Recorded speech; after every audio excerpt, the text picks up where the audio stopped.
10, 9, 8, 7, 6, 5, 4, 3, 2, 1. Namaste, Globe, and a very warm and loving welcome to yet another uplifting and amazing lineup by Healing Our Earth. Today is a special session dedicated to Guru Purnima. So what does Guru Purnima mean to you all? Guru Purnima means different things to different people.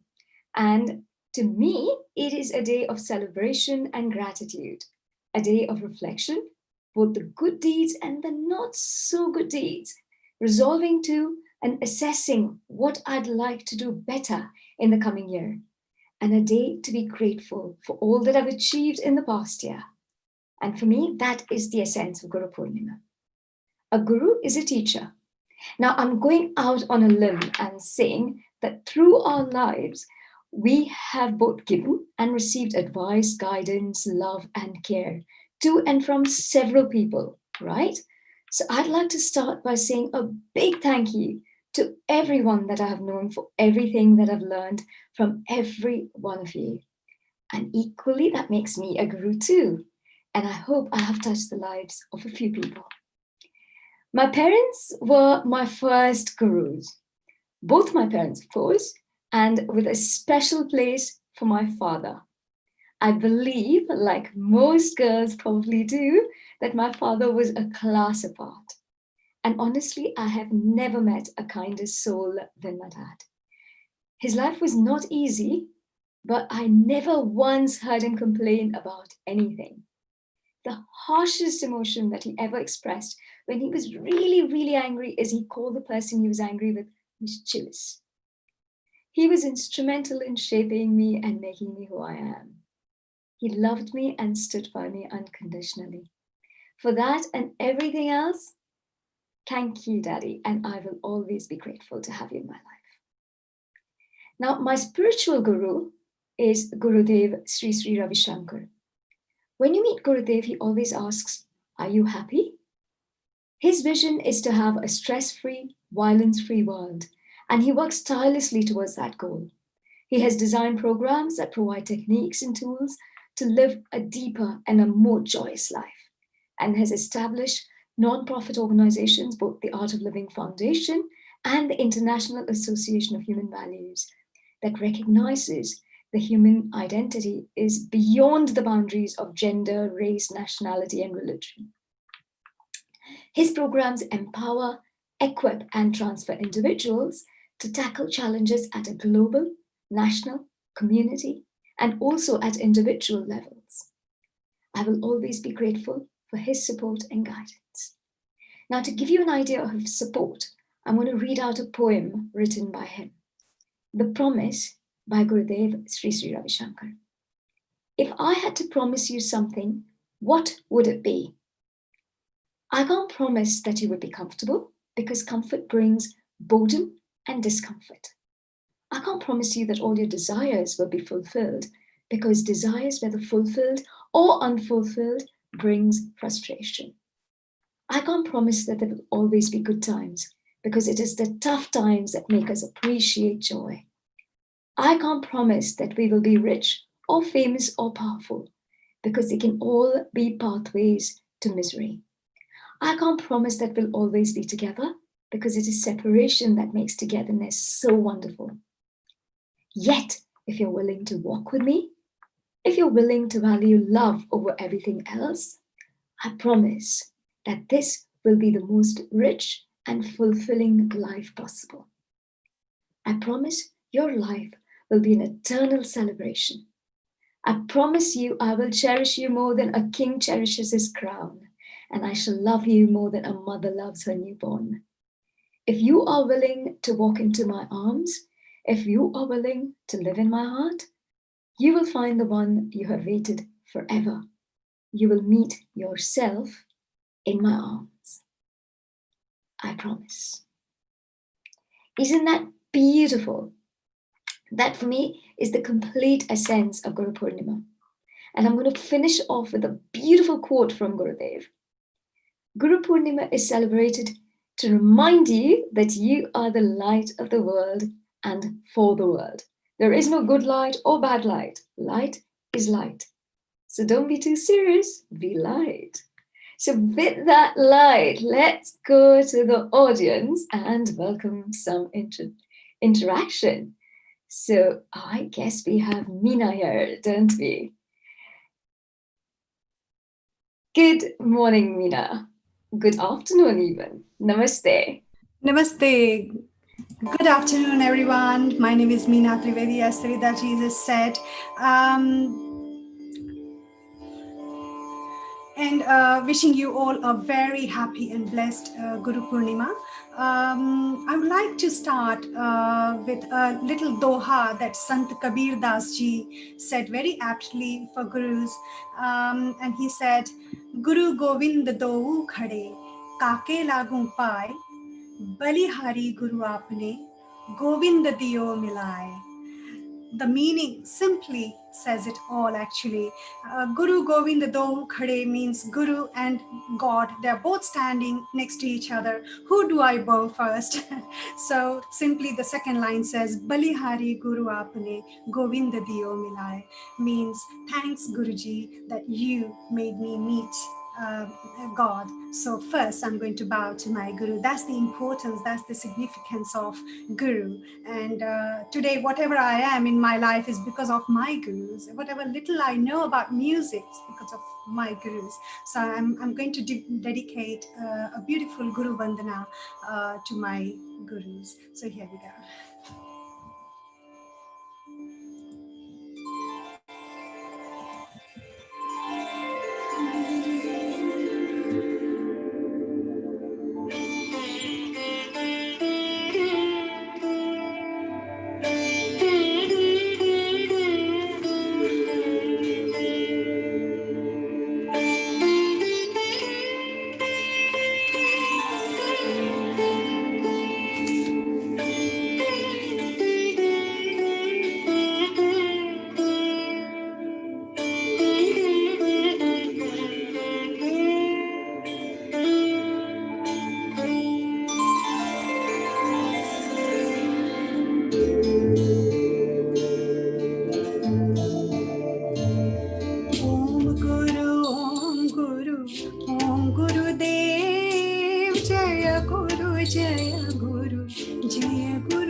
Guru, Jaya Guru, Jaya Gurudev.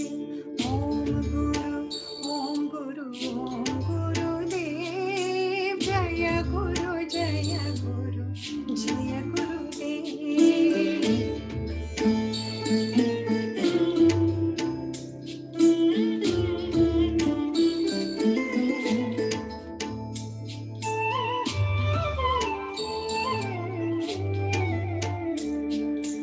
Guru charanana par tan man varu, Guru nata jun jag ko tajgaru.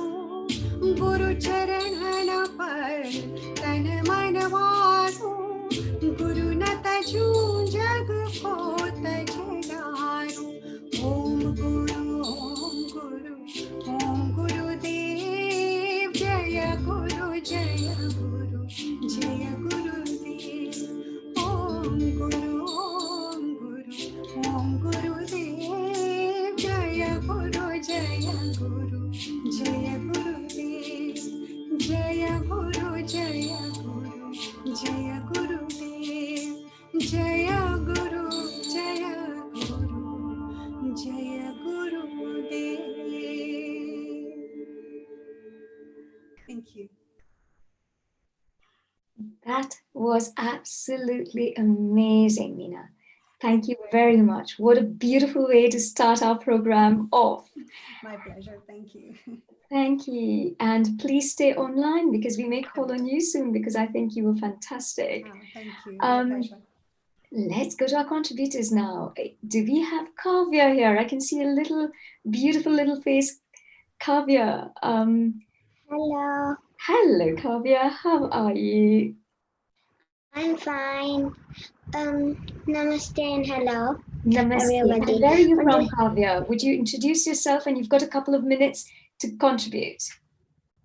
I am in England, London, Ilford. And I would like to say a few things. I would like to say something. Sure. On this auspicious occasion of Guru Purnima, I would like to dedicate a bhajan for my guru and teacher, Mrs. Vina Panikona. Okay. The bhajan is called Don't worry, take your time. okay.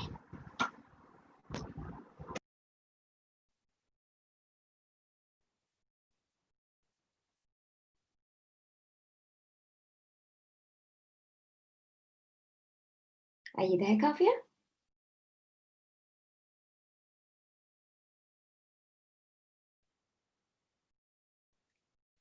I think that might be a technical problem then. So let's go on to our next contributor, shall we? I remember the name. Okay. Achitam Keshavam. Ashdam Keshavam. Fantastic, Kavya. Excellent.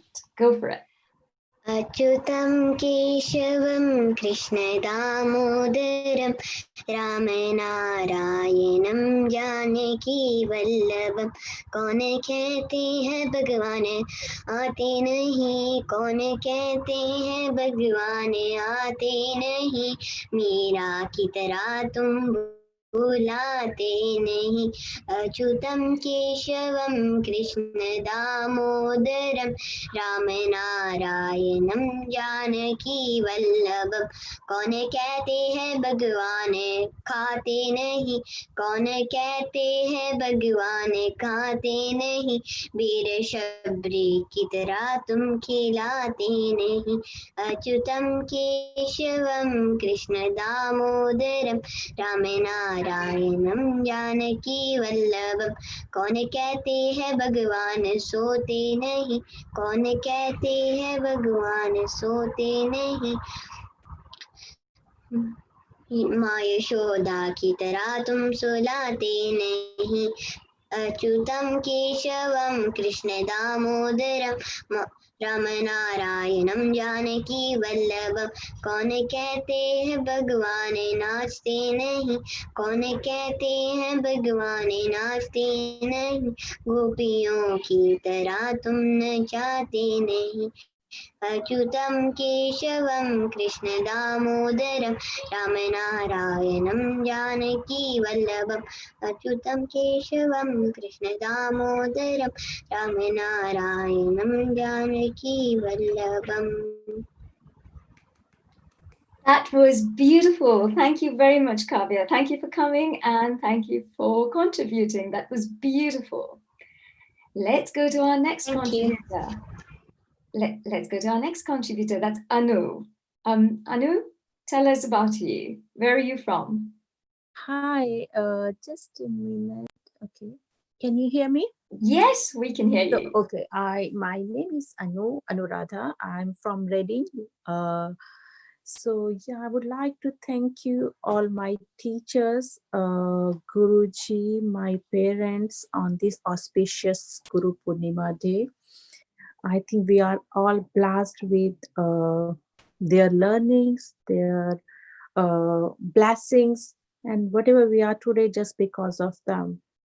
And I was just trying to remember the song which I really want to sing for Guruji, but I'm really not getting the first line. Like it sounds like Tuj mein bhi Ram, like Shri Shri Ram. What's that song to start with? If anyone can help me, like Ram Ram. Shri Okay, Shri I tell you Ram. what, don't worry about I will think about this. Just give me some time. Please move on. Okay, Yeah. no problem, Anu. We'll go off to our next caller Okay. then, shall we? So our next person is Neela, who's waiting in line. Neela ji, namaste. Namaste. And Namaste. welcome. Thank you so much. Namaste and happy Guru Purnima to everybody. All my sisters and brothers and everyone, we are enjoying together, getting the grace of our Guru. So, today I'm going to sing one abhang, which is, written by Sant Maharaj. He was a contemporary of Sant Gyandev and Sant Namdev, and he wrote poetry in Marathi, which was called abhang. So here is one, and the meaning. I'll speak out the meaning first. The meaning is, "Oh, great saint or guru, you are so generous and full of grace. You are my mother and father both. Oh, how much you have obliged us, the lowly beings, animate and inanimate, all alike. You have liberated us and you have shown us the right path.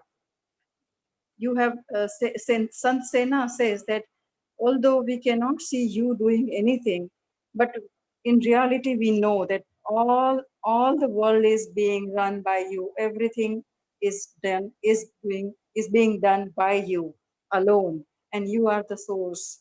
So that is the meaning. I will try to sing it. I am no singer, but I'm singing from my heart. Absolutely. Go for it. उदार तुम्ही संत, my बाप कृपावंत. उदार तुम्ही संत, my बाप कृपावंत. My बाप कृपावंत, my बाप कृपावंत. My बाप कृपावंत, my बाप कृपावंत. उदार तुम्ही संत, माय बाप कृपावंत. केवढा केला उपकार, केवढा केला उपकार. काय जाणू मी पामर, काय जाणू मी पामर. जड जीवा उद्धार केला, जड जीवा उद्धार केला. मार्ग सुपंथ दाविला उदार तुम्ही संत माय बाप कृपावंत सेवा म्हणे उतराई सेवा म्हणे उतराई होताना दिसे काही होताना दिसे काही होताना दिसे काही होताना दिसे काही उदार तुम्ही संत माय बाप कृपावंत उदार तुम्ही संत माय बाप कृपावंत माय बाप कृपावंत माय बाप कृपावंत. So all salutations to all the Udar Santa, our Guru, our God, our everything. Thank you all. Thank you very much, Neelaji. That was beautiful and properly heartfelt, and we could feel that as well. So thank you. Let's go on to our next contributor, Ria. Is Ria around at all, please? Namaste, my name is Mina and I live in London. I'm going to sing a song in dedication of my teacher, Miss Vina Panikona, who has been teaching me for the past 2 years. Thank you. Shakti Sahita Ganapatiam Shankaradi Sevitam Virakta Sakala Munivara Suraraja Vinuta Guru Guham Bhaktani Poshakam Prabhasutam Vinayakam Bhaktani Poshakam Prabhasutam Vinayakam Mukti Pradam Bhushitakam Bhaktapadambujam Bhavayami Shakti Sahita Ganapatim Shankarasevitam Virakta Sakala Munivara Suraraja Vinuta Kurakam Suraraja Vinuta Guruguham Suraraja Vinuta Guruguham. Thank you, everyone. Thank you, and namaste. That was beautiful. Without much ado, let's go to the next contributor, Jasmine. Are you here, Jasmine? Yes, I'm very much here. Fantastic. How are you all doing today? Very good. Couldn't be better, in fact. And am I audible enough? Yes, you are. Absolutely. What would you like to do? Okay. First of all, would you like to introduce yourself, Jasmine? Where are you Yes, from? my name is Jasmine Choksi. Yes. I live in Baroda, India. Mhm. I'm a writer by profession. I write content for some magazines and publications. And apart from that, I'm also employed as a software technical writer for the software industry. Oh, nice.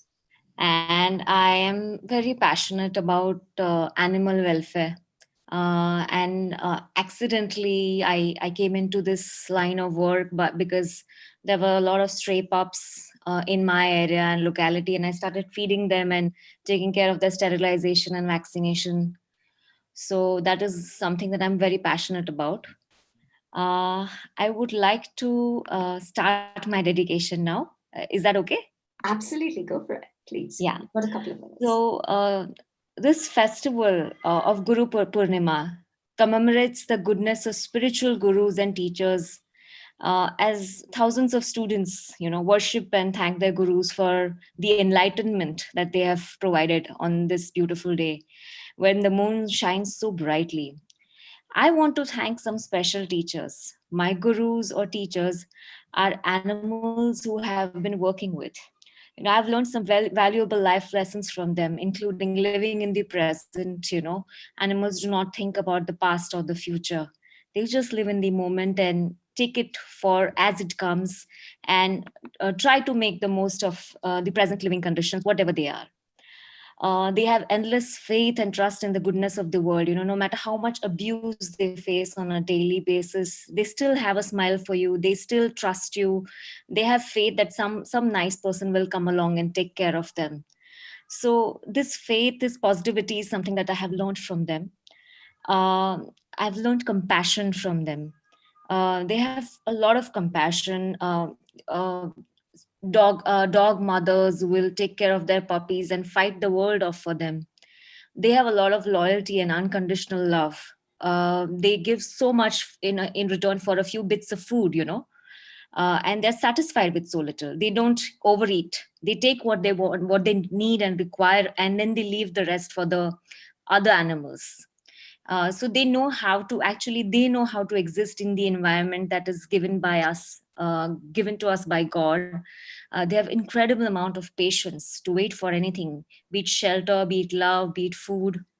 And I have recently lost a pet cat, and I really want to thank him today, because he gave me so much of emotional and mental support when I was going through a rough time last year. He just suddenly came out of nowhere into my life and started visiting me every day and just sat by me without saying anything, without doing anything, but just his presence, it was so comforting.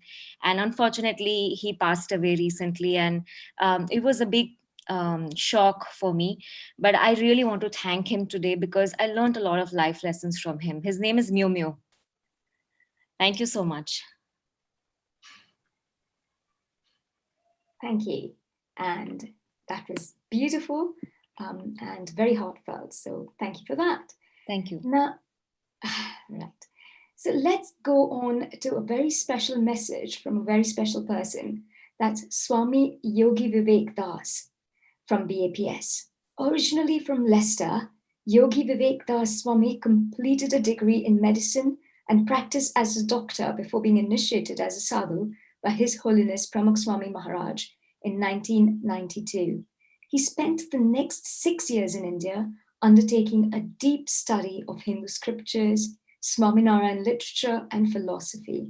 He is the head sadhu at the Vina Mandir temple and has been leading BAPS activities in Europe for the last 20 years. He is a leading and respected Hindu figure across the continent. Currently, he is managing the voluntary effort by BAPS in the wake of the global coronavirus epidemic. Now, along with these administrative duties, he has spoken and written extensively on the Hindu literature. So let's see this video then. Swami completed a degree in medicine and practiced as a doctor before taking initiation as a sadhu by Pramukh Swami Maharaj in 1992. He spent 6 years in India undertaking a deep study of Hindu scriptures. He is the head sadhu at the Nisan temple and has been leading BAPS activities in Europe for the past 20 years. He is a leading and respected Hindu figure across the continent. Currently, he is managing the voluntary effort by BAPS in the wake of this global pandemic. Alongside these administrative duties, he has spoken and written extensively on Hindu teachings and values. Guru Brahma, Guru Vishnu, Guru Devo Maheshwaraha, Guru Sakshat Param Brahma, Tasmai Shri Gurave Namaha. Shri Swaminarayan Bhagwan Ni Jai, Akshar Pushottam Maharaj Ni Jai, Radha Krishna Devani Jai, Siyavara Ramachandra Bhagavan Ni Jai, Umapati Mahadevani Jai, Pramukh Swami Maharaj Ni Jai, Mahant Swami Maharaj Ni Jai. Today is indeed a very special day, the auspicious day of Guru Purnima or Vyas Purnima, when we pay reverence to the Guru, to thank him, to offer our gratitude for everything that our Gurus have done for us. Because it is the Guru who provides us with strength, with inspiration to walk on this spiritual path. It is a Guru who helps us to solve our numerous issues or problems. Let me start off with a story about an old man. A long time ago, there was this man who lived in some far-off village, and he was quite aged. He had 17 camels. These were all his assets and his main source of income. This old man, he had 3 sons. And soon, when he passed away, his final rites were performed. And then the 3 sons got together. Fortunately, their father had made up a will. So they opened the will together. And in the will, they read what the father had given to them. So remember, there were 3 sons, the eldest, the middle son, and the youngest son. In the will, it said that to my eldest son, I give 1/2 of my assets. What were his assets? 17 camels. To my middle son, I give 1/3 of my assets, 1/3 of 17 camels. And to my youngest son, I give 1/9 of my assets. As you can imagine, that these 3 sons were quite distressed, not distressed, but like perplexed, a little bit confused when they read this. That how can we split up 17 camels into half and give half to the eldest son? How can you even divide 17 by 3 or 17 by 9 for the other 2 sons? So they were wondering what to do. They thought and thought and thought, but unfortunately they could not come up with a solution. So those 3 sons, they decided to go to a wise old man. And this wise man, he listened patiently. He read the will. He read it again, took some time to think over it. And then he came up with a solution. The wise man said, look, bring me one of my camels. Okay, he also had some camels. Because he tried thinking first, okay, 17, how do you split? Into half, or into 1/3, or into 1/9? But he said, bring me 1 camel of mine. 17 plus 1 camel makes 18. And then he told the brothers, now read the will. What does it say? 1/2 to the eldest brother. Half of 18, 9 camels were given to the eldest son. 1/3 for the middle son. 1/3 of 18 equals 6. 6 camels were given to the middle son. And 1/9 of 18 is 2. So 2 camels were given to the youngest son. So when they added up the camels, they had 9 plus 6 plus 2 equals 17. So they got the camels, and the 1 camel that was left over, the wise man, he took back. So in this way, we can see that when these sons were stuck for a solution, an old man, a wise man, he came to their rescue and showed them the way. Life is full of so many questions. Some like this, some may be more complicated, but so many questions from the day we come to understand when we were kids to the day when we probably pass away. There'll be nothing but questions in our minds. And to help us to find a solution, especially on the spiritual path, we need to have a guru who can give us the complete knowledge, who can show us the way. For example, our scriptures talk about the 5 blind men, and they were put in front of an elephant, and they all started feeling the elephant because they couldn't see what was in front of them. So one of them, he was so confident, he said, they were asked to describe this object. So one of them said, look, this is a snake. And the other one said, no, this is a wall. And the third one said, no, this is like a massive tree trunk. What's in front of us? And the fourth one said, this is like a thick rope. And the 5th blind man, he said that this is like a sharp spear. Now, a spear, a wall, a rope, a snake, a tree trunk. So much differences in what they were describing. But then when they were told that this is not a snake or a spear, this is an elephant, they were only describing what they could actually feel because they could not see. So the person who felt the tail, he said snake. The one who felt the leg of the elephant, he said tree trunk. The body of the elephant, he said this is like a big wall. The tusks of the elephant, he said spear. And the trunk of the elephant, he said this is a thick rope.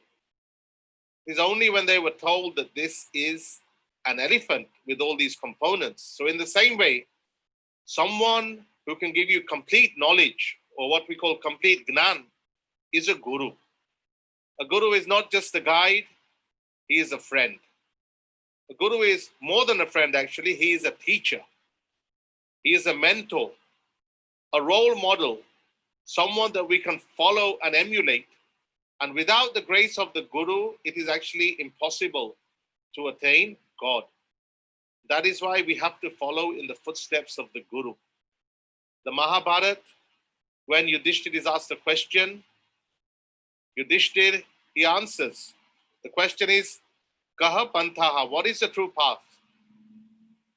And he answered, Mahajano, Yena Gataha, Saha Panthaha. The path is the path followed by the great of this world. So a guru who is enlightened, if we follow in their path, we will also become enlightened. However many scriptures you may read, even though scriptures are essential on this path as well.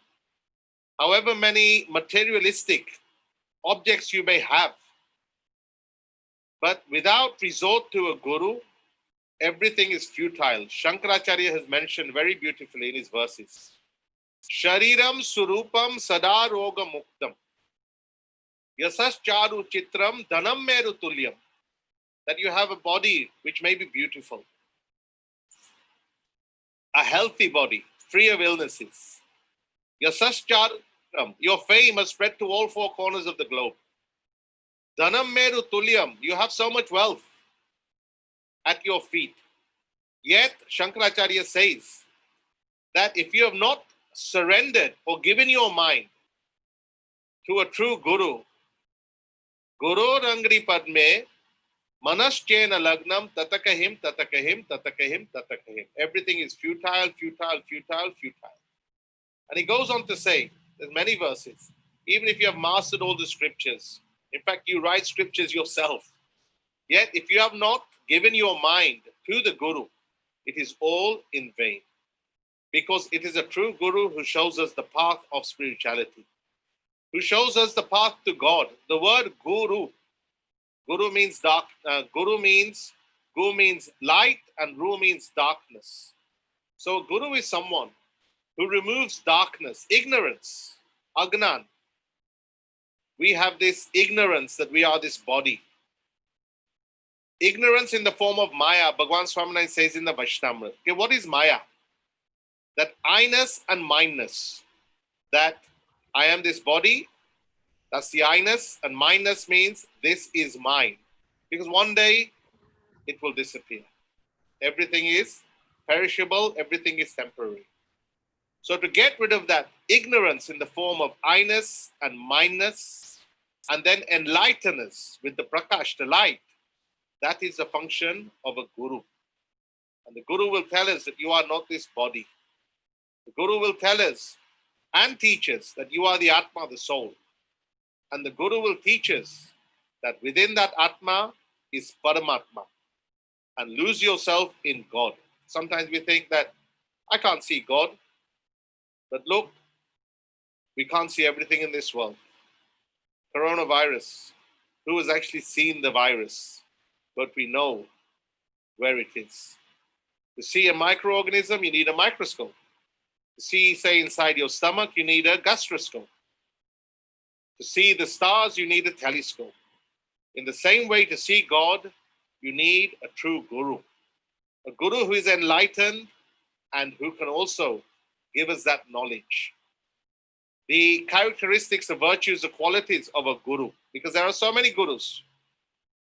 And those virtues for a true guru we find in our scriptures. The Bhagavad talks about 39 qualities or even 30 qualities of a true devotee or a true sant.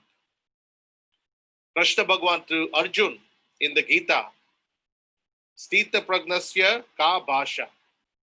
Okay, tell me about the attributes of someone who is equiposed in honor and humiliation, in sorrow or in happiness.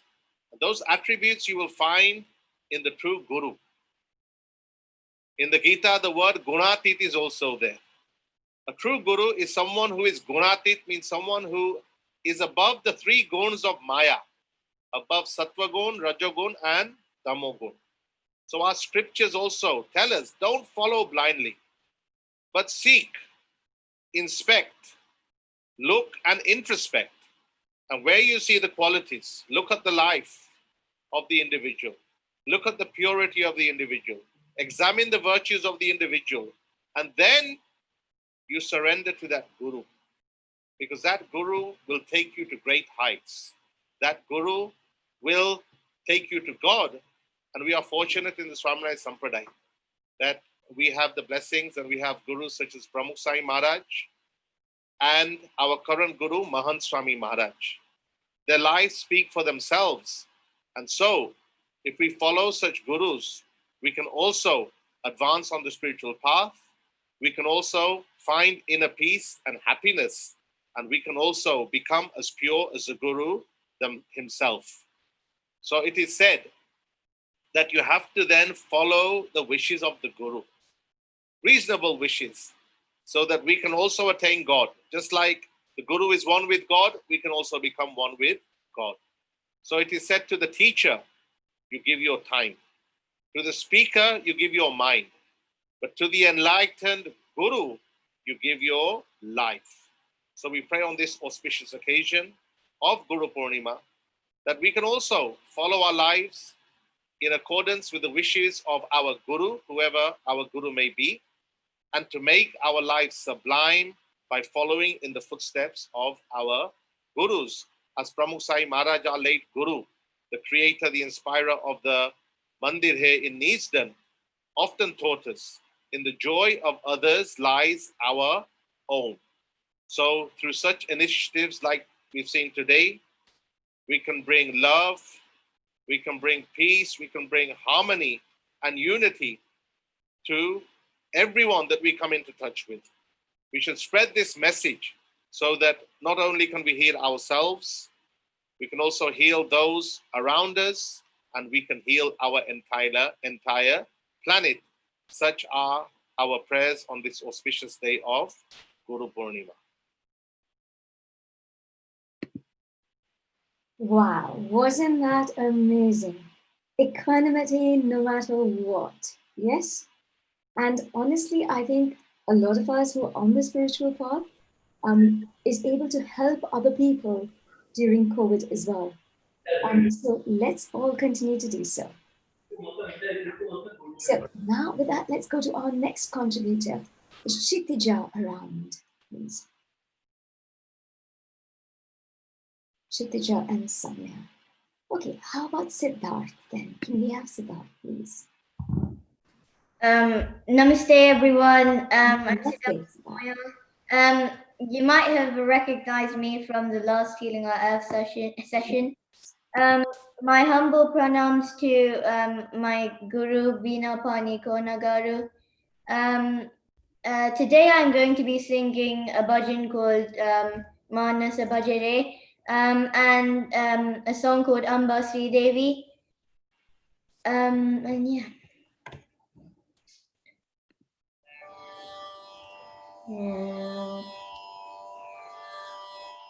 Amba Sri Devi Jagadamba Bhudevi Amba Sri Devi Jagadamba Bhudevi Amba Mahalakshmi, Jagadamba Gruha Lakshmi. Amba Mahalakshmi, Jagadamba Gruha Lakshmi. Amba Sri Devi, Jagadamba Bhudevi. Alankara Saundarya Sri Chakravasini, Alankara Saundarya Sri Chakravasini, Varamivu Matalli Varalakshmi Devi, Varamivu Matalli Varalakshmi Devi. Amba Sri Devi, Jagadamba Bhudevi. Amba Sri Devi, Jagadamba Bhudevi. Pankajalochani Kumkuma Bhushani, Pankajalochani Kumkuma Bhushani, Kalpavriksha Kamadenu Karunakari Devi, Kalpavriksha Kamadenu Karunakari Devi. Amba Sri Devi, Jagadamba Bhudevi. Amba Sri Devi, Jagadamba Bhudevi. Amba Mahalakshmi, Jagadamba Gruha Lakshmi. Amba Mahalakshmi, Jagadamba Gruha Lakshmi. Now I'll be singing a bhajan called Manasa Bhajare. Manasa Bhajare Guru Charanam, Dustara Bhavasagar Taranam. Manasa Bhajare Guru Charanam, Dustara Bhavasagar Taranam. Guru Maharaj, Guru Jai Jai, Sai Nada Sadguru Jai Jai. Guru Maharaj, Guru Jai Jai, Sai Nada Sadguru Jai Jai. Om Namah Shivaya, Om Namah Shivaya, Om Namah Shivaya, Shivaya Namah Om. Om Arunachala Shiva, Arunachala Shiva, Arunachala Shiva, Aruna Shiva Om. Omkaram Bhava, Omkaram Bhava, Omkaram Bhava, Om Namo Baba. Manasa Bhajare Guru Charanam, Dustara Bhavasagar Taranam. Manasa Bhajare Guru Charanam, Dustara Bhavasagar Taranam. Manasa Bhajare Guru Charanam, Dustara Bhavasagar Taranam. Dustara Bhavasagar Taranam, Dustara Bhavasagar Taranam. Thank you. Namaste again. That was beautiful. Thank you very much for joining us today. I believe Kshitija is back. So can we have Kshitija on, please? Kshitija and Soumya, is it? Where are you from? Can't hear from you. India, Gujarat. Ah, right. Okay, can hear you now. Go on. Yes. So we thank Healing Our Earth for giving us such a wonderful opportunity to offer our gratitude towards our Guru. So today she is going to play keyboard and I'm going to sing a prayer. Fantastic. Go for it.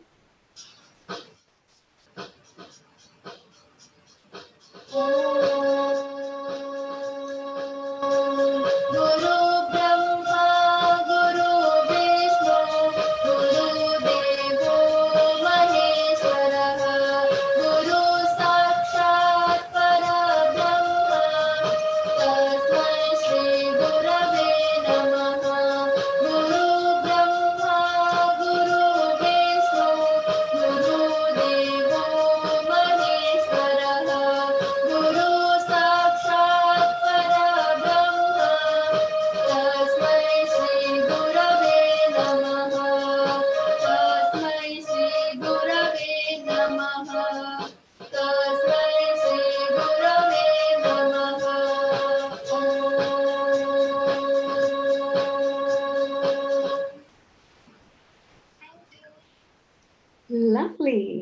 Very well done.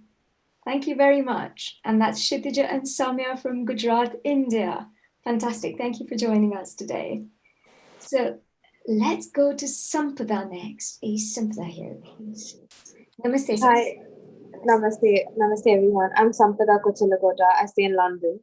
Right. And I would want to dedicate a song to all my teachers who groomed me and helped me be where I am right now. This is a very small Purandaradasa Kriti I would like to dedicate to them. Indina dinave shubha dinavu, indina vara shubhavara, indina tare shubha tare, indina lagna shubha lagna, Indu Purandara Vithala Rayana Padida Dinave Shubha Dinavu Indina Dinave Shubha Dinavu Indinavara Shubhavara.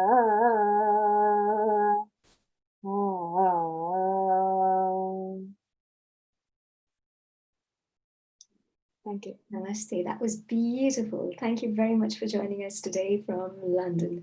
So let's go to our next contributor. Avinda. Is Avinda here, please?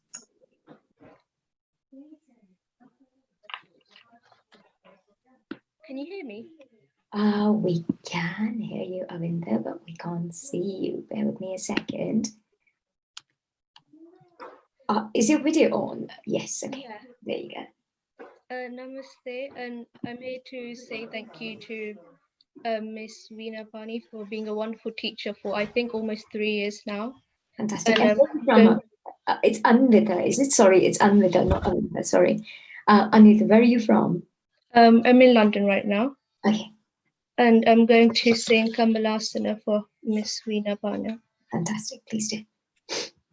Kamalasana Vandita Partabje Kamaniya Karodaya Samrajye Kamala Nagari Sakalakari Kamala Nayana Jita Jagadadari Kamale Bimale Guru Guha Janani Kamala Patinuta Hrudaye Maye Kamala Sashi Vijaya Vadane Abhaye Kamalendrani Vagdevi Shri Gauri Pujita Hridayanande Kamalakshi Pahi Kamakshi Kameswara Varasati Kalyani.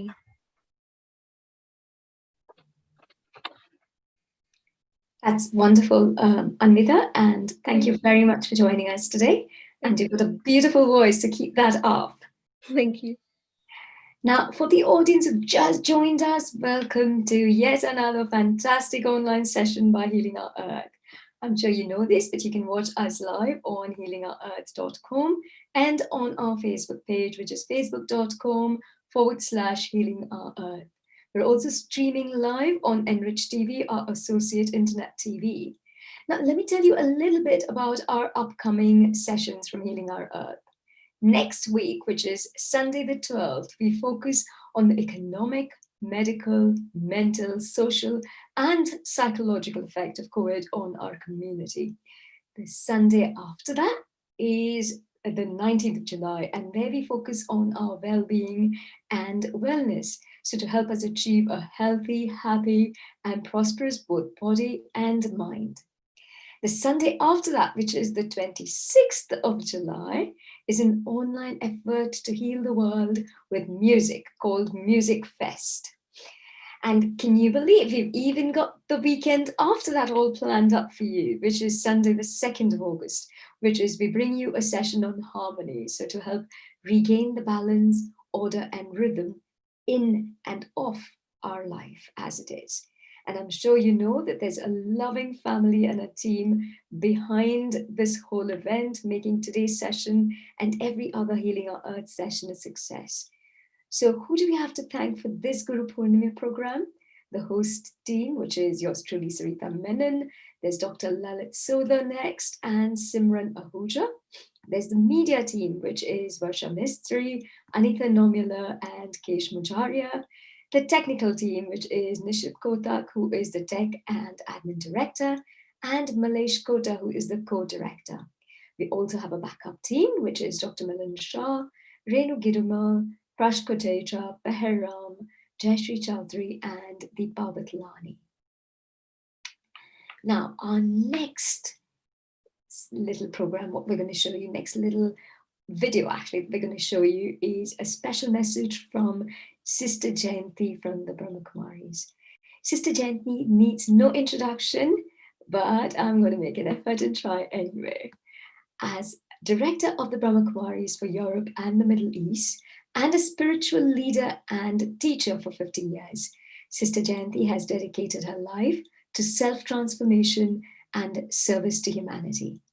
Brahma Kumaris is an international, non-governmental organization of the United Nations, accredited with general consultative status with Economic and Social Council. And Sister Jayanti has been the organization's representative to the UN in Geneva since 1982.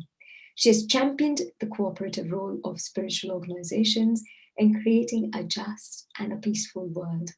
She has brought spiritual principles to the discussion tables of politicians, economists, business leaders, scientists, and nearly every stakeholder of our times. Sister Jayanti sees the corrosion of spiritual values as the underlying cause of the crises that the world is facing today. So without much ado, let's go straight into the video from Sister Jayanti. Om Shanti. Greetings to everyone for this very sacred and precious day, Guru Purnima. It's a day that reminds us that we have many, many teachers. We have many gurus who show us the path. And so it's important to honor and respect them all and to acknowledge the benefit that we have received. However, what I'd like to share today is something about the one who's been remembered as the Supreme Guru. When we remember the one above, we point our finger upwards. And this has been what prophets and sages through the centuries have told us about. And so that Sat Guru, the true Guru, the one supreme who can lead us to salvation, is the one who is not human, but incorporeal. And what that means is that that being, the supreme, doesn't have a physical form. Just as I, the inner being, the soul, don't have a physical form. And yes, then I take this human form to play out my karma. But that supreme being doesn't have any karma and so doesn't take a physical form.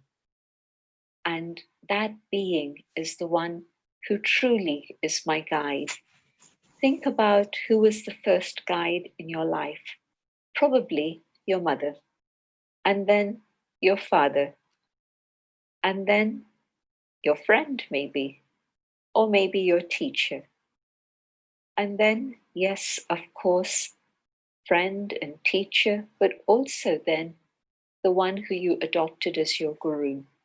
Let's see how it's possible to have that supreme being play this role and carry us to our destination so that then we're able to know that, yes, I'm headed towards liberation, mukti, I'm headed towards Jivan Mukti, a human life, but a human life free from any bondage. Yes, it's possible to be able to experience that in this birth. And so at the start of the day, whatever time it is you rise, and of course the earlier the better, but start the day thinking of the Divine Mother, the Supreme Mother. Say good morning, feel the love, feel the closeness, and the power of love surrounding you, supporting you, so that truly you're knowing which direction to move in. When the soul feels safe, then it knows what is the right direction to take. And so the contentment and the joy that one feels when there is that sense of being protected by the mother, and the love that's able to heal and take away all wounds and fears and sorrows, is a beautiful way to begin. And so the Satguru, in the role of the Supreme Mother, is my guide at the start of the day. And together with that, of course, my father. My father has property, and I am the heir. What is the property that the Supreme Being has? Peace, purity, and happiness. At the start of the day, I've said good morning to my mother, and I'm safe and secure, I'm on track, and then I'm ready to receive the property that the Supreme Being wants to give me. The peace, the purity, the happiness. Let me take that as the gift from the Supreme, the second guide, my parent, my father. And the next, well, let me take up the teacher first before I go to the friend. Because yes, both are also my guides, but especially my Supreme Teacher. The Supreme Being teaches me about the philosophy of karma so that I truly understand. In today's world, nobody can say, this is right, this is wrong, just believe me, just do as I tell you to do. No, I need to understand. And of course, that means my intellect is opening up. I'm able to take in more and more. And if I follow that path, it'll lead me to wisdom and to truth. And so my Supreme Teacher also plays a very important role in my life as my guide. Just imagine if I didn't understand about consequences. I put my hand in the fire and learn that, yes, it burns and it's extremely painful. And if my parents had never taught me this, if my teacher had never taught me this, then I would be really creating a lot of problems for myself. And because I haven't understood what is good karma, what is not so good karma, what is neutral karma, and I need to spend a little bit of time understanding all of these things, but in a very simple way. Good karma is where I'm the awareness of the inner being, the soul. Then in that state, whatever karma I do will always be of benefit to myself and benefit to others around me. Karma that's big karma, not so good. The first one is good karma, karma that gives happiness. And the second one, big karma, any karma that I perform in limited consciousness of the physical form is going to be touched with greed or ego or anger, attachment, one of these things. And so the negativity of that gives me sorrow, but probably it makes me give sorrow to others around me also. When I experiment with these two levels of consciousness, my teacher, my guide, reminds me, this is what you need to do. And yes, whatever it is you've done in the past, it's possible to ameliorate all of that, to settle it all, so that what I carry forward with myself in my life is the power of positive good karma. And then my friend. My heart shares all secrets with my friend. And my friend is one of good counsel, one who gives me good company, one who shows me what is the right thing to be done in any situation. So this friend of mine is also my Satguru. And so when I share whatever it is that's going on in my mind, in my heart with this friend, the next Guru, because when I'm a little bit off track, my friend is with me and he can tell me, she can tell me what it is that's important and where it is I need to give attention.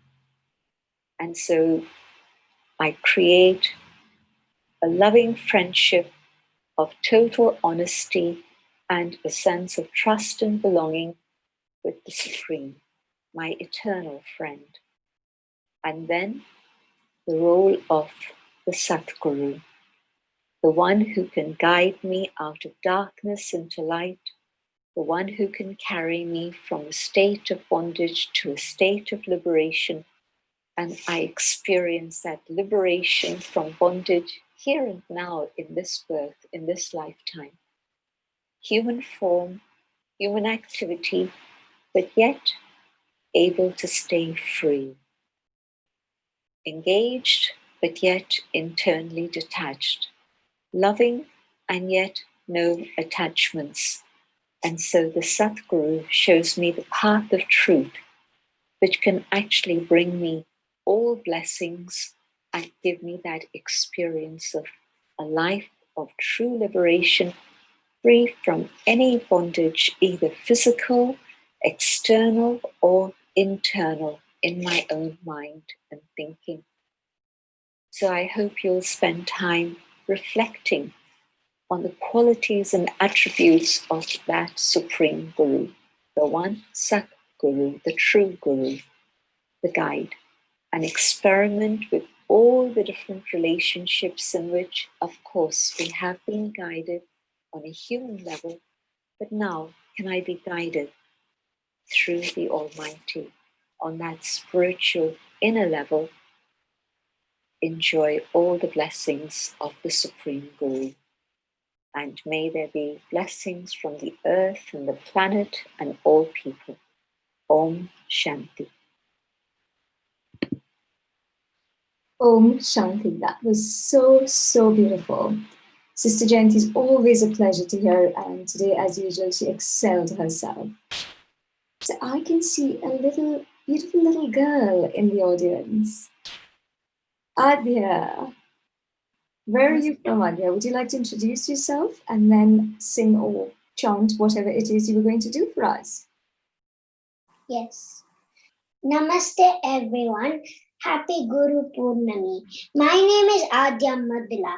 I am 8 years old. On this auspicious occasion, I would like to dedicate a song to my Guru, Vina Kona Garu. Varalila Gana Lola. Varalila Gana Lola. Surapala Sugunajal, Varita Nila Gala Rudala Yashitimula, Sukarunala Vala Palaya Sunam, Suravandita Brinda, Varamandara Dara Sundara Karapundara Dana Indu Mukasananda, Nanutananda Nanda Ninduravara, Muni Chintaniya Swanta.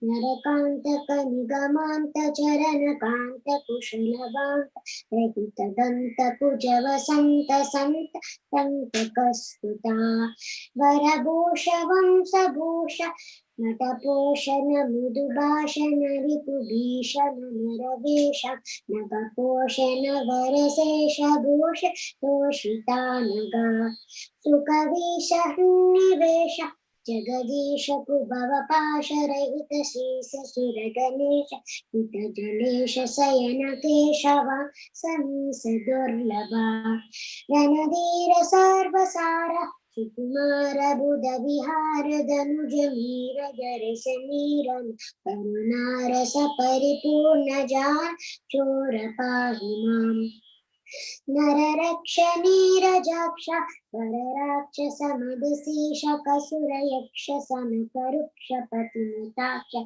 Harana Paksha Daksha Tikshaka Priya Raghuraj Tyagaraja Nataraj दिवसराज नयन भोज गदवना जनकराज सुत विराज राज राज पूजिता वरलील गान लोला सुरपाल सुगुण जाल भरित नीलगल सुदालय श्रुतिमूल सुकरुणालवाल पालयास्तु माम्. Namaste. Namaste. That was beautiful. What language was that, Adya? I'm not really sure what language that is. Telugu. Okay. Fantastic. Thank you very much, Adya. You're a lovely girl. And how old are you? My age is 8 years old. Fantastic. Thank you for coming, Adya. So with that, let's go to our next contributor. Who have we got? Leave it. Where are you from, Anjana? And what are you going to do for us today? I'm from London, and today I'm going to be singing the Kala Bhairava Astakam in dedication to my teacher, Mrs. Vina Panikona, for being a wonderful teacher. Fantastic. Go for it. Devaraja Sevyamana Pavana Kripankajam Vyalaya Sutra Mindu Sekharam Krupakaram Naradadi Yogi Brinda Vanditam Digambaram Kasika Puradhinatha Kala Bhairavam Bhaje Bhanukoti Bhaswaram Bhavapti Tarakam Param Neelakantamipsitartadayakam Trilochanam Kalakalamambujakshamakshasunamaksharam Kasika Puradhinatha Kala Bhairavam Bhaje Sulatanka Pasadanda Panimadikaranam Syamakayamadidevamaksharam Niramayam Bhima Vikramam Prabhum Vichitratandavam Kasika Puradhinatha Kala Bhairavam Bhaje Bhukti Muktidayakam Prasasta Charu Vigraham Bhaktavatsalam Stiram Samasta Loka Vigraham Nikvanan Manogyahema Kinkinila Satkatim Kasika Puradhinatha Kala Bhairavam Bhaje Dharma Setu Palakam Twadharma Marganasakam Karma Pasamochakam Susarmadayakam Vibhum Swarna Varna Kesa Pasa Sobhitanga Nirmalam Kasika Puradhinatha Kala Bhairavam Bhaje Ratna Paduka Prabhabhirama Pada Yugmakam Nityamadvitiyam Ishtadevatam Niranjanam Mrityudarpanasanam Karaladham Shabhishanam Kasika Puradhinatha Kala Bhairavam Bhaje Attahasa Bhinna Padmajanda Kosa Santatim Drushtipata Papajala Mukrasasanam Ashtasiddhidayakam Kapalamalikaadharam Kasika Puradhinatha Kala Bhairavam Bhaje Bhuta Sanganayakam Visala Kirtidayakam Kasivasi Loka Punya Papa Sodakam Vibhum Niti Marga Kovidam Puratanam Jagat Prabhum Kasika Puradhinatha Kala Bhairavam Bhaje कालभैरवास्यकं पठन्ति ये मनोहरं ज्ञानमुक्तिसाधनं विचित्रपुण्यवर्धनं शोकमोहदैन्यलोभकोपटापनाशनं ते प्रयान्ति कालभैरवाङ्घ्रिसन्निधिं ध्रुवं ते प्रयान्ति कालभैरवाङ्घ्रिसन्निधिं ध्रुवम्.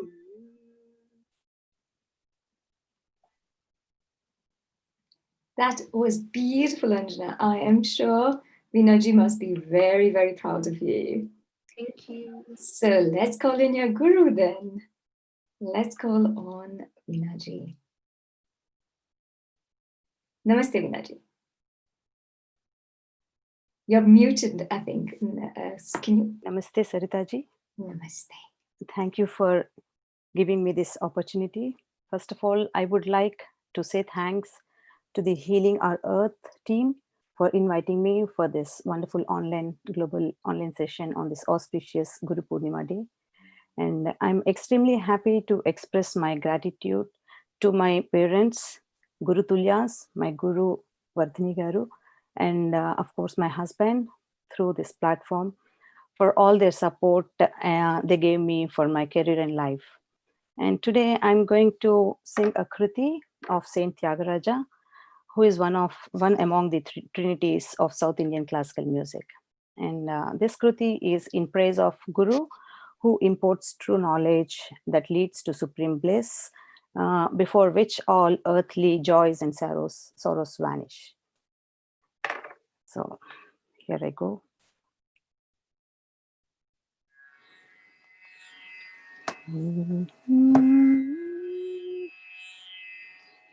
Gurule kayetuvanti guniki, Gurule kayetuvanti guniki, తెలియగబోదు గురులేక ఎటువంటి గునికి, తెలియగబోదు గురులేక ఎటువంటి గునికి, తెలియగబోదు గురులేక ఎటువంటి గునికి, తెలియగబోదు గురులేక ఎటువంటి గునికి. కరుకైన హృద్రోగ కరుకైన హృద్రోగ గహనమును గోట సద్గురులేక ఎటువంటి గునికి, తనువు సుత ధనధార దయాది బాంధవులు, తనువు సుత ధనధార దయాది బాంధవులు, తనువు సుత ధనధార దయాది బాంధవులు, జనించి చెదరు జాలిని కరుణతో, మనసునంతక చేయు మందనుచు, మనసునంతక చేయు మందనుచు, తత్వబోధన చేసి కాపాడు,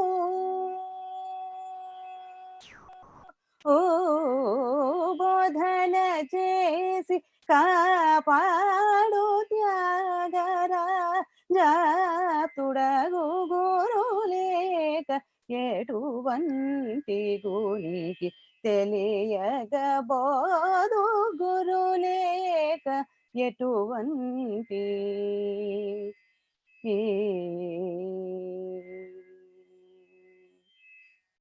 Thank you, Sartaji. Thank you, Healing Our Earth team. Namaste again, and thank you very much, Vina ji. And you must be really proud because we've had so many people coming and saying, singing to you as the Guru. So it's our privilege to have you here today. So thank you very, very much. Thank you for this opportunity. So let me tell you all a little story. So once upon a time, a Guru was giving darshan to a congregation. So people were coming, bowing down, seeking blessings. Now Gurudev, Sri Ravi Shankar, was silent most of the time. And when somebody would come and share their troubles, looking for a response, he would say one thing: "You're very lucky." One person came to him and said, "I failed in my exam." And Gurudev said, "Well, you're very lucky." Another came and said, "My wife has left me." And Gurudev said, "You're very lucky." No matter what problems people shared, "None of my friends are talking to me," or "I lost my job," Gurudev kept telling them that they were very lucky. Even though it was the same response, strangely, those people would walk away happily as though they received the right advice for their situation. Now, after a while, one person came forward and shared, Gurudev, I feel very lucky and I am so grateful I have you in my life. When Gurudev heard this, he got very annoyed. Even more strangely, this man with tears in his eyes started dancing in gratitude. Now, another person who was watching all this got totally confused at everybody's behavior, but he could not gather enough courage to ask Gurudev directly. So he went to a senior disciple and confided, I can't make any sense of what I see. Could you please explain this to me, the meaning of all this? And on being asked to give an interpretation of Guruji's action, this person replied, it was perfect what Gurudev did. The first person realized he was lucky because you fail in an exam, you end up studying it more thoroughly. The person who lost his job and the one whose friends left him are lucky because they have now some time to introspect. People in jobs never have any time. And somebody who's lost his job is very lucky because he has some time to reflect on the truth, on the who am I question. Now, the person whose wife ran away is lucky because now he can learn what mistakes he made in his relationship. He now has an opportunity to be sensitive to his wife's welfare, and that's why Gurudev's words made him happy. There are 3 levels of human consciousness. The first and the lowest are pure inertia, where one does not feel anything. Whereas the second is when one realizes that there's misery in life. Now, Buddha took people from inertia to awareness of misery. Every misery wakes you up, and that is when dispassion and discrimination dawns on you. That is why many people become spiritual when they see sorrow in life. The third step is realizing that life is all blissful. This is where the Guru Tattva, or the principle of Guru, is needed. In the presence of the Guru, misery gets transformed into bliss. But why did the last person who was very grateful have Gurudev offended? Because when he said, I am grateful, he was still centered around the I factor. When he realized that Gurudev was offended, that's when he realized that even to be grateful, there needed to be 2 people. The master told him, me and you, 2? Really? Come on, wake up. There's only one Brahman. When you realize this, misery vanishes from your life. Usually people exist, they don't live. Existing without life is ignorance. Living as if you don't exist is enlightenment. Isn't that a beautiful story? I have always been touched by that story. Now, let's, from that point, come to something more practical. What's happening these days in the UK? Things are easing up. The COVID situation is getting less and less worse, if you know what I mean. So what's happening now? What are we doing? We're doing the 1 meter apart. Please, everybody, do keep the 1 meter apart. And what are we doing? We're helping ourselves. We're helping the NHS, who've been amazing. They've been standing by our side and helping us for all this time, through this tough time. So what are the things we say? Catch it, kill it.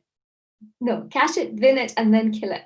So what do we do with catch it? When we sneeze, we should hopefully have a tissue handy. So you sneeze or you cough into the tissue.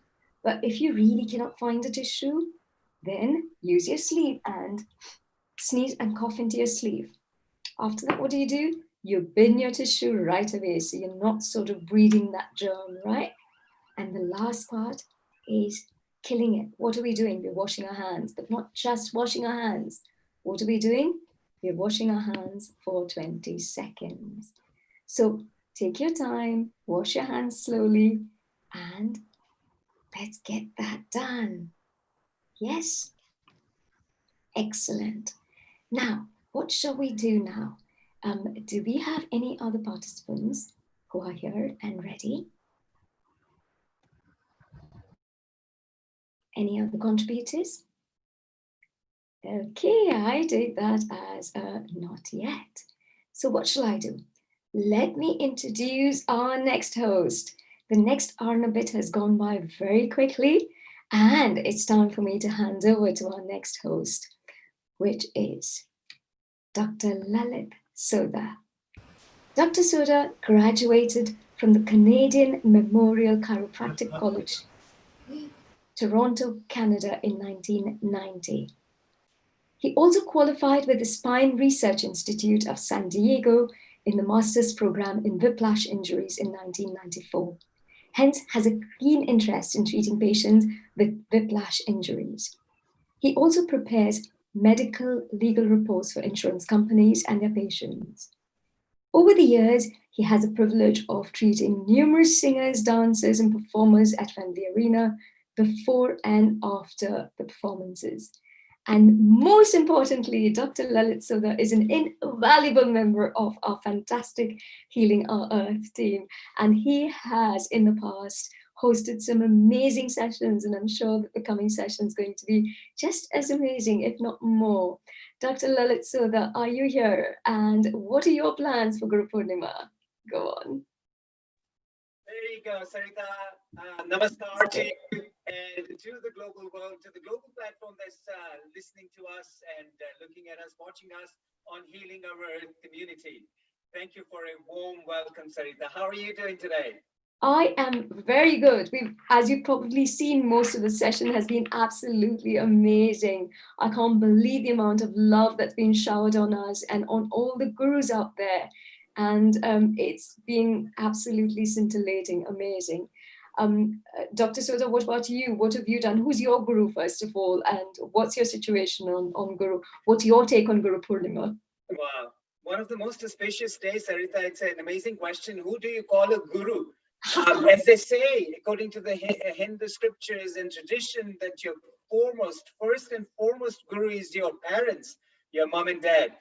So woke up this morning and unfortunately, life has it all. I've lost both my parents about 15 years ago, but we have some amazing photos of theirs in our house. So my first vandana or my obeisance is going to my beloved parents, my mother and my father, including my grandparents who have installed a lot of values in us. So started off with that, and then my own, what I call my initiated guru in the path of Krishna consciousness that I follow. So I sent him a short video message and an audio message about paying my respects to him. And then obviously to my other instructors in life, my tutors, my teachers who I've kept in touch with, my yoga guru, my instructor from colleges who installed values and taught us what I do. So I kept in touch with a couple of them and sent some good messages to them. So that's how I started my Guru Purnima day today. I think we need to unmute you. Fantastic. And do you sing? Do you have any poems? Do you have any other way of openly dedicating something to any of your gurus? Absolutely. One of the most important Guru Purnima prayers that we recite according to the Srimad Bhagavad Gita is the Om Jnana Timirandasya Jnanam Jana Shalakaya Chakshurun Militam Yena Tasmai Shri Guruve Namaha. And that basically the English translation is amazing to this particular Sanskrit verse. And it says, I was born in darkness and the darkest of ignorance. And my spiritual master opened my eyes with the torch of knowledge. I offer my humble and respectful obeisances unto him. So this is the literal translation of the Sanskrit, the shloka from the Bhagavad Gita that is paying obeisances to the Guru at the beginning of the chapter. Wow, that is absolutely beautiful. So fantastic. So I leave the show in your capable hands, Dr. Sodha. Sarita, before you disappear, what did you do for Guru Purnima, if I may ask you, and then we can carry on? Oh, fantastic. So I did the same sort of thing. I spoke to my mom first thing in the morning. My dad, unfortunately, has passed on, but he is who I consider my guru, my first ever serious guru. And of course, my spiritual guru is Sri Sri Ravi Shankar, is Gurudev Sri Sri Ravi Shankar ji. So we had a little session this morning with the Art of Living, and that was amazing before the Healing Our Earth began. So I was all charged up and really looking forward to this session because I knew we'd rock it. And of course, we are rocking it. So absolutely. Thank you for the hosting of the earlier part and then giving me such a massive introduction. Have a wonderful day and have a very bhakti or Krishna consciousness oriented day or whatever you follow, as long as you're immersed in your thoughts of your guru. So have a lovely day. You too. Thank you and namaste. Namaste. Well, what an awesome day with a very auspicious day, in fact, celebrating Guru Purnima.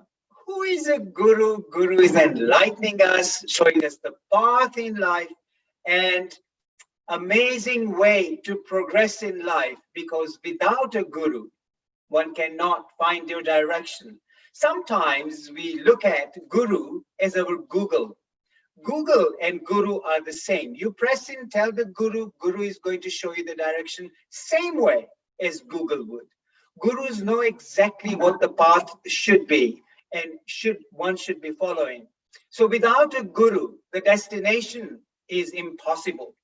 Like if you don't have your sat nav, you just don't know how to get to that destination.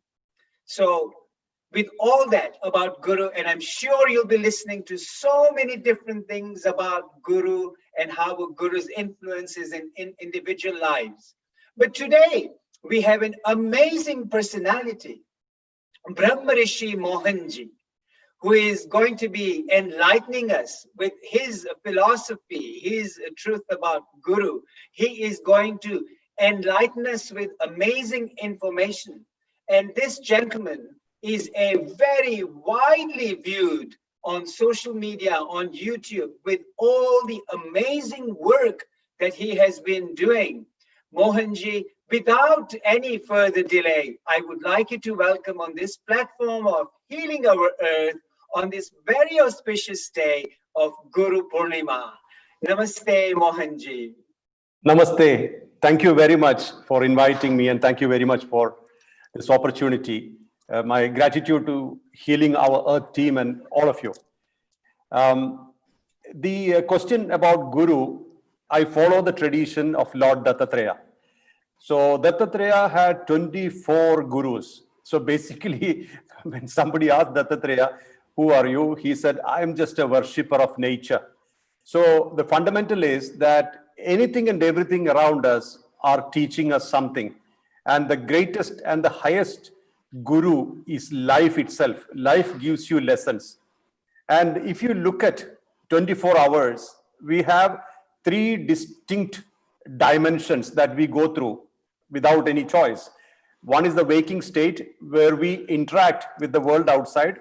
We gather experiences, we project ourselves into the world, and as per our projection, we get experiences. Then we enter into a state of the dreams, the dream state, where we completely shut off the world outside, close the eyes, then we go within the world inside. And then what we process are what is stored, what we have collected and stored. Then that also is shut down. Then we enter into a deep sleep state, where we completely nullify all the experiences. So when awareness is connected to the physical level, we have waking state. When the awareness is connected to the mind matter, which is mind, intellect, ego. Mind processes emotions, intellect processes informations, ego processes things connected to ownership. When we connect to that, and then we are fully immersed in that, what is stored by these faculties inside, that comes alive. And then we connect to the consciousness aspect. We have deep sleep. We don't know whether we are a man or a woman. We don't know the time or space. We are completely not accessible to this world, or we don't have the world to access. Then again, we take a rebirth every day morning. We come back. So we go through this process almost like a pattern, and then we decide that we are this personality, what we have projected in the world. And then we are also trying to figure out what we are in this world based on our position and possessions. So at some point in time, we realize that this is not really giving us the whole satisfaction. We are actually roaming around for pleasures. But at some point in time, we realize there is something permanent and perpetual. That's a time when we start associating that the first level of physical, second level of the mind matter, and then the third level, the consciousness, where it has got three states. We start thinking about it. It is called manana, not dhyana, not meditation. It's contemplation. That is why various masters have time and again repeated, it is important to contemplate, not meditate. Meditation will happen spontaneously, but contemplation is very, very important. The more you contemplate, the more you realize there is somebody witnessing the whole show. And then it is a quest for knowing who is permanent, unshakable, witnessing this whole show and is always unattached. So this question happens inside, and then we start going within, and it's an inner journey. It's definitely not an outside journey. So as far as the tradition is concerned, the tradition that I follow is concerned, you got to find yourself. And that's the whole thing. When the student asks the teacher, I can't really understand all these scriptures. There are Upanishads, Vedas, Shrutis, Smritis, Puranas. It's terrible, too many things. And 33 crore gods. I can't really go through all this. I can't understand. Tell me in one word, what is this whole story? The teacher said, you. You are the whole story. Tat Tvam Asi. Then the quest is to find this you, who is actually making all these experience possible. And then that's the way the connection happens. So Dattatreya tradition is about like great masters of Dattatreya, where everybody knows Sai Baba. He stayed as a fakir, a Sufi saint, and he was living in one place, but his energy and power radiated in every places. So a perfect Avaduda, fully turned the faculties like mind, intellect, and ego inward, and started finding himself, and then he finally found the soul aspect, the Atma Tattva, and stabilized there, settled down. Then what you see outside is your own reflection everywhere. So all the leaves, plants, trees, people, animals, birds, everything gives you a lesson because you see yourself in everything. And then you become one with the whole universe. So this is the Guru principle that we're talking about. Guru is definitely not just a human being. Of course, we talk about Lord Krishna as Jagat Guru, definitely, because he lived the detachment. When he was, what he lived is valid even now, because what he lived for. He was in everything, but he was in nothing. Perfect detachment. So like that, there has been masters who time and again came and displayed the possibility of existing without boundaries and full freedom. Freedom means freedom from the senses and mind, not freedom of the senses and mind. We have misunderstood this concept too much. When we talk about freedom, we talk about freedom to do anything we like, to do whatever it takes, or say whatever we say. Or when in the society, we can be ourselves as we are. That is not freedom. That is just an expression of patterns. What is freedom? Is freedom from senses and mind, where we do not have any kind of binding to anything around. So this is exactly the freedom which the masters have lived and expressed. So when you talk about Guru principle, the job of the Guru was to live it, and the job of the disciple was to connect to that principle of freedom and walk towards it inside, go within and find yourself. So this takes time. I was literally, I used to go to Himalayas quite often when I was working in a company as well. And I was trying to find out this me, and it took a long time. I did not have a personal guru at that time, but I connected to my spine, and then I was meditating, not exactly meditating, being aware of the spine. When I'm walking, when I'm doing things, I'm still aware of spine. And then automatically the things started shifting, awareness started shifting. It took many years. But the point I'm trying to tell is that if you really want to find your guru, you have to find yourself. If you found yourself, you found the guru. Then everything around is your guru. All the gurus brighten up when you brighten up.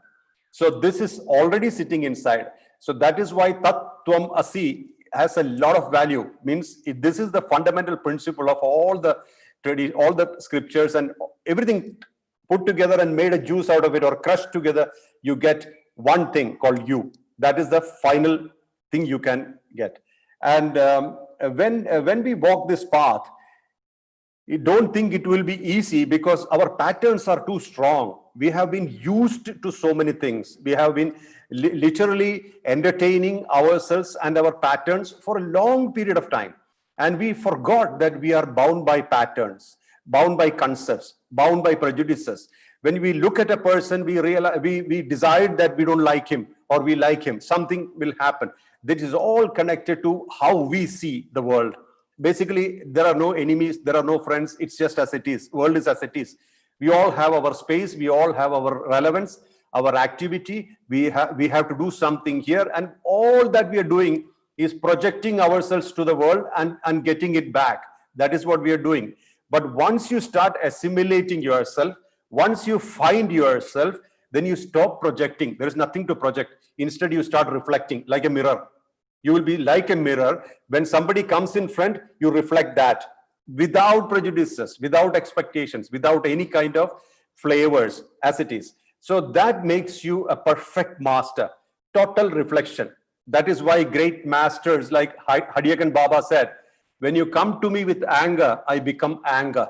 When you come to me with love, I become love. That means you do not have flavors to project. Instead, you are being a reflection of the whole world. And that is very, very sincere reflection. There's no flavor. And that is consistent, no change. So when you become like that, you become like a huge magnet because you have no flavors. You become every flavor. You are everybody. You are everything. There is no discrimination. There is no, you see the Atma Tattva in everything, the soul particle, the soul factor in all things, and you connect to that. No barrier. So this is exactly what is the soul principle, and that is exactly what is Guru principle. So on Guru Purnima day, all I would like to tell is that whatever you are searching for is already within. And when you realize that thing, we call it self-realization. See, realization is only what you already have and what you realize at some point in time that you have it. So that's very simple. And all you need is to achieve that, you must spend time with yourself. Not in books, not in rituals, not in activities, not with people. You got to find time for yourself, assimilate yourself. Before all that, you need to accept yourself. Most of us have a big problem to accept ourselves. We judge ourselves, we criticize ourselves, we doubt ourselves. And that creates the distance between ourselves and us. We find it difficult to come within because our acceptance is conditional for ourselves. And then same thing gets reflected in the society. We don't accept everybody. We don't accept situations. Even we doubt. And then we sometimes have a lot of opinions. World is full of opinions, but we have to go beyond opinions and realize the truth. Opinions are flavored because they are situational and they are play of duality. But the reality is probably totally detached from opinions. So we got to really cut out all this kind of fringes, and then you come inside and then you feel, okay, I'm complete as it is. I'm unique. I'm neither higher nor lower nor equal to anybody. I'm unique, and this is exactly what I am supposed to express in this world, nothing more. And then you start connecting to yourself. So total acceptance is the first step, and complete liberation is the result.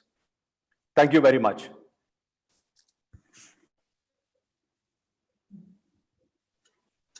Namaste. Sorry, I just forgot to unmute myself. Mohanji, my God, that was so enlightening. I just couldn't, my eyes were glued on your eyes and trying to focus listening to what you had to say. What an important message. But if I may, I have a few questions for you. Would that be okay? Sure. Please go ahead. Sure.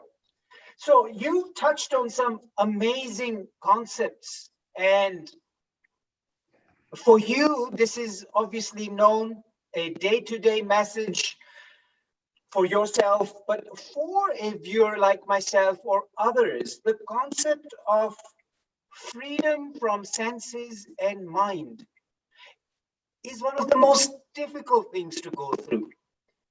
how would you recommend in your capacity what you do? You're such an inspirational person to the whole globe. How do you recommend this for individuals to go through? Thank you very much. The first step is always acceptance, self-acceptance, self-respect, self-love. See, the most criticized person in our life is ourselves, by ourselves. We judge ourselves, we compare ourselves, we criticize ourselves, and we try to compete with other people, and then we dilute our uniqueness in that way. And that is the detrimental factor. You know, we say that I am not good enough because of X number of reasons. It's not true. We are good enough. We are unique. Nobody is like us. Our thumb impression is unique to ourselves. Retina of eyes are unique to ourselves. And we are a unique creation. This have to be accepted. There's no other way. And that is the first and primary step. The moment you start accepting ourselves, stop competing, stop comparing, then we start connecting with ourselves with wonder. Like a child, you know, when a small child is given a toy, the child will be touching the toy and feeling the toy and literally enjoying the toy for a long time. And then it's fully occupied with it, full concentration. Like that, we have to accept ourselves as a unique creation and start experiencing ourselves with wonder, not as somebody in the society. That is only when you are awake. But see, there is a thing called pratiti and anubhuti. They are two different things. Pratiti means we open our eyes and we see things outside and we connect to those things and we have an experience. But anubhuti means even if you close your eyes, you have that experience inside. Means you don't need an object. For example, when you wake up in the morning, you say, oh, I'm happy, I slept well. There was no material, there was no person, there was no interaction, but still you're happy. So we realize that for happiness, you don't really have to interact with the world. So that kind of awareness takes you to yourself and you start exploring that aspect of yourself. That means these are all simple awareness, both that we should have. Awareness is the key. When we are aware of ourselves, when we accept our two A's, accept and be aware. Do that all the time when you're working, when you're traveling, when you're sitting in one place, when you're interacting. Just be aware how you are, what you are, and be fascinated by yourself. So then after a while, you will be fully connected to yourself and you will be very much linked and be happy with yourself.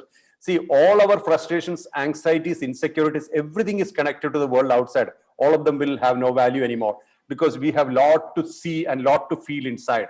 And that's the way we come inside. There are techniques defined by the various traditions, such as breath, concentrating on the heartbeat, concentrating on the breath, and also assimilating you're controlling the pranayam kind of stuff. All those things are there. Anything which is suitable for you is good for you. That's no problem.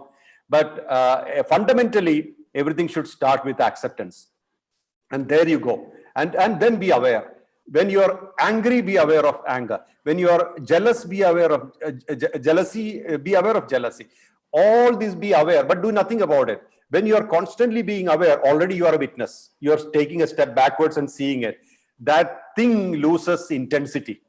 When you are experiencing anger and you are witnessing anger, anger will happen, but you are not angry. This is the difference. So when you take one step backwards and start looking at it, you know that you are actually powerful. You're not a victim of all these emotions. Instead, you are experiencing all these emotions and you're still the same. You're completely a witness. This is possible. It takes time, but then this foremost step is acceptance. That is why I keep insisting on acceptance, because if you don't accept yourself, society will not accept ourselves. So this is as simple as that. When you look at the whole society, so many people love you, so many people hate you. So you have an element of non-acceptance, which is getting reflected. Whatever you get from the society is your own projections. And whatever that projection ends and then you become reflection, then the society loves you because they only see you, they see themselves in you. They don't see you.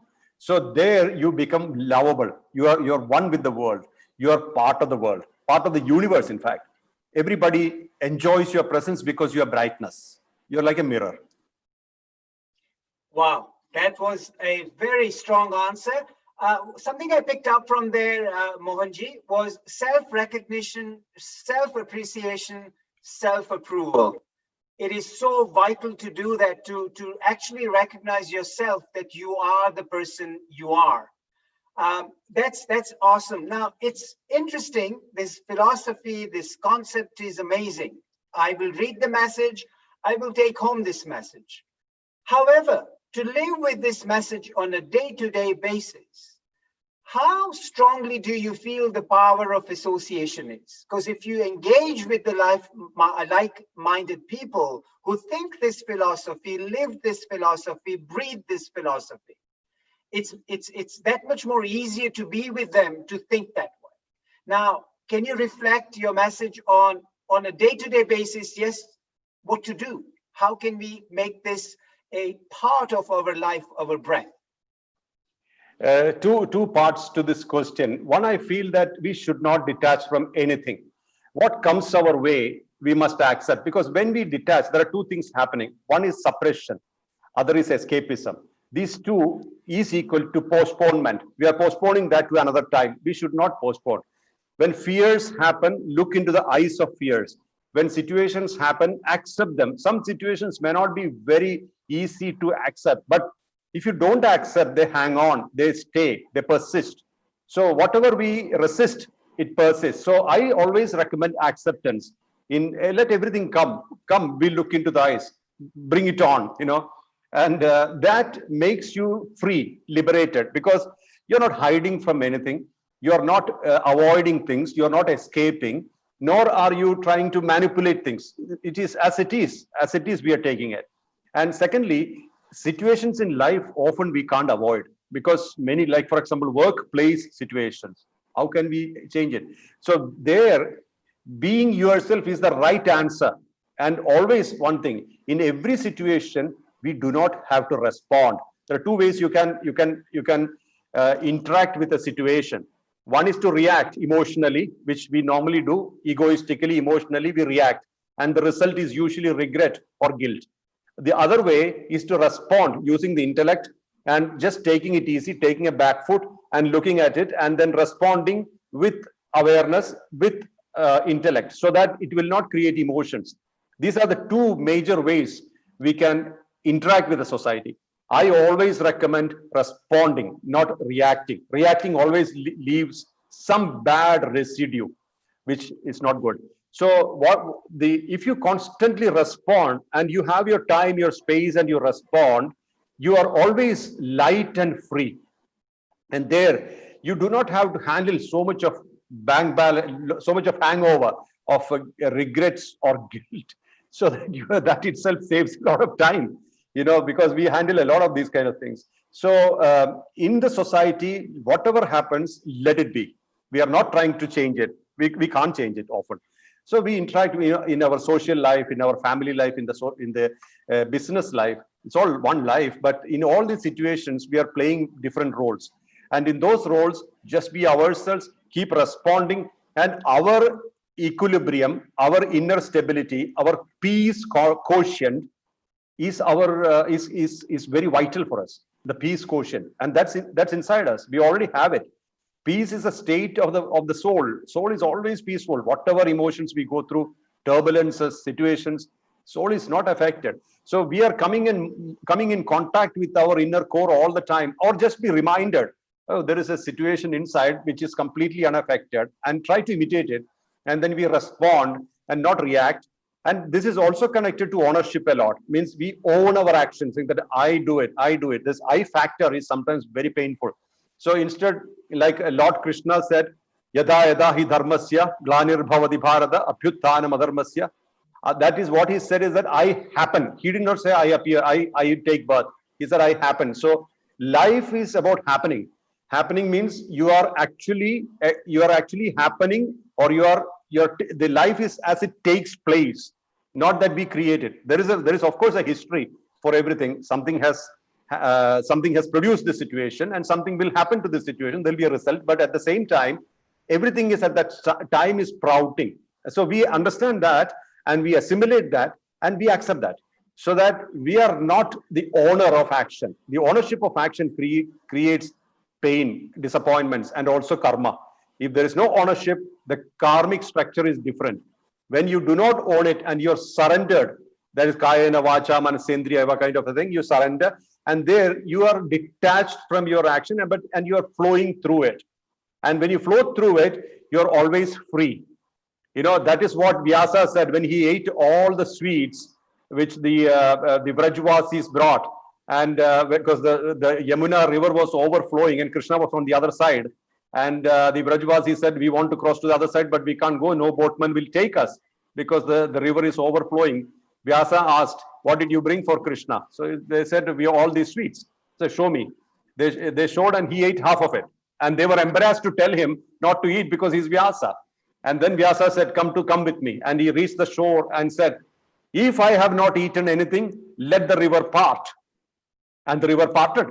And the Vrajvasis went to the other side, and they were surprised. They saw in front of their eyes, he ate all the things. He ate all these sweets. And when they reached the other side and they were walking towards Krishna's place, Krishna was found on a bench in a garden. And they waited, and Krishna got up, and then Krishna was resting. He got up and he said, what did you bring? So he said, all these things. So he said, no, I can't eat them because my stomach is full. I ate the same thing a little while ago. That means when Vyasa was consuming, he was offering. So basically, it was going into the mouth of Vyasa, but it was going into the stomach of Krishna. So this is exactly the point. The point is that you are absolutely, completely surrendered to the existence, then the karma cannot take place. So the other side I'm saying is that when we know that everything is happening in life and you are completely floating through it like you are cruising, there will be turbulences, but it doesn't matter. The ownership and the pain connected will not be there. So Thank you so much, Mohanji. This was an amazing tip that you've given. And this is why they say that we need a guru in life who can guide us properly. So these are some amazing tips that you've shared. Thank you very much for sharing this on the platform of Healing Our Earth and coming today to enlighten us. My humble obeisances to you. Thanks to all of you. Thank you so much. Yeah, thank you so much. Moving on, we have an amazing personality who is going to be introducing his singing talent here. He's an amazing singer. He's an amazing positive speaker and a good person who actually wishes to share his knowledge with the wide world. Okay, so moving on next, we have our dear friend, Prashant Kota. Prashant, a global namaste to you. Namaste, namaste to everybody, to the globe, to Healing Our Earth, and to everybody who has joined in to honor Shri Gurudev, their spiritual teachers, their Shiksha Gurus, their Diksha Gurus, wherever they may be in physical or non-physical form. I'm honored to be here, Lalaji. Thank you so much. My thanks first of all to the entire team who make this event possible regularly, consistently, and universally to everybody without any prejudice or any hidden motive other than to lift and uplift everybody who joins us. So thank you so much. I'd like to take a moment firstly before I sing something to honor what Sri Mohanji shared so powerfully with everybody and all the esteemed guests who've been on thus far and who are to come, with a small prayer in Sanskrit which dates back to many thousands of years to honor the Guru. And I wish to offer this at the feet of the masters who have been on this session today and all of those who are not with us. I'd like to offer also a special tribute to a great leader within the ISKCON Hare Krishna movement worldwide by the name of Bhakti Charu Swami, who left his body just a few days ago in sweet pastimes remembering Sri Krishna, surrounded by many disciples around the world. And such stalwart saints, such sannyasis, and such wonderful spiritual leaders like Sri Mohanji and many others remind us of the importance of having a spiritual teacher in our lives. And so this is for all of them. Om Ajnana Timirandasya Jnananjana Shalakaya Chakshurunmilitam Yena Tasmai Shri Guruve Namaha.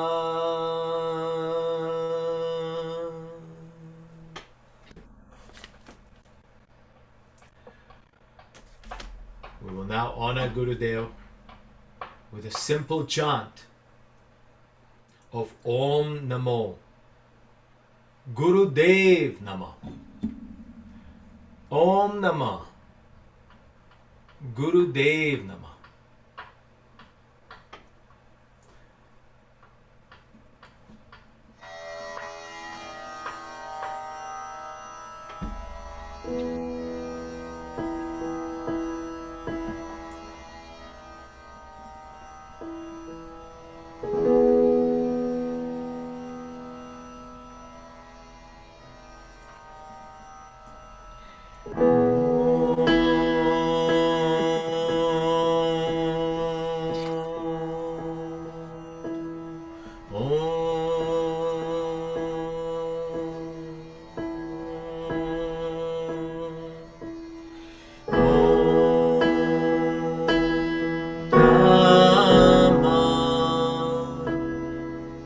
Gurudev Nama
Vaishnavas and the Shaivites, they come together. All the Christian brothers, all the Muslim brothers, we all unite because we all have a spiritual guide. We all pay homage to all the gurus today. We come together in one spiritual life. We come together in one spiritual light. Everyone together. Om Namah Gurudev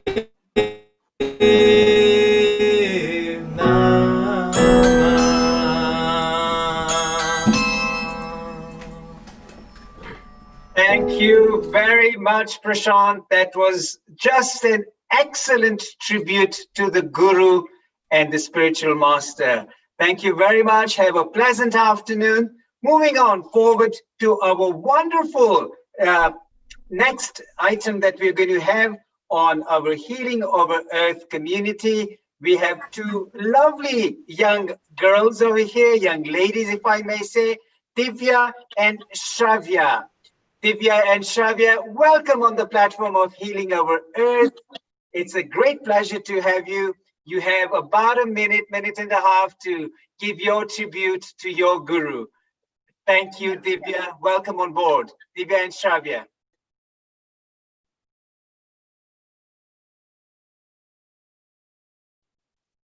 I think we are quite okay. However, we are probably having some technical issue because it feels like the screen has frozen a little bit on there. But what an amazing, these two lovely ladies are going to be sharing their tribute to their Guru and to the Guru of the whole universe. So, okay, we have now got Arun, who is in India. Arun, welcome on this platform of Healing Our Earth. A global namaste to you, lovely, soulful people. Arun, who is that sitting with you there? Thank you. Namaste. We thank you all for this opportunity, and we thank God for this wonderful opportunity that has given to you all. And we would like to exalt God here, and also Aaron would take a little moment to thank his Guru. And before that, we will praise God. He's going to play the keyboard. And the word of God says, I help us in the name of the Lord, the maker of heaven and earth. So we start with a small prayer. Father, we thank you, Lord, for this wonderful time that you have given us. And we thank you for your faithfulness, Father. We exalt you in all that we do. Continue to give you all glory and honor.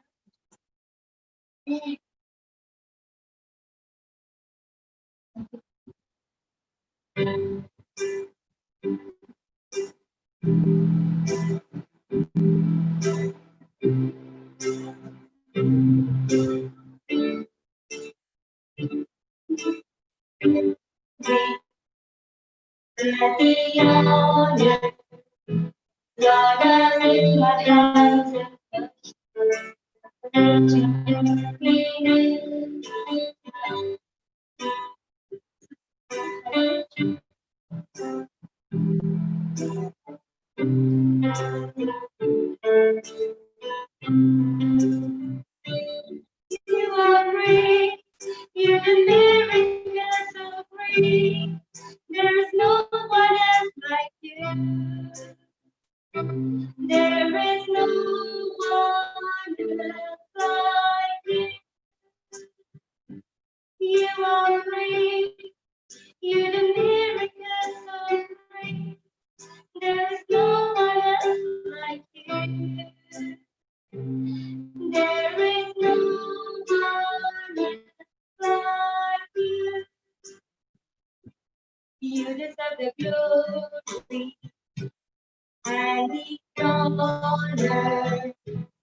Lord, I'll lift my hands to worship as I lift your holy name. You deserve the glory and the honor.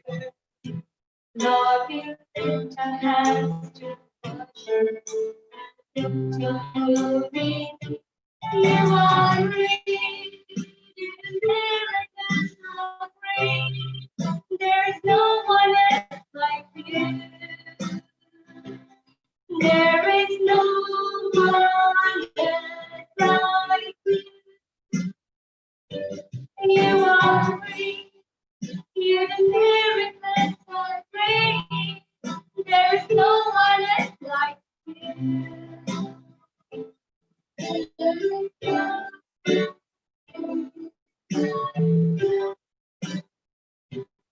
There is no one else like you.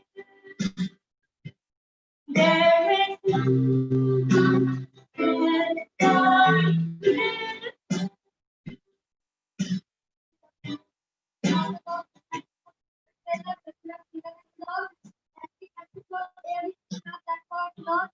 Lord, I pray for this planet, Lord, this creative planet and this planet, Lord, this peace to this planet, Lord, and for this earth to see that Lord.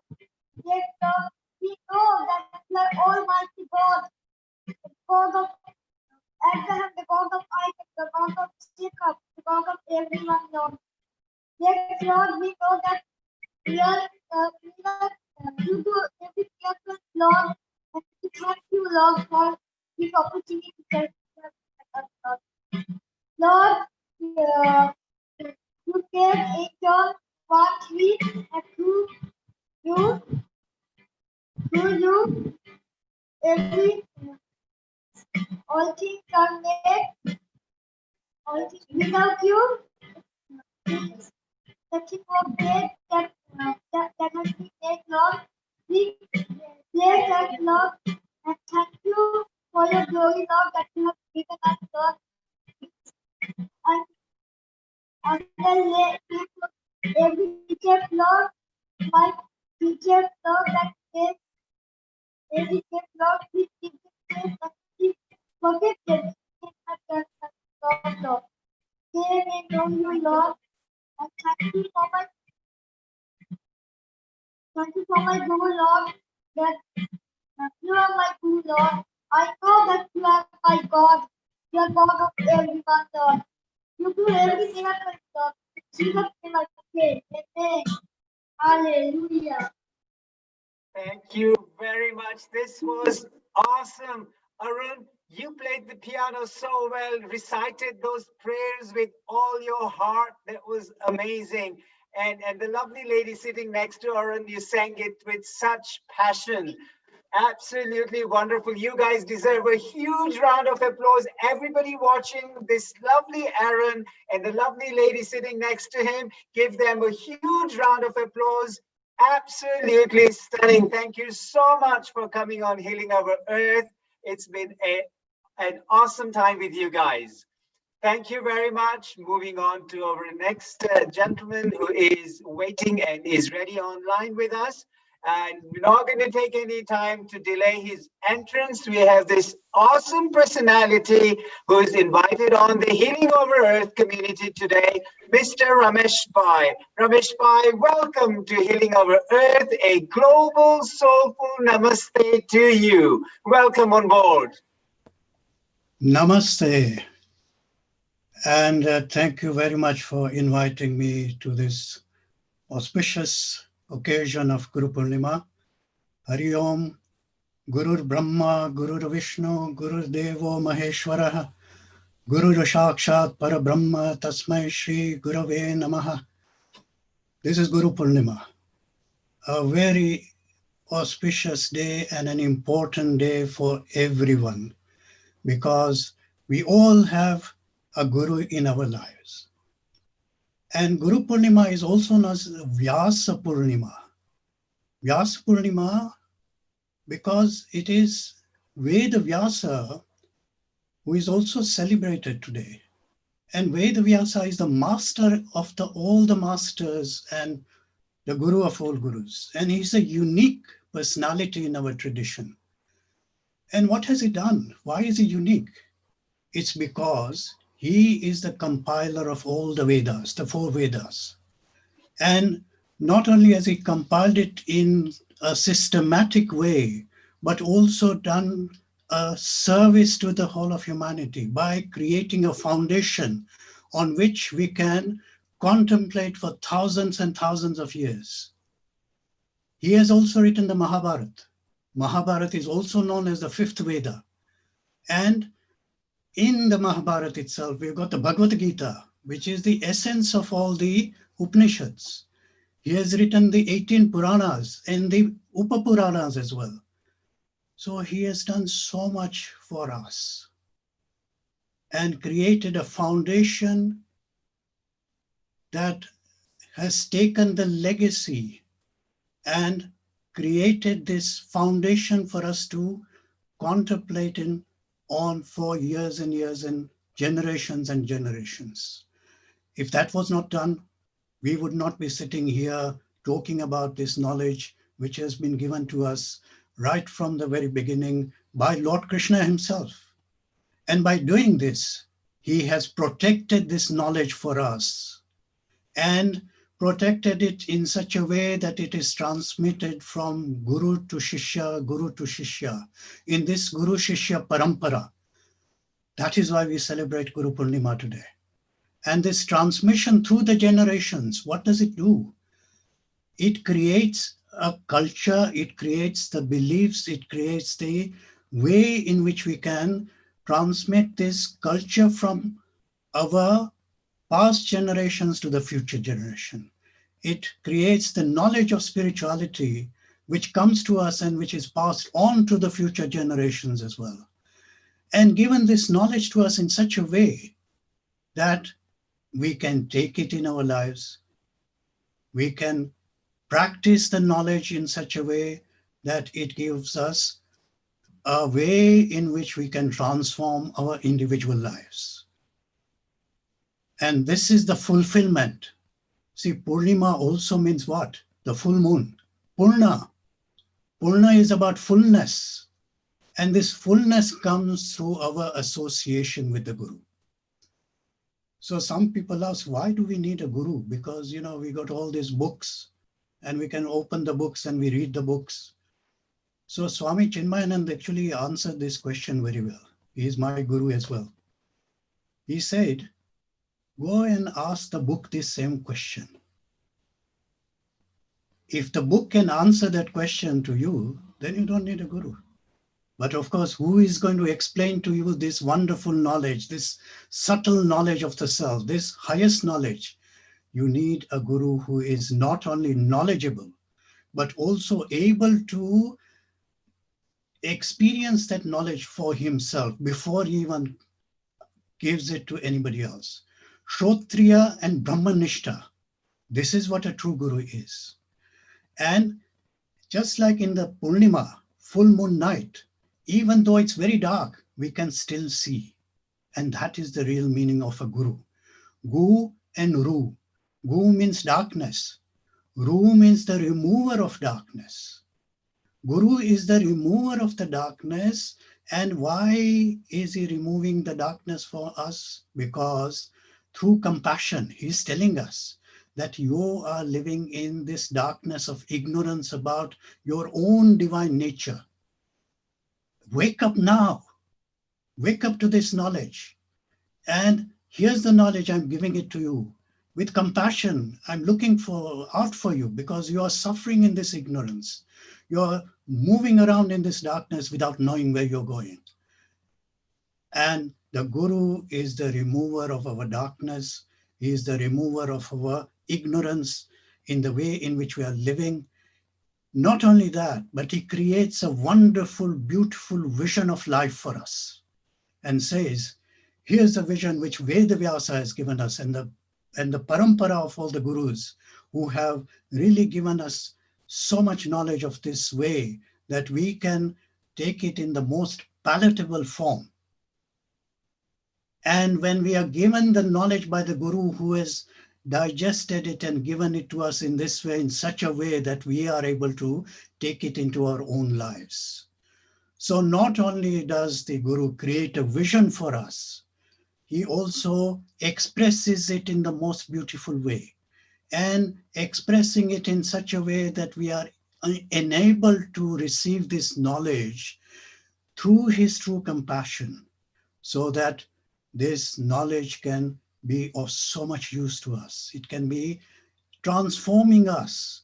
It can not only give us a way of improving ourselves physically, but also psychologically, and take us on our spiritual journey towards its ultimate destination. It is about dharma. It is about moksha. Not only the Guru gives us how to live a dharmic life, but he says, through the dharmic life, if you live in this way, you will attain the ultimate goal of life, which is moksha. And we have been going on in this cycle of birth and death for so many lifetimes.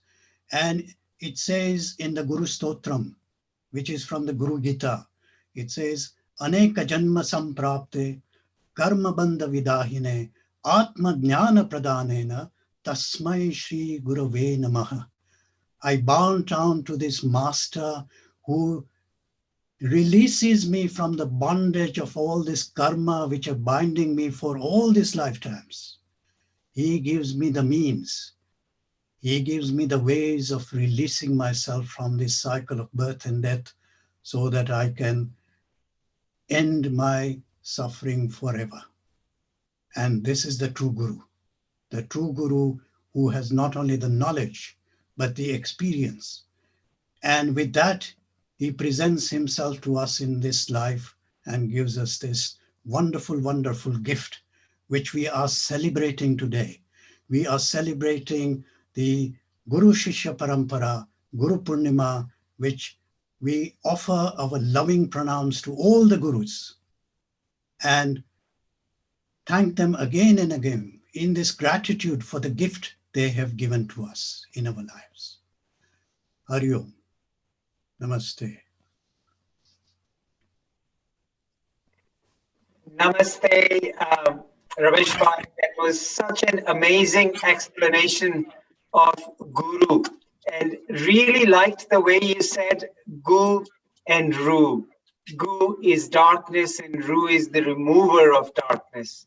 So it is such simply explained, and I think anybody who's listening on this platform today via the Facebook and all the media transmission gets the message very simply what a Guru is, remover of darkness. It is so vital, Ramesh Bhai, that everybody should have a Guru. Would you agree with that? Yes, definitely. I think, we can have many types of teachers. See, the teacher is anybody who teaches you something in life. So my mother and my father were my first gurus because they taught me how to live my life. And we need gurus not only for our living our life, but for our studies, for everything which we do in our life, because we come into this world without anything. And therefore we need to be able to learn from somebody. So the teacher is the one who gives you all this knowledge, but there is a special teacher who gives us a spiritual knowledge, who gives us the highest knowledge. And this highest knowledge is the most important thing if we think that, this knowledge is the one which is going to lead to this inner transformation, which gives us so much power of living in this world in such a way that not only do we live beautifully ourselves, but we also inspire other people to live beautifully in their own ways. So everybody needs a teacher. Everybody needs a teacher to guide them, because the Guru has already traveled this path and he knows the pitfalls. He knows the right path. He knows the pleasant path. He knows the difficult path, and he will guide us in the right way to the right place for the right reason. Thank you very much, Ramesh Bhai. That was a wonderful explanation for today's Guru, or as we call it, Vyasa Purnima. an amazing, auspicious day. And we have such amazing speakers who've been enlightening us today, and you've been one of them. So thank you very much, Ramesh Bhai, for coming onto the platform of Healing Our Earth. And on behalf of the whole team, thank you once again for coming and enlightening all the audience. Thank you so much. Thank you. Hari Om. Namaskar. Namaskar. Hari Om. Moving on to our next lovely lady who is coming all the way from the United States, guys. As we said, this is a global platform. And for this one, you don't even need a ticket or a visa to get into USA, or for the US citizens to get into Britain or any part of the world. You just have to connect via the Zoom ID. We have the next lovely lady, Helina. I believe Helina, or how do I say the name, Helina? Yeah, it's Helina. You're right. Helina, welcome on this platform, Helina, of Healing Our Earth today on this very auspicious day of Guru or Vyasa Purnima. And we have about a minute and a half, couple minutes for you to enlighten us and tell us everything that you're going to tell us about Guru Purnima today. A global namaste to you. Yeah, thank you. So I am Helina, and I'm from Boston, Massachusetts. And I'm so glad to have to be here on our Healing Our Earth platform, because I've been following this since 2 months, and it is rejuvenating and revitalizing my old all my mind and thoughts. And here I would just say that we are all connected, we are all interlinked, and everyone are one. So I would like to just pay a deep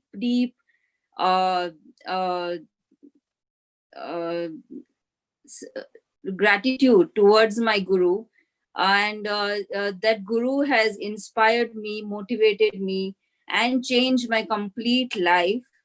And it is always in my mind. She is like a life-saving jacket when we are in an ocean. So she is like a life-saving jacket. She has uplifted me, and I would like to on this Guru Purnima give a deep gratitude to my mentor, my maternal aunt. She is my Masi, and her name is Shreya. And also I would like to give a deep gratitude to Louise Hay. She is also from USA, and she has changed each and every thought, whatever I am today. And also, like Ramesh ji said, that Guru is removing the darkness from your life. Any type of Guru removes and motivates you to go ahead, to change your life, to change your mind. So wherever they are right now, I want to deeply thank them. And I would like to say to them that you prosper in your life, do whatever you like, and you are always in abundance, prosperity, safety, and healthy. And I would like to just close my eyes for a minute and play a song that is maybe a song or maybe a bhajan for the Guru.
So this was my contribution for the Guru Purnima.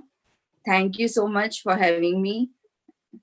Helina, thank you so much. That was an amazing tribute you paid to your gurus, to your Masi, to lovely Lady Louise Hay, and who is she not known by? A lovely author. She writes amazing stuff, has got amazing online videos. So a big, big tribute to Louise Hay too. Helina, thank you very much. Thank you for your lovely tribute and your lovely Guru Vandana. That was absolutely nice. Thank you.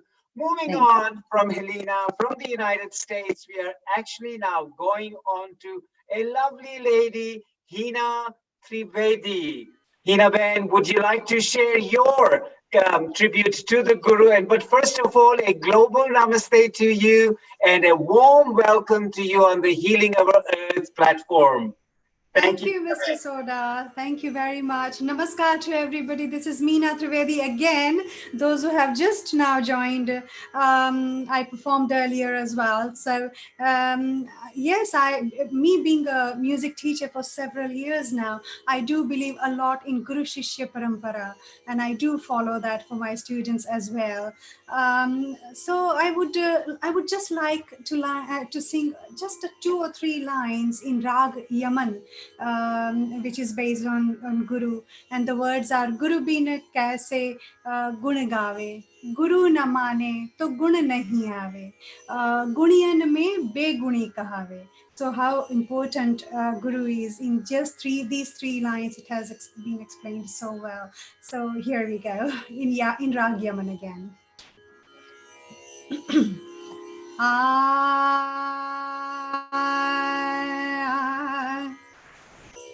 Ni re ga, ni da, ni re sa, ni re ga ma pa,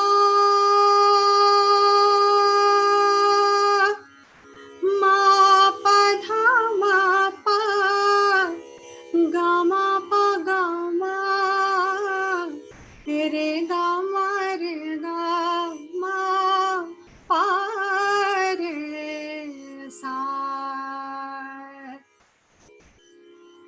Guru bina kaise gun gaave, Guru bina kaise gun gaave, Guru na mane to gun nahi aave, Guru bina kaise gun gaave, Guru na mane to gun nahi aave, guniyan mein beguni kahave, Guru bina kaise gun gaave.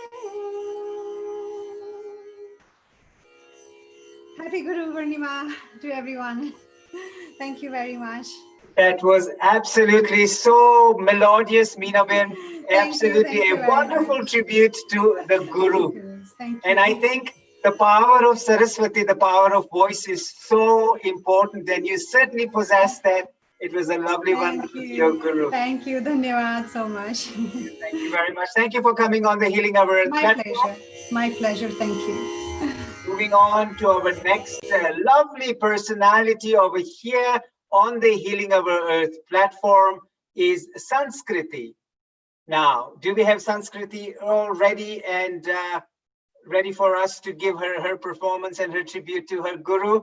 Sanskriti, welcome on our platform of Healing Our Earth. Thank you. Okay, Sanskriti, are we ready? There we go. We see her on Spotlight. Yes, absolutely. Sanskriti, a global namaste to you and very warm welcome on our Healing Our Earth platform today.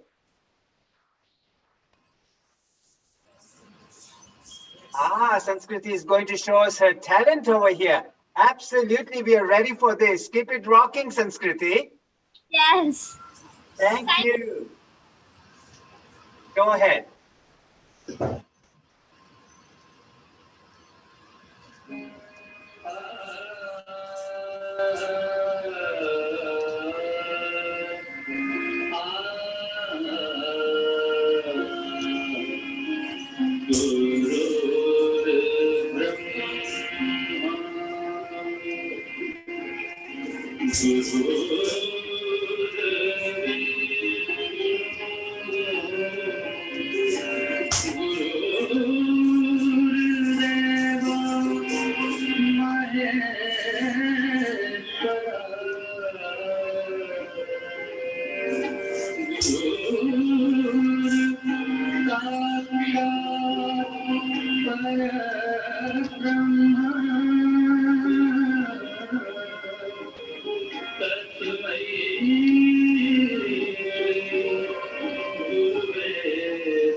Ashita, Sanskriti, sorry, my apologies with the name. Sanskriti, that was an amazing tribute. People sing, people dance and give their guru a tribute. And you did an amazing job with all those hand gestures and the way you positioned yourself.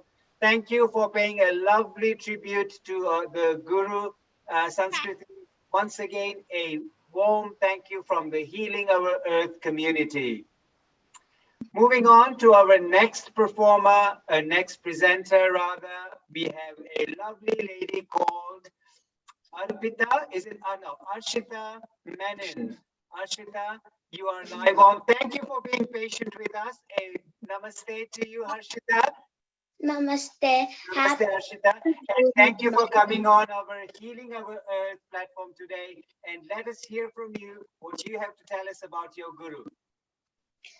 I am Arshita Menon and I'm from London. My music guru is Vina Pani. I am so lucky and grateful to have a wonderful guru. Thank you, Guru, for introducing me to the world of music. I am dedicating a bhajan called Toduraya to my guru.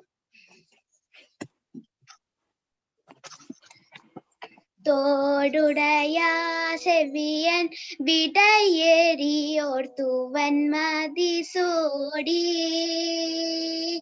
தோடுடையா செவியன் விடையேறியோர் துவன்மதி சோடி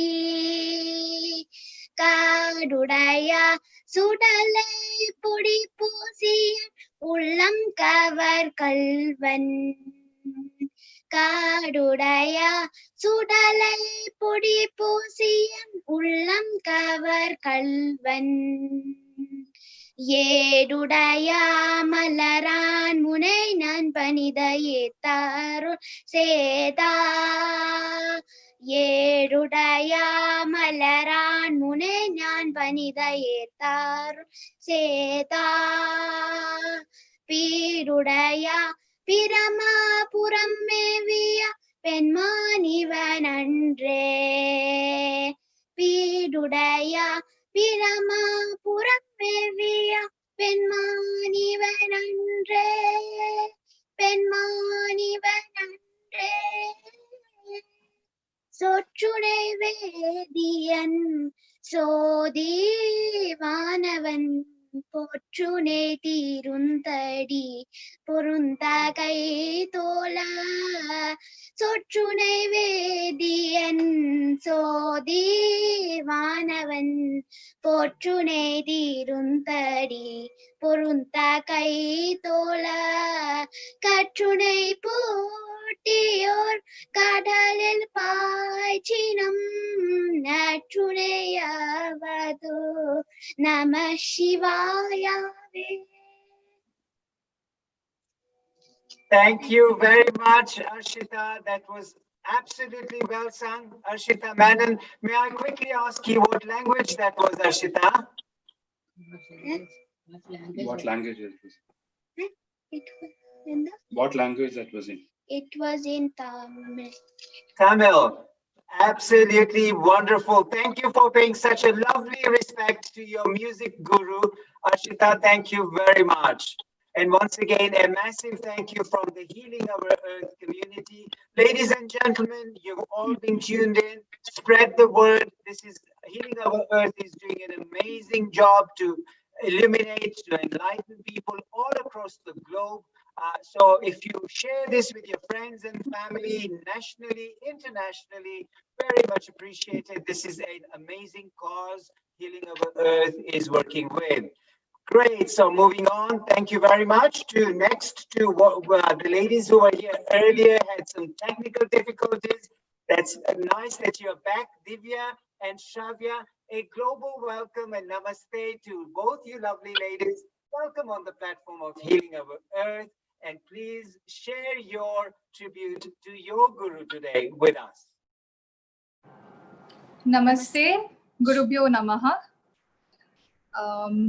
Firstly, I would like to thank healingourEarth.com team for giving this opportunity.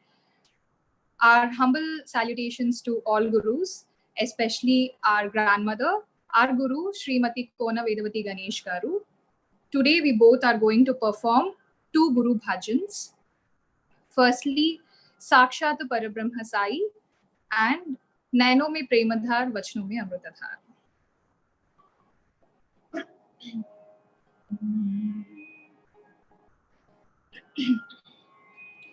साक्षात परब्रह्म साई गुरु वंदना सत्य साई साक्षात परब्रह्म साई गुरु वंदना सत्य साई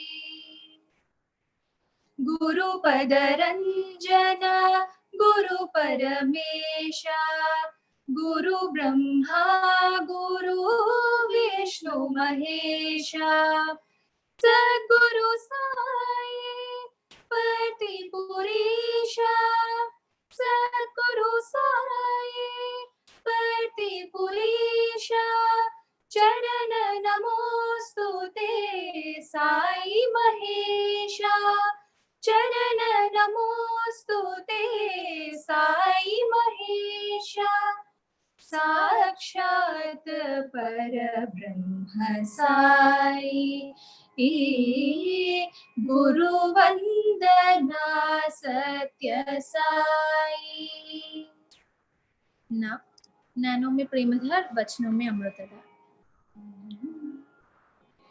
नैनों में प्रेमधार वचनों में अमृतधार नैनों में प्रेमधार वचनों में अमृतधार सद्गुरु साई मेरा जीवन आधार सद्गुरु साई मेरा जीवन आधार जीवन आधार मेरा जीवन आधार जीवन आधार मेरा जीवन आधार सद्गुरु साई मेरा जीवन आधार सद्गुरु साई मेरा जीवन आधार नैनों में प्रेम धार वचनों में अमृतधार सद्गुरु साई मेरा जीवन आधार thank you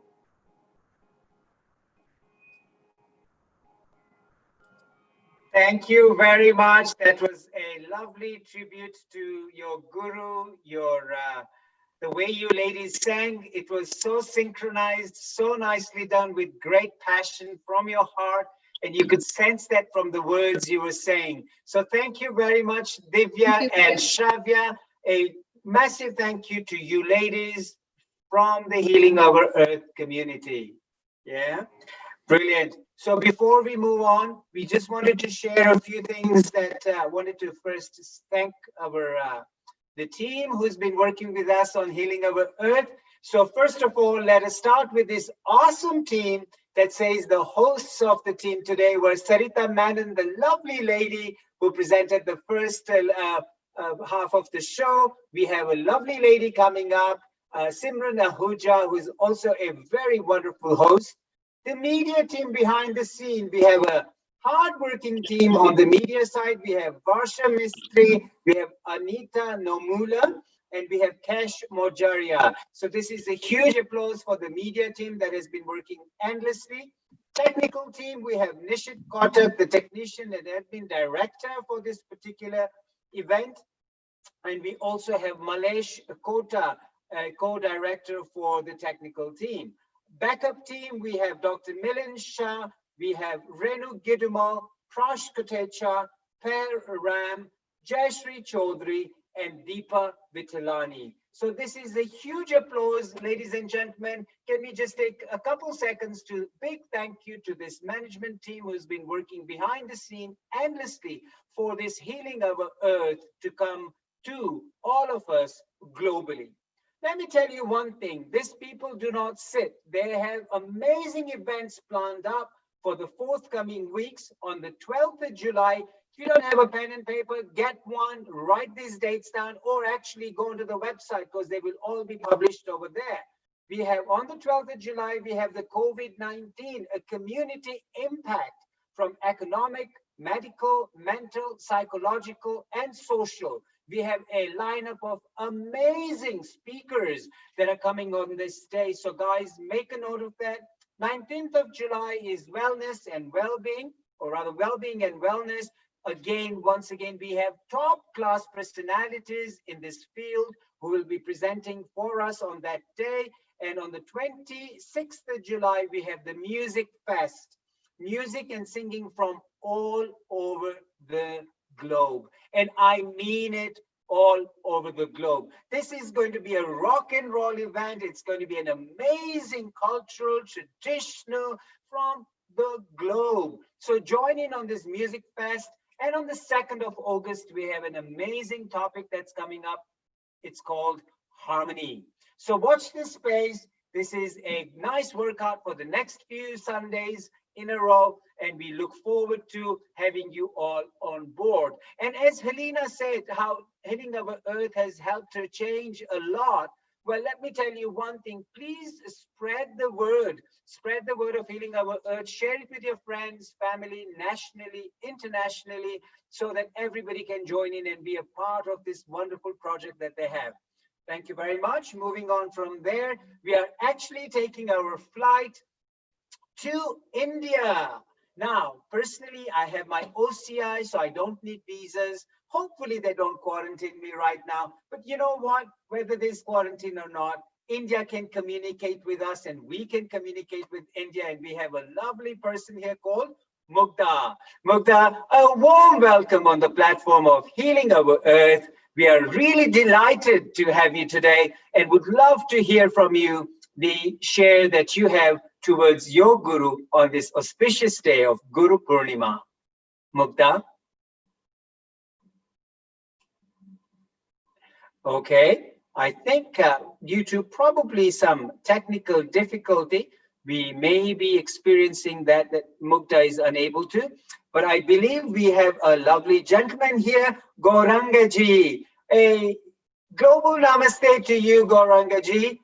From the Healing Our Earth platform, you're welcome today over here. Would love to hear what you have to tell us on this very auspicious day of Guru or Vyasa Purnima. Welcome on board, Gaurangaji. Hare Krishna. Hare Krishna. Thank you all. I want to offer my respects to all the elders here, to all the speakers, to all friends and all guests. Thank you very much for letting me speak on this most auspicious day of Guru Purnima. So I guess I'm live. You can see me? Yes, we can see you and we can hear you very clearly. So you want to give me a little sign when my time is over, perhaps? I certainly will interrupt. No problem at all, Gaurangaji. Hari Bol, Hari Bol. Hari Bol, Hare Krishna. So I want to quickly speak something about my spiritual master, my Guru Maharaj, Srila A.C. Bhaktivedanta Swami Prabhupada, who took this Krishna consciousness movement and this Hare Krishna mantra and distributed it all over the world. There are temples in every country on the globe. Of course, he followed from his spiritual master, Srila Bhaktisiddhanta Saraswati Goswami Maharaj, who gave him that order of going to the Western countries and give Krishna consciousness there, because people are very much in need in the Western countries. And that goes, of course, back to Chaitanya Mahaprabhu, Lord Chaitanya, who appeared 500 years ago at the incarnation of Krishna for this age, and who has started the Hare Krishna movement, really, the Hare Krishna mantra of giving it everywhere throughout the world. Originally, when the Guru Krishna himself, as Lord Chaitanya, appeared in Bengal, in Navadvip, Mayapur, he said this chant of Hare Krishna, this Sankirtan, should be heard in every town and village. At the time, the people took that every town and village, well, in Bengal, and they tried to distribute that Hare Krishna mantra in Bengal. Then someone came to the realization, why only Bengal? Why not all over India? And then devotees started travel all over India and distribute that Hare Krishna mantra and inducing people to chant Hare Krishna. And then Srila Prabhupada, by his spiritual master, has been sent to the West to distribute. Why only Bharat? Why only Bengal? No, this every town and village means every town and village on the globe. So that is the greatness of Srila Prabhupada, which I want to glorify here a little bit, of having taken this mission in a very humble way, with no support, not Air India arriving in New York, just from a steamship, from a freight ship, arriving there and being for 1 year without any support, all alone, with just a few dollars and a trunk of books he had written and translated. So I am very grateful to Srila Prabhupada, who has nourished my spiritual kripa for the last 40 years. And I am totally sold out to him. I could talk for hours, of course, how Srila Prabhupada has affected me. I met him once in France in 76, 1 year before he left this mortal world, and that made an impression on me which cannot be described. But I know him also through studying for the past 40 years, studying his books, studying his literature, and that is the most important thing. So what I will do now, I promised to do a little bit of chanting. I have talked enough and glorified Srila Prabhupada.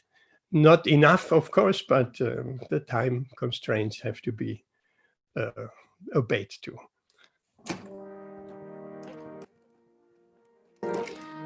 Nama Om Vishnu Padaya Krishna Prestaya Bhutale Srimad Bhakti Vedanta Swami Niti Namine Namaste Saraswati Deve Gauravani Pracharine Nirvishesha Shunyavadi Pasatya Deshatarine Shri Krishna Chaitanya Prabhu Nityananda Shri Advaita Gadadhara Shivasati Gaura Bhaktarinda Hare Krishna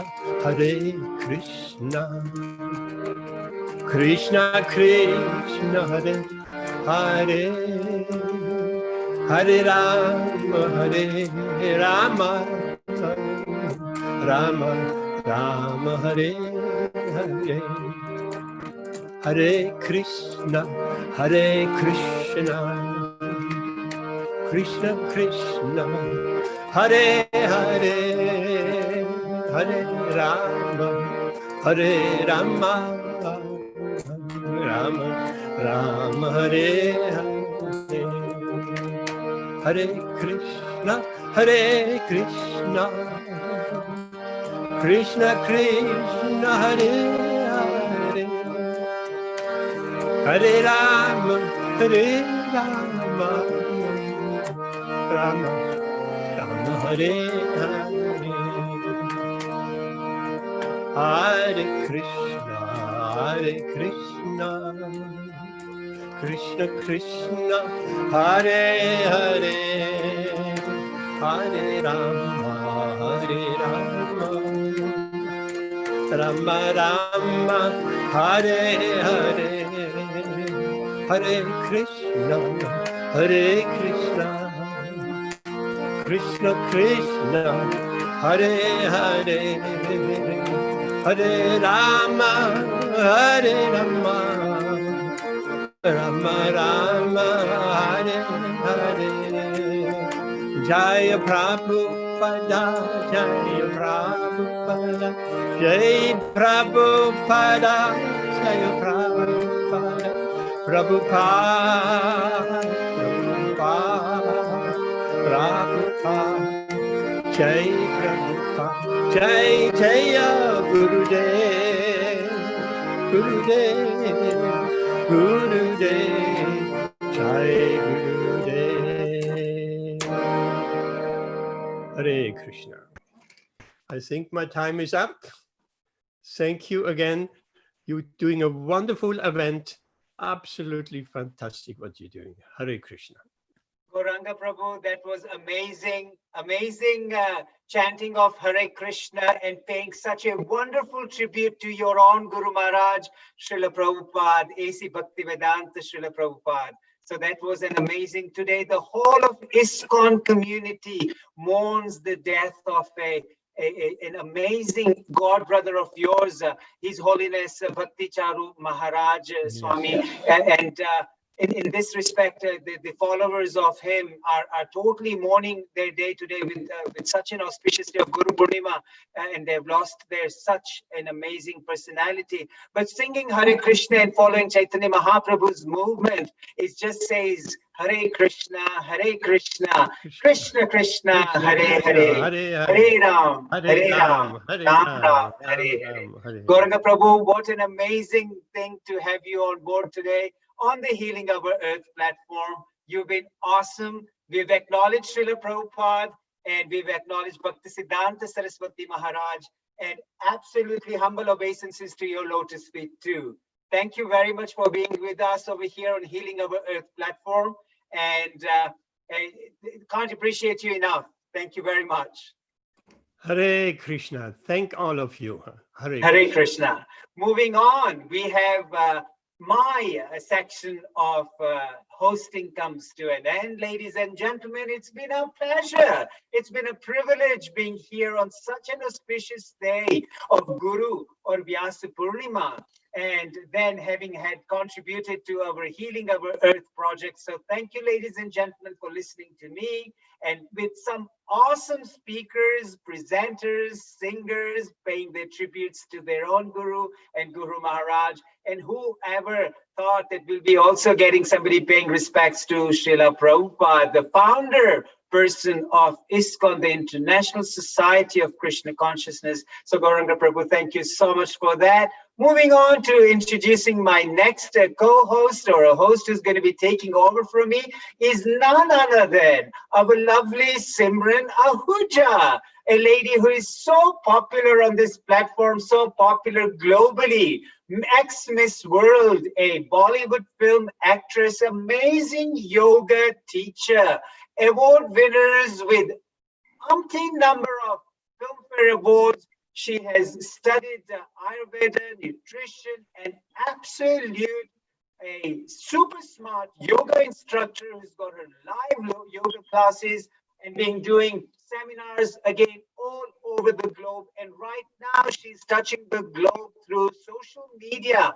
Guys, you need to follow her, see what she's doing. She's an exceptional person who is on this globe spreading so much good work, so much good knowledge, and so much love. And that is our lovely dear Simran Ahuja.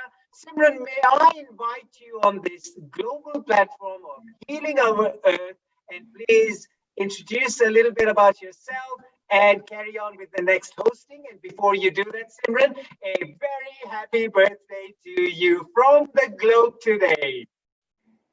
Global namaste and greetings to all the lovely souls across the world. That was extremely kind of you, Dr. Lalit Soda. You know for a fact that I'm a big fan of yours. And Healing Our Earth has really given this platform to the entire family from across the globe to connect and come together. And today, on this most auspicious day of the year, the day of Guru Purnima, the day where we are to seek blessings from our gurus for really giving us all the teachings. It is such a beautiful feeling that Healing Our Earth has really given us this platform to be one and connected with each and every one of us, that we all can seek blessings from our respective gurus. So humble thanks to you, Dr. Lalit Soda, and I do enjoy your keep your spine tall and have broccoli on a regular basis. I do follow your advice as well. Thank you so much, Dr. Lalit Soda. And I do like your chiropractice and the way you heal the spines of people. Thank you very much. Thank you, Simranji. Thank you. Have a lovely afternoon and enjoy the rest of the evening. Thank you so much, and thank you for the lovely wish as well. Well, as I said, that today is the most beautiful day. The day we are born and the day we find a guru, we say, is our second birth. The day we realize that our teacher is our guru or our parents are our guru, we realize that it is a new birth altogether. We all feel so blessed, so connected, and we realize the true essence of life. Today is that beautiful day. So to all the lovely souls from across the world, it gives me great opportunity to be here on this most wondrous Healing Our Earth platform. Please, we are so excited to welcome the great vocals lady who's here with us, and she believes in healing the world with her voice. We always say it's music and light. It's the light and sound which really rules the world. And that is where everything began from, and that is where everything shall end. So to feel the light within us, we'll give you some great sound. We have with us a great singer and a wonderful human soul. The very lovely, adorable, and the girl with a fabulous voice to really heal all those rattling nerves and take you, make you travel within yourself. May we please welcome the very beautiful Renu Gidomal. Hi, Renu. Hi, dear Simran. Namaste to Healing Our Earth. It's so lovely to see you today. Same here. It's wonderful to be here. So I've got a very special song to start off with. And this is dedicated, my dears, to all our gurus. But it's dedicated especially to our dear Simran, whose birthday it is today. So let's start off on a joyful fiesta note.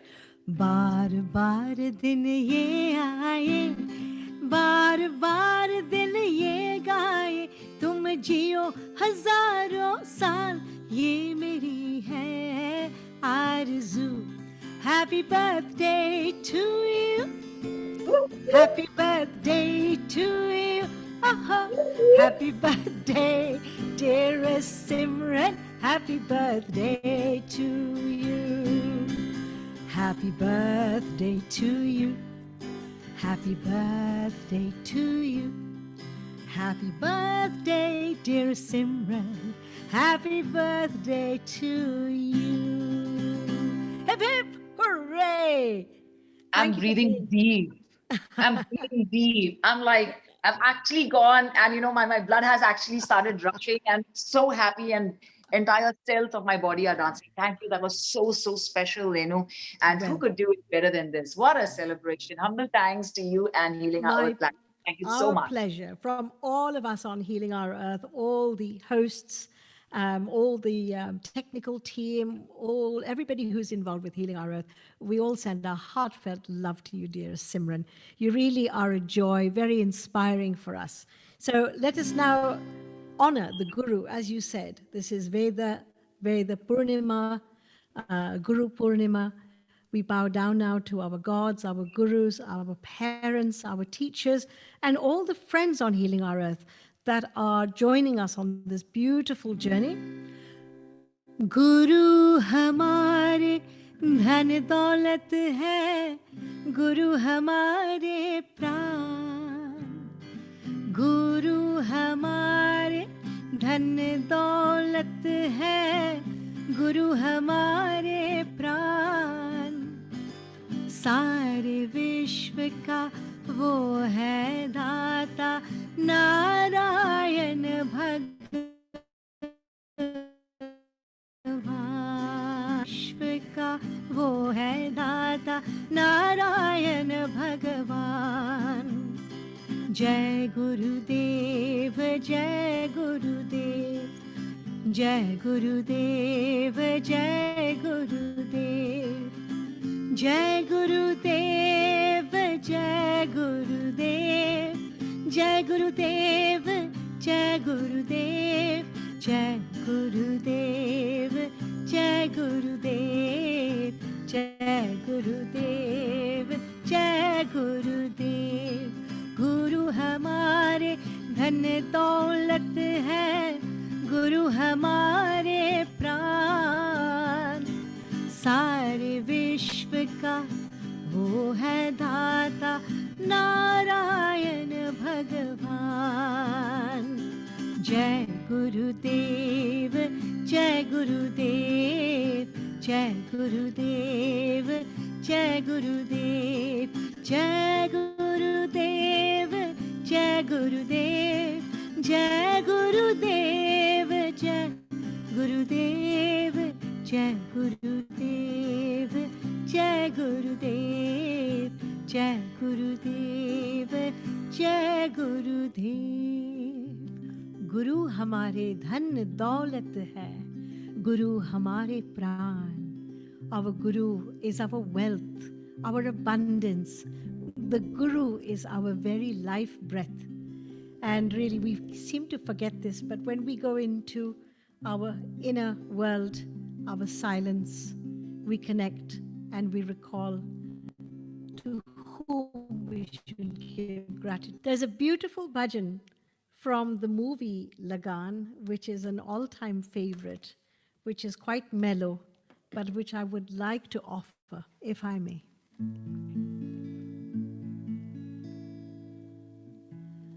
O palanhare निर्गुण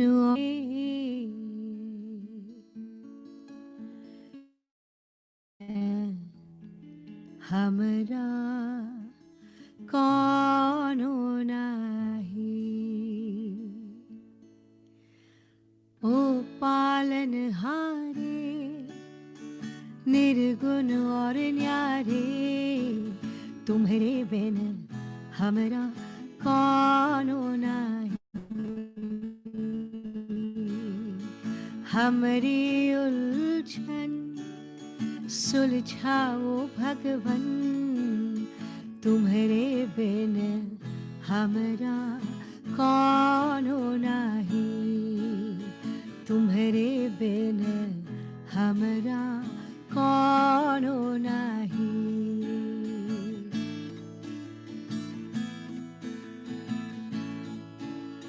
तुम है हमका हो संभाले, तुम है हमरे रखवाले। तुम्हारे बिन हमरा कौनो नहीं। तुम्हारे बिन हमरा कौनो नहीं।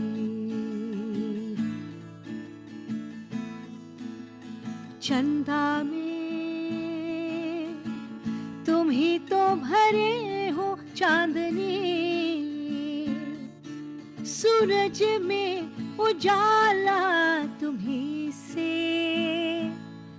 ये गगन है मगन, तुम ही तो दिए हो इस तारे भगवन, ये जीवन तुम ही ना सवारोगे तो क्या कोई सवारे, ओ पालनहारे निर्गुण और न्यारे, तुम्हारे बिन हमरा कौन हो नाही, हमारी उलझन सुलझाओ भगवन, तुम्हारे बिन हमरा कौन हो नाही।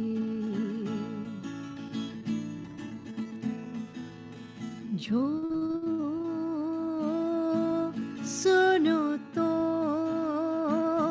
कहे प्रभु जी हमारी है बिनती,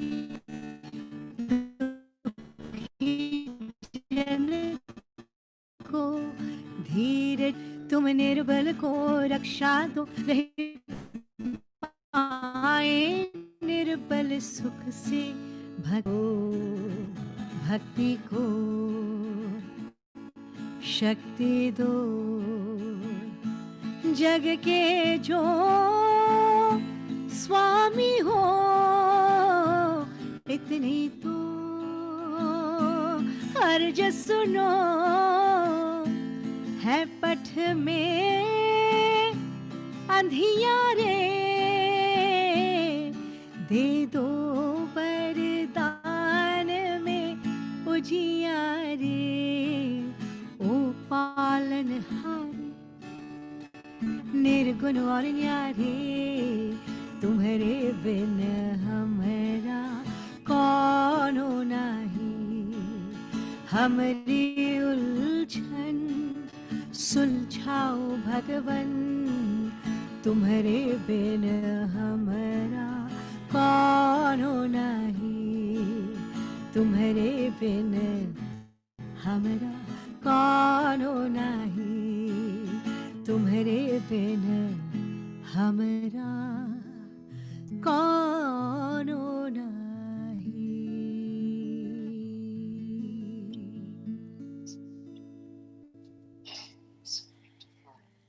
That's So you, my beautiful. dear Simran. Wishing you lots of love on this special day, Guru Purnima Day, and your birthday. So, how have you been spending your birthday today, dear Simran, apart from being on Healing Our Earth? You know, it's been such a unique experience and such a lovely experience. For the first time ever, you know, it's been my birthday and Guru Purnima together, and we started with 108 Surya Namaskars in the morning. Wow, You know, 108. 9 a.m., 108, along with the How long chanting did of that the names of take? Sun God. Yeah. Oh my goodness. And how long did that take? It took 2 hours. It takes 2 hours. We've been doing it for 21st June, International Yoga Day, and 28th and today, because we had people from all across the globe. And especially, you know, people from across borders, they are very keen to do the names of sun salutations. They love to do the chanting. So it's been such a beautiful feeling, you know, of really healing, you know, because this is what Healing Our Earth says, healing our own selves before we go ahead and bring that feeling of love and Yes. warmth towards others. And Renu, you know, I'm completely How mesmerized, magical. completely mesmerized the way you're taking us towards the path. So it's been really a beautiful feeling altogether. And you know, all of a sudden, you know, everything was really going on in the world. And today, suddenly, I can feel that peace and calmness. And by listening to Isn't you, that you're wonderful? taking us into that beautiful world. So can we please request you for something more? So what we're going to do is something completely different. So I love interacting with kids, and I love teaching children.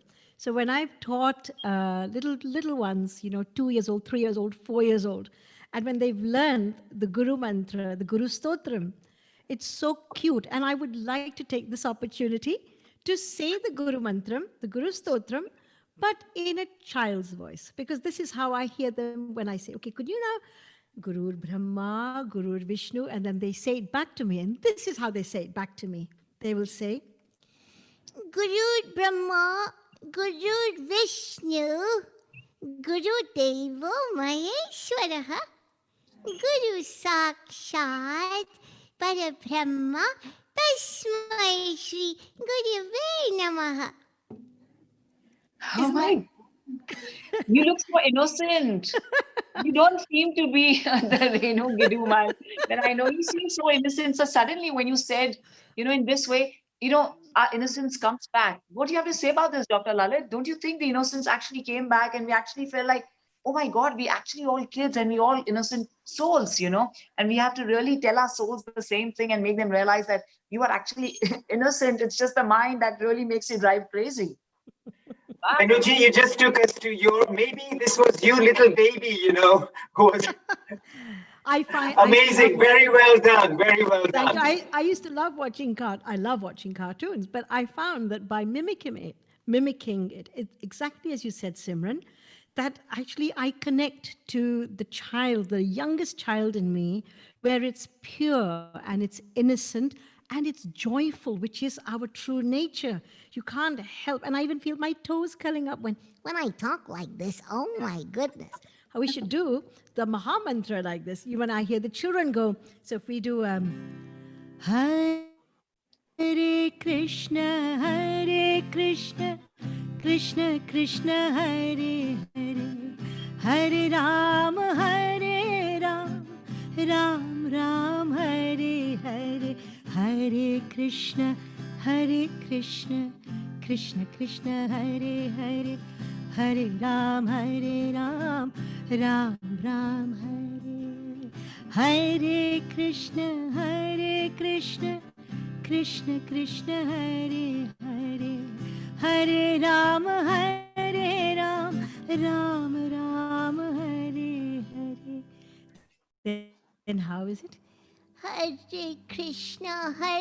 Krishna, Krishna Krishna, Hare Hare.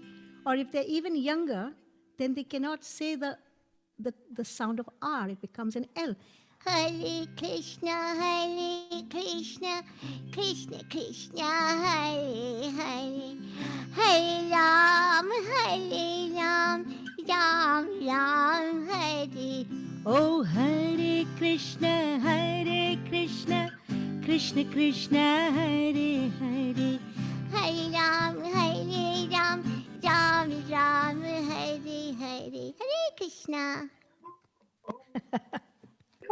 Amazing, Renu. Amazing. I'm glad. Never ever thought, Renu, that we could actually be kids in a spur of few seconds just by behaving like one. I was actually feeling the same thing. My toes were like, like taking a twirl and my fingers like, okay, actually I was getting that feel. And I think you can really do that magic. And the fact that you're a guru, yourself, I think we really, with folded hands, thank you for being such a guru, to those beautiful children and to everyone you teach and you heal across the world. So that was something very, very unique. And thank you for making us realize that child within us. Thank you, my dear Simran. And you are an inspiration for us, as are all the co-hosts, but you especially with the amazing yoga. Really, you inspire me. Every time I see you so radiant. And I think, okay, I've got to get back into yoga. I'm the eternal beginner. So thank you for the inspiration. And what an ironic time, when we are in lockdown. It's your birthday when you would be celebrating with your friends. But yet, here you are today on this holy day of Guru Purnima and your birthday, celebrating with the whole world. How beautiful. What a great gift that you've been given and sharing with us all. So true, so true. It's a unique feeling altogether. And it's just the utmost blessing. And that's what I started my day with. So we started with Guru Brahma, Guru Vishnu, with the whole world. But you took me into a different phase altogether. As I said, I'm actually feeling like a kid and I actually feel very light. And we always say we always want to fly and feel as light, It's not about the weight. It's about just the feeling. It's about your heart. It's about your mind telling you that you need to fly. So thank you for giving us this beautiful light feeling. Would you like to mention anything else on this very, very beautiful occasion of Guru Purnima to all of us, Renu? I think the attitude of gratitude, this is what my teachers have taught me. My Sadguru, Bhagwan Sri Satya Sai Baba, my Kul Guru, Dada J.P. Vaswani, the attitude of gratitude and remembering this all the time, to say thank you to everything. Thank you to our body. Thank you to our mind.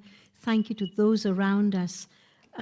Deep, sincere thank you for all the food that we eat, every grain of rice that we get. Thank you for the sunshine. Thank you for the rain. Thank you for the rainbows. Thank you for the slaps.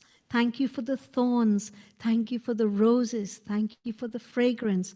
In everything, thank you. Shukr, shukr, shukr.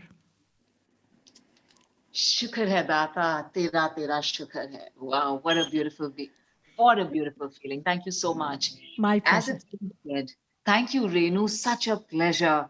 As I said, even my voice has changed now because I'm just feeling that, unbelievable feeling, because today I was back to back everywhere. And it's the first time that, I had a lot of schedule where everywhere we had virtual cake cutting. Oh, I mean, who how wonderful. and Virtual now cake cutting and no calories, Simran. Wow, that's fantastic. I like that. Okay, that's so adorable. But I must tell you, you've taken me into that beautiful world of yours. So thank you for healing me and for healing all the souls across the world. Thank you so much. Namaste. Renu Namaste, Purnima. everyone. God bless you. Namaste, dear Lalitji, as well. Bye, Simran. Happy birthday. Thank you so much. Thank you. Happy Guru Purnima to all the lovely souls who joined us. I must definitely mention this. We always talk about, the technology. We've really advanced so much that we are all talking about artificial intelligence these days. But no matter how fast technology advances, or on the tip of your fingers, we have everything at our comfort. But still, the sole purpose of our life will always be the same. It always was and shall always be exactly the same. That is to realize the self, to realize the God, to realize the truth within us. And this is the talking of that spiritual soul, which has been covered, by lots of layers. And we just need to unlayer them by lots of love, compassion, the divine love. And of course, it's by the grace of a guru. That is why we celebrate this beautiful occasion of Guru Purnima. Now, before we get into that, I have some statistics to share with all of you. Scientists say that the same energy that was there 13.7 billion years ago at the beginning of the universe is the same energy that now makes up the entire universe. So all of us are part of the same energy, and all of us will unite into that same energy. So we really need to tell ourselves that the truth will always remain the same. That is God realization. And that is why to realize God, we need a guru. It could be a spiritual master. It could be our parents, our teachers. If a child wants to learn something or wants to excel in any dance form, drama, or they go to school, they need a qualified teacher who will actually teach them the art to expertise that particular art that they want to learn.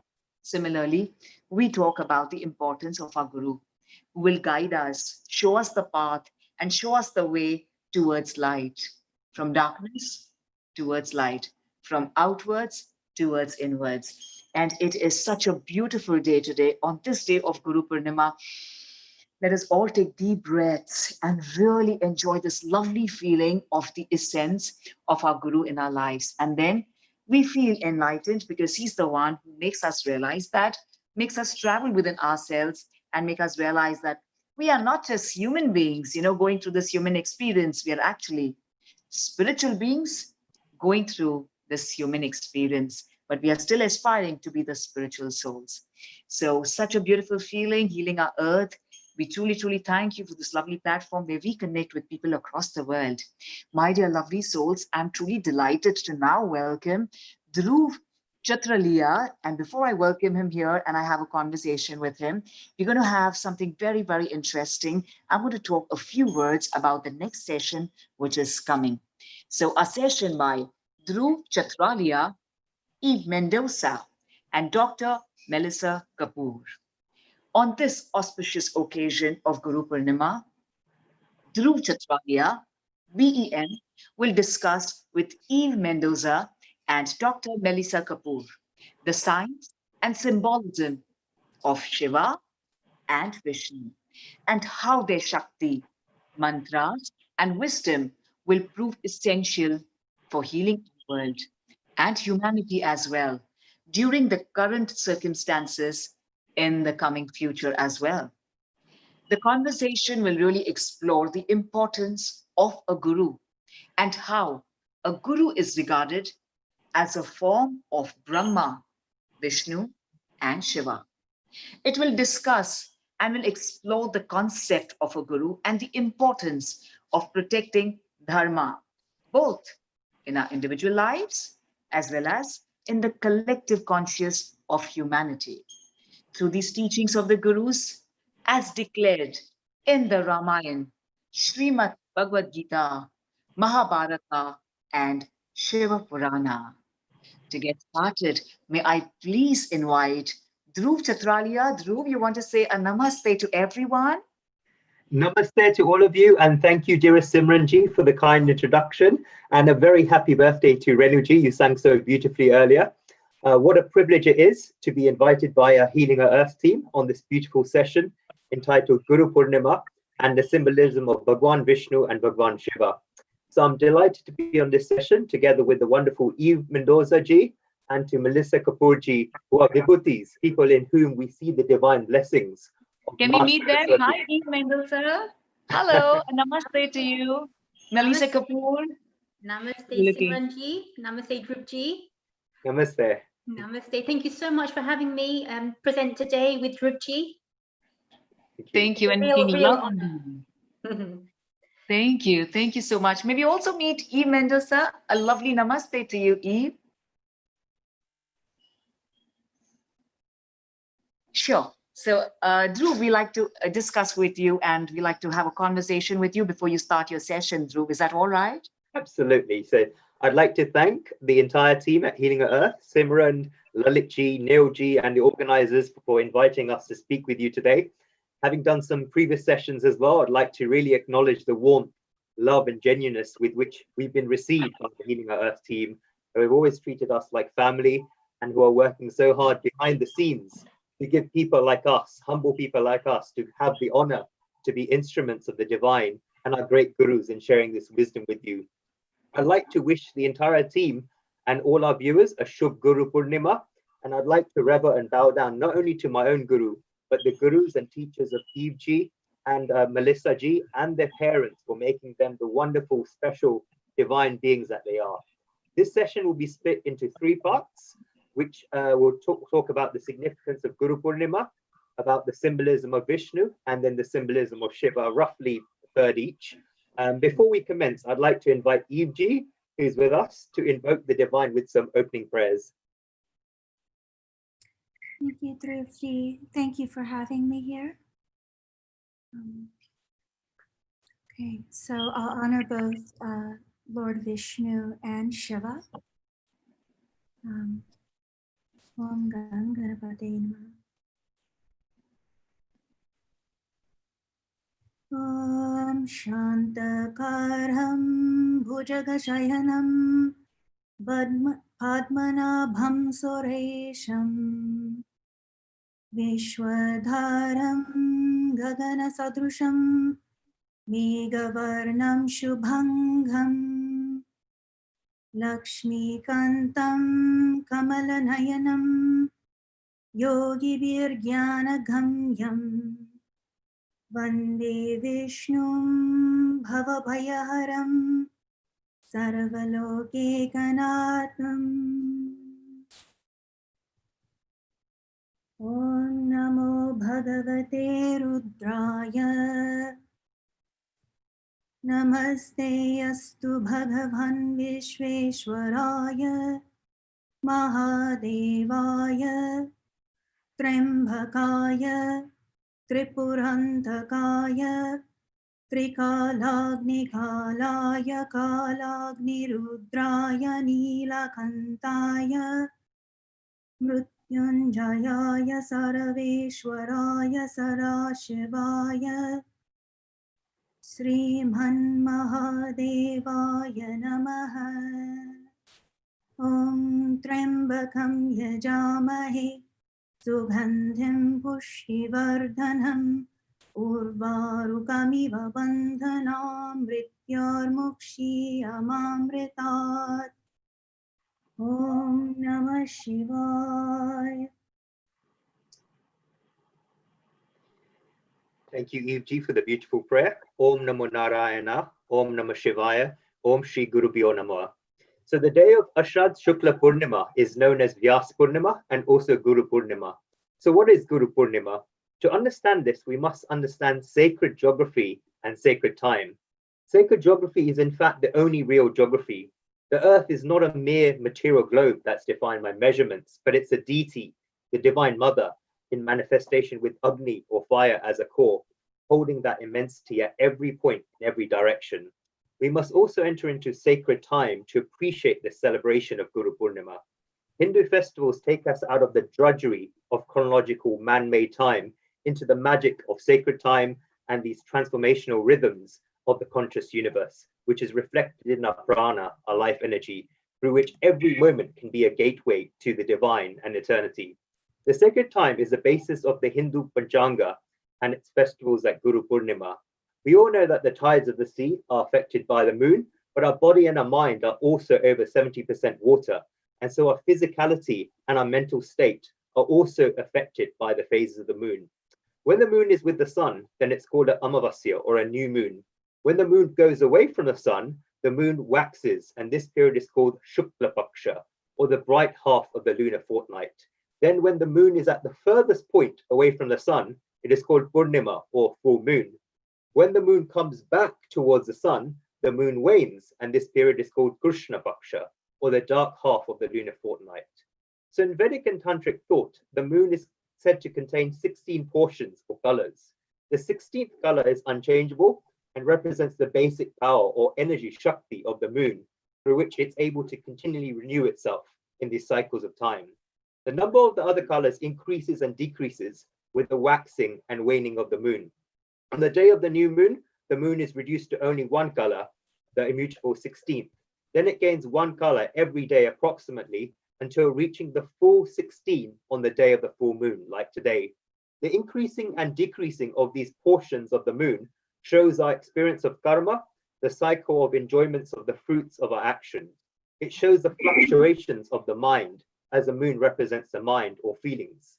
In Vedic thought, the Purusha, or the cosmic person, which is time personified, the individual who is like a microcosm of the universe, is said to consist of 16 parts comprised of the following: the 5 elements, which are earth, water, fire, air, and ether. Second, the 5 organs of action, which are the reproductive organs, the organs of elimination, motion, or the feet, the hands, and the vocal organ. Then third, the 5 sense organs: smell, taste, sight, touch, and sound. Every organ of action and sense organ corresponds to one element, i.e. earth, the reproductive organs, and the organ of smell correspond. The Purusha, or the self, is the 16th factor through which the other 15 are correlated. And this is part of the Hindu philosophy deriving from the Samkhya school of thought. The Purusha in this manifestation reflects the movement of the moon. On the first 5 days after the new moon, the 5 elements are formed, which have an inert or dull or non-active tamasic nature. On the second 5 days, the corresponding 5 organs of action are formed, which are of an active or rajasic nature. On the third 5 days, the corresponding 5 sense organs are formed, which have a pure or sattvic nature. During the 5 days after the full moon, the 5 sense organs get withdrawn. On the second 5 days, the 5 organs of actions get withdrawn. On the third 5 days, the 5 elements are withdrawn. By mastering these energies through meditation, we get this energy of bliss. By being dominated by them through the senses, we end up in sorrow and exhaustion. In this way, the portions of the moon give us a way to our entire spiritual development. Yet they can also be used for ordinary actions and understanding monthly fluctuations. In Vedic astrology, the point between 2 full moons or a lunar month is divided into 30 lunar days, or dittis, which measure these galas or portions of the moon. The period between 2 full moons is around 29.5 days, a little shorter than a month of 30 or 31 days. Each lunar day or ditti averages little shorter than 1 day. So there are 371 dittis in a normal year of 365 days. There are 15 types of dittis divided into 2 groups relative to the waxing and a waning moon, creating a total of 30. The 15 tithis of the Shukla Paksh, or the waxing moon, extend from the new moon to the full moon at the end of the 15th. The 15 tithis of the Krishna Paksh, or the waning moon, extend from the full moon, then all the way to the new moon. The exact new and full moon occur between the 15th and 1st tithis. The exact half moon occurs in the middle, or 8th tithi. So these new points of the new moon, full moon, half moon are very transitional in nature. They tend to be a bit unstable and are better for conserving energy or doing spiritual practices rather than engaging in outer activity. At these transitional times like dawn and dusk, fluctuations in energy make the atmosphere unfavorable for doing outer activity, and it's more for doing inner activity or inner transformations. So the ordinary horizontal movement of energy becomes vertical, so it allows us to exceed from these limitations. And during these transitional tithis, the prana or vital energy is able to enter into the central energy or the Sushumna channel where the chakras are, so it's favorable for meditation.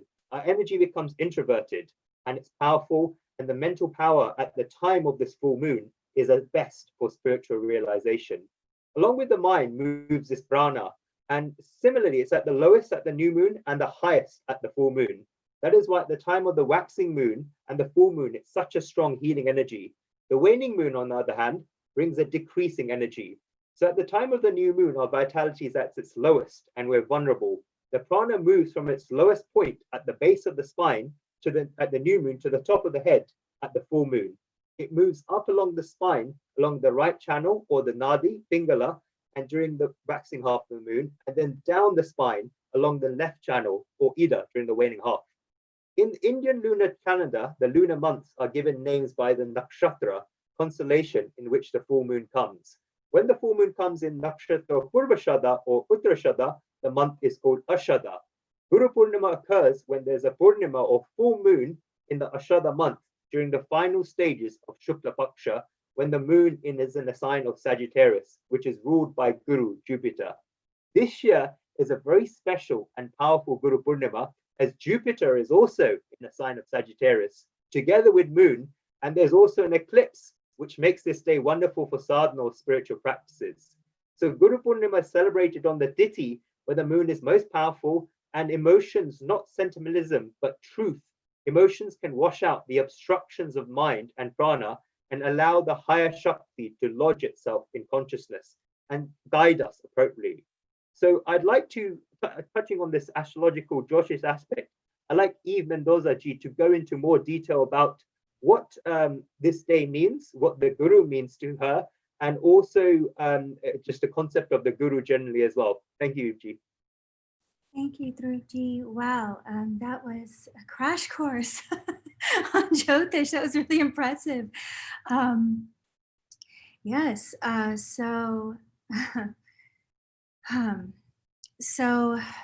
the teacher, the Guru. Well, first in Sanskrit, every syllable has a profound meaning, right? We're familiar with, each one has a personality. It has a divinity about it, if you want to use that word, a living essence. Sound is very powerful, as we know. So, so there is this, with Gu, we hear the heaviness or the darkness. We often hear that Guru means the remover of the darkness. Ru, you see it at the beginning of Rudra, Lord Shiva. Right? Ru, he takes away, Hara, he removes, he dispels. And Ra in general is often at the beginning of words signifying light. And so Gu also can mean a heaviness, a thickness, a something that is weighed down. Also something with qualities. So this is a deeper essence of this, that Gu is not just darkness, but it's something completely covered in quality that may need to be purified in some sense in order for there to be clarity or true clarity. And so when we're looking at Jyotish, when we're looking at this time period, for instance, like an eclipse, we're looking at a time when you could say the direct contact with the luminaries, the sun and the moon, which are in many of the stories, if we had time here to go into them, it'd be really significant. Like if anyone could look up the churning of the ocean, the Samudra Manthan, which I believe I mentioned last time, but that story is extremely profound because you have the involvement, for Jyotishis, they should know that story. You have the involvement of almost every graha, or at least the very key players that, you have the involvement of Shani, you have the involvement of Surya and Chandra, the moon and sun, and they expose this being called Rahu. He's not Rahu at the time, but he becomes Rahu. He gets beheaded, and he's completely he's in disguise. He's in disguise. So they unveil who he is. Let's just say that. It's the easiest way. So when we see Guru, it is in a way like removing that disguise, the qualities that are blocking the clarity, not to vilify those qualities, because sometimes we need to get covered and we need to be completely trashed and in the dirt to understand what it is to be liberated from that. So the Guru is one, you could say that, it must be such an incredible headache. I know myself with my teacher who would never allow me to call him Guru. I have to be honest, I'm a little vulnerable about this because back in 2013, he left his body, and sometimes, so please forgive me. I was getting my breath before the session actually. But the incredible patience that someone who sees our blocking, obscuring qualities and is willing to be the Rudra, to take that headache upon themselves and even love us through it. I couldn't believe I failed so much. I was really not an example of perfection. I was really ridiculous. And I look back on some of those things and I see that his patience, even how he would speak about me to others, even when I had clearly fallen on my face and humiliated myself. But his patience, removing that which was obscuring me, it is like the mother. And the mother is the first guru. The mother is first and foremost. Even in life, Adi Shakti, where do we come from? So, you think of in Jyotish, we have this thing with grahas or planets where they are in a certain dignity. They are in a certain position where we, you could say it's called ucha, or like in some way high, And then there's nicha, which is kind of like fallen on the ground. You could see this various ways. You could see it as a fruit high in a tree that you have to reach for, and or fruit that's fallen on the ground.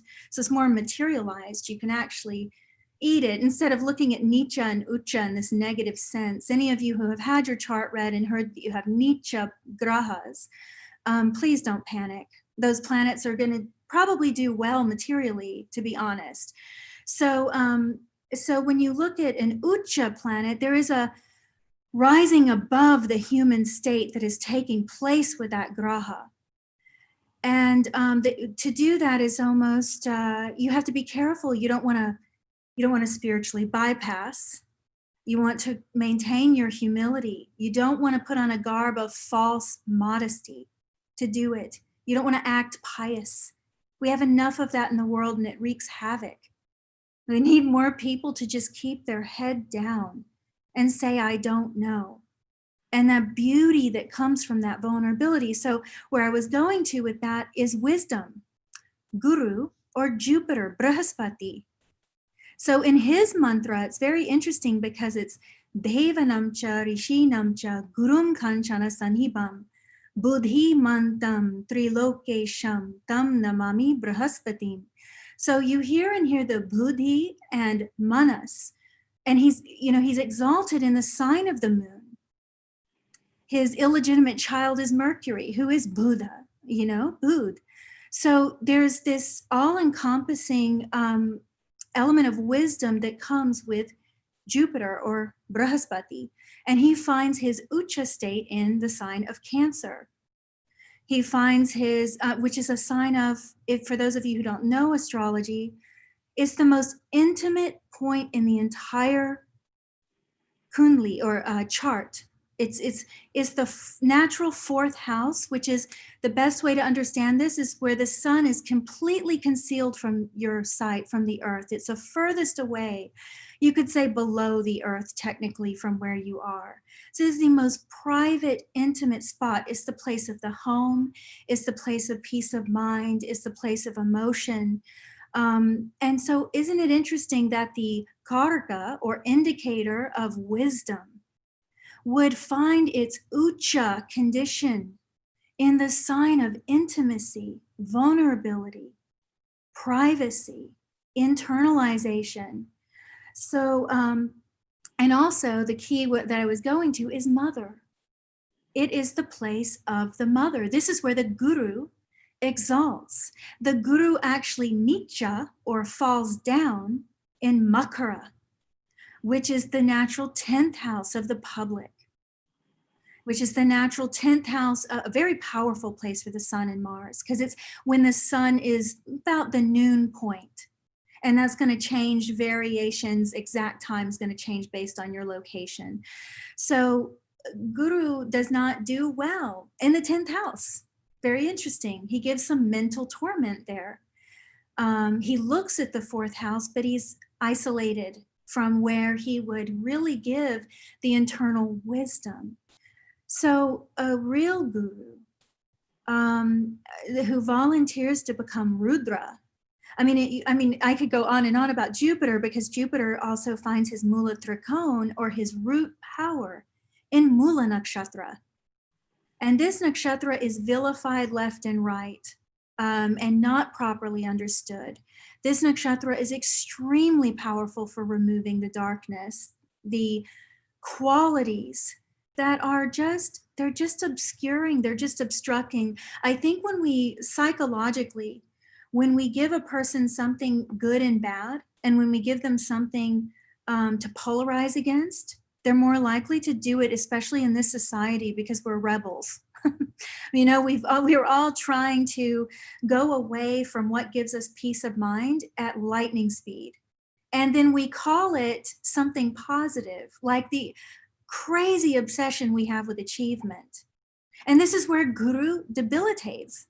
This is where he, Nicha, wisdom, debilitates in achievement. The guys that do well there are Mangal, Angarika, Mars, and Surya, Sun. And they're the two prideful guys. They have a lot of pride. And there's a place for that. Like a king, he has to have his pride. He has to. He has to show that he won't be disrespected. And there's nonviolent ways of doing that. But, even if he's a humble king, King Janak, Sita's father, he's a perfect example. He's a very powerful king, but he was a jnani, right? So he understood that essence of Mars, and so he had that royalty about him. So I don't want to take too much time. This is a plethora. I could just pull out Pandora's box here. Thank you, G, for that very beautiful description of the guru. And it's so true how people find it so hard to say, I don't know. It's such an easy thing to say, but people find it so difficult. There was a story of a sage who went to a town in ancient India, and there was a man who was a completely pious person. Every day he would do his rituals and prayers, and he went to this sage and asked him, does the divine exist? And he said no. So he was completely shocked, because he was doing these activities every single day. But the moment he said that, everyone in the town started doing whatever they want, because there's no divine, so we can do whatever we want. There's no fear. Then the next day, the same sage came to the town, and there was someone who was a complete atheist. He went up to him and said, does the divine exist? And he said, yes, he does. And he was completely shocked, because the opposite before. People, person who believes in the divine and doesn't, are both in a path of blockage because of the ego, because they can't admit, I don't know. And a lot of people lack this humility to be able to say that basic thing that none of us know. But thank you, Eve Ji, for that beautiful talk. And I'd like to pass it on to Melissa Ji to talk about what the Guru means to her and her journey into Vedic culture and the teachers and the Gurus have inspired her. Thank you, Dhruvji. Thank you very much. And I must begin by saying that I really am humbled to have been invited to speak today, and particularly on this topic, because I am so sort of young in my journey of Hinduism. I only sort of became a Hindu, I would say, a few years ago. So my knowledge is very limited, I must admit, but I can certainly draw on my experiences and the knowledge that I have accumulated in the last few years about the Guru. So Guru, as Eve Ji was just describing, Guru literally means remover of darkness. The Guru, if you break it up, it means darkness and it means light. And essentially it means removal of ignorance and making progress towards the truth, to true realization. And there are many channels to that realization, but ultimately having the support of a guru can be completely invaluable. And in some people, they will not be able to progress towards realization all the way without the help of a guru. And in traditional sense, guru is a very realized person. They themselves have, they are truly experienced. They realize their true nature and the true nature of the universe and how we are all Brahman. And that is just completely imbibed within them. And what they are doing is they are taking on a responsibility to share their experience and help others to then experience that for themselves. And so some of their disciples might make progress with their support, but ultimately a guru is someone who themselves is realized in the first place. And so because they are realized, they are truly egoless. They're not doing it, they're not being a guru to somebody else because of any gains for themselves. They are doing it as seva. They are doing it completely selflessly because it is what they feel they should be doing. They were gifted this realization, so they must share it. And ultimately, the gurus have been what has protected India and particularly Hinduism for thousands and thousands of years and allowed it to flourish and to come up with so much amazing science and so much beautiful architecture and such amazing sacred texts. The most voluminous texts that there are in humanity, that have been created by humanity, come from Hinduism. And it's because of gurus that all of this has been possible, because with their blessings, Hinduism has survived. And because of their transmission of their knowledge, it has passed down the generations, initially through the oral tradition. So they would literally be teaching through their voice. They were not written scriptures. So it was all coming directly from their voice. So you had to actually be in their presence thousands of years ago to be able to receive that knowledge. More recently, obviously, the texts are available even nowadays, and you can even read them online. So that kind of feeds into the idea that there are, I would say, many fewer true gurus in the world today, truly realized people who are completely egoless and who can pass on, transmit that knowledge. For the most of us, we have to then rely on going to the scriptures ourselves and trying to make some progress on our own. And so in that way, the scriptures themselves can act as a guru, or perhaps even your Ishtadev can act as your Guruji. And that we'll be talking much more about that later on, because as we'll get to hear, Hanumanji is my Ishtadev, and I derive my strength and my courage and my spiritual progress to Hanumanji. So for me, Hanumanji is my Guruji, and so I seek his blessings today on Guru Purnima. And so I just want to touch on one more thing, which is that yes, the scriptures can be a guru, Ishtadev can be a guru, a person can be a guru, and in many cases, actually, the very first sort of guru figure that a person will have in their life will be their parents. And talking to my husband about when he was growing up in India, it's very clear that his Dadaji was his guru growing up, that he would sit in his Dadaji's lap while his Dadaji was chanting the mantras and doing puja. And that had a very sincere and very deep impact on him. And he credits so much of his spiritual interest and his spiritual journey to those very early years, sitting in his Dadaji's lap, and obviously my Dadaji now that we're married.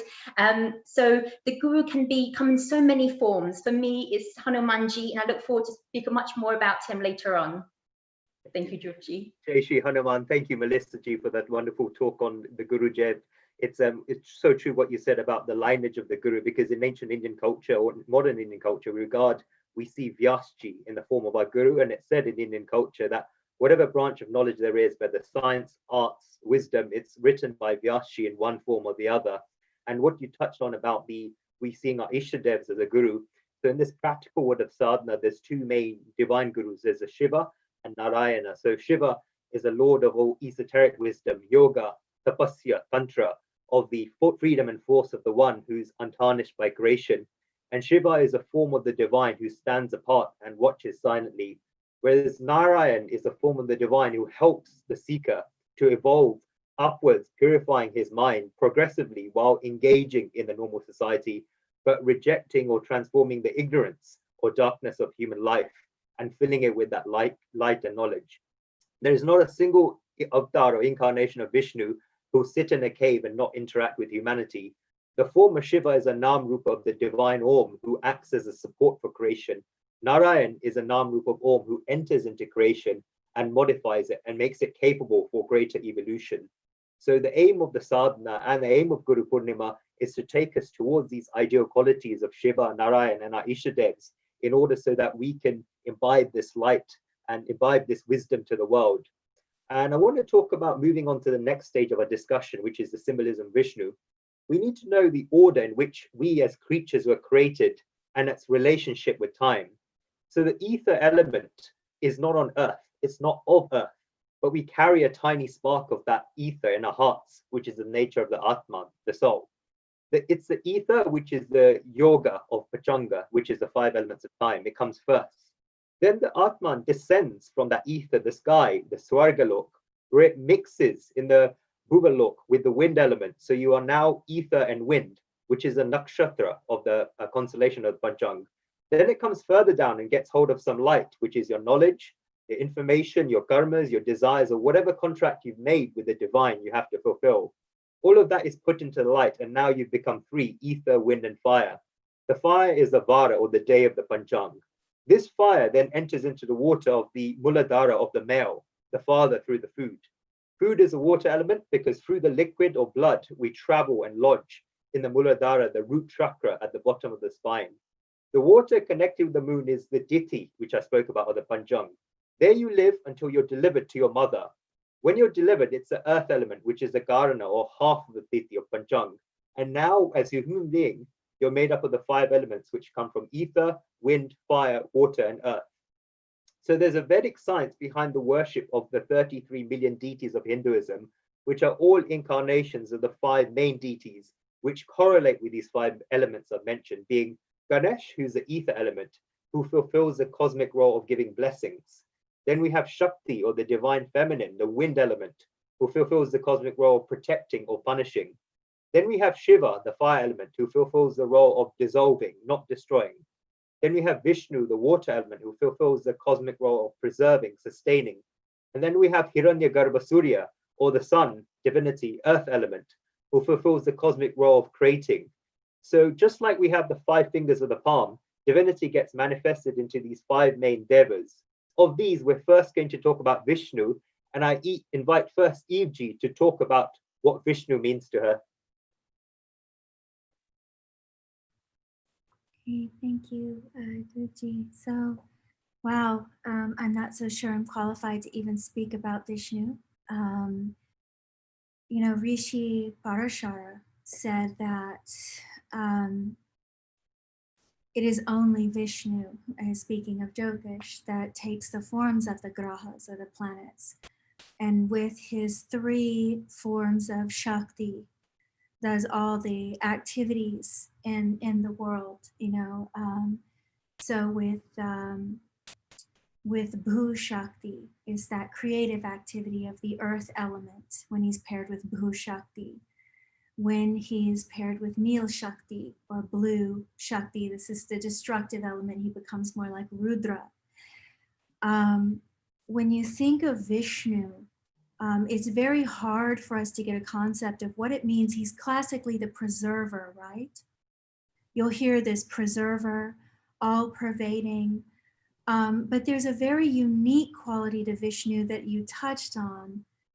He comes into human form, he comes into the earth.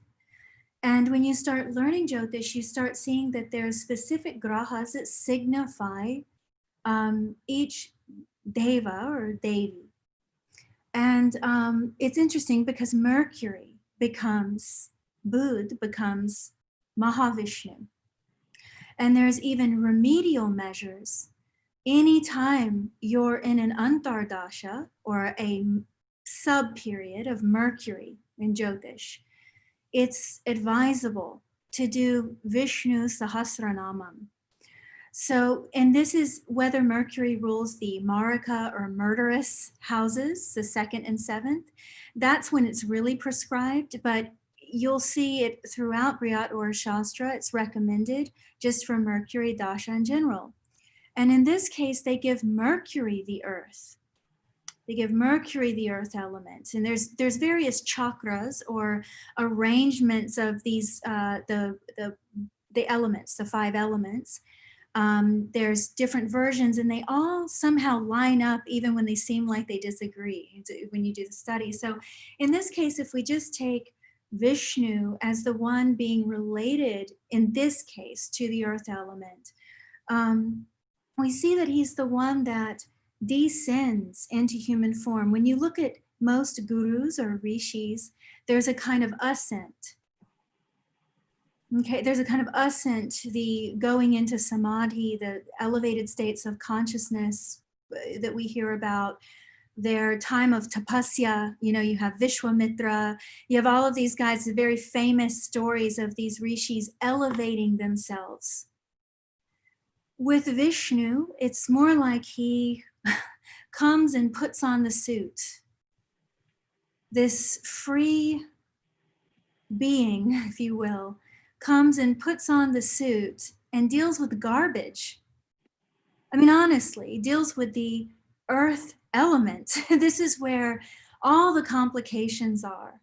This is where all of the opposites are. This is where, so Vishnu is, and even though Lord Shiva is usually called Adi Guru, you know, he's usually called the first guru.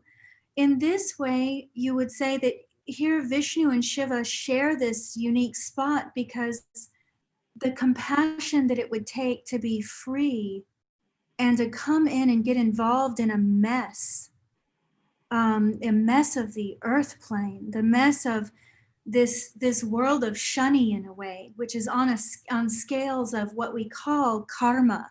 And we just throw that word around without really understanding what karma means. But Lord Vishnu is the master of that. He is the mastermind. And you see that with Krishna. You see that with Lord Krishna, how he knew intricately the arrogance, the clouding features of each side. He didn't say that the Pandavas were without arrogance. He didn't say that they were perfected. They had the earth's best interest. He says he comes to protect Dharma. And there's a saying, when Dharma is destroyed, it destroys. So when Dharma is destroyed, it becomes a destroyer. And this is when you read the Mahabharata, which is very good for the energies that be right now, with the Purnima being in Purvashara, Uttarashara. These nakshatras have a direct relationship not only to war and conflict, but to the cleansing that happens in war and conflict. You know, we don't really realize how necessary that conflict is, that explosion of opposites opposing each other, and the purification that happens. Lord Vishnu is the one that sustains both.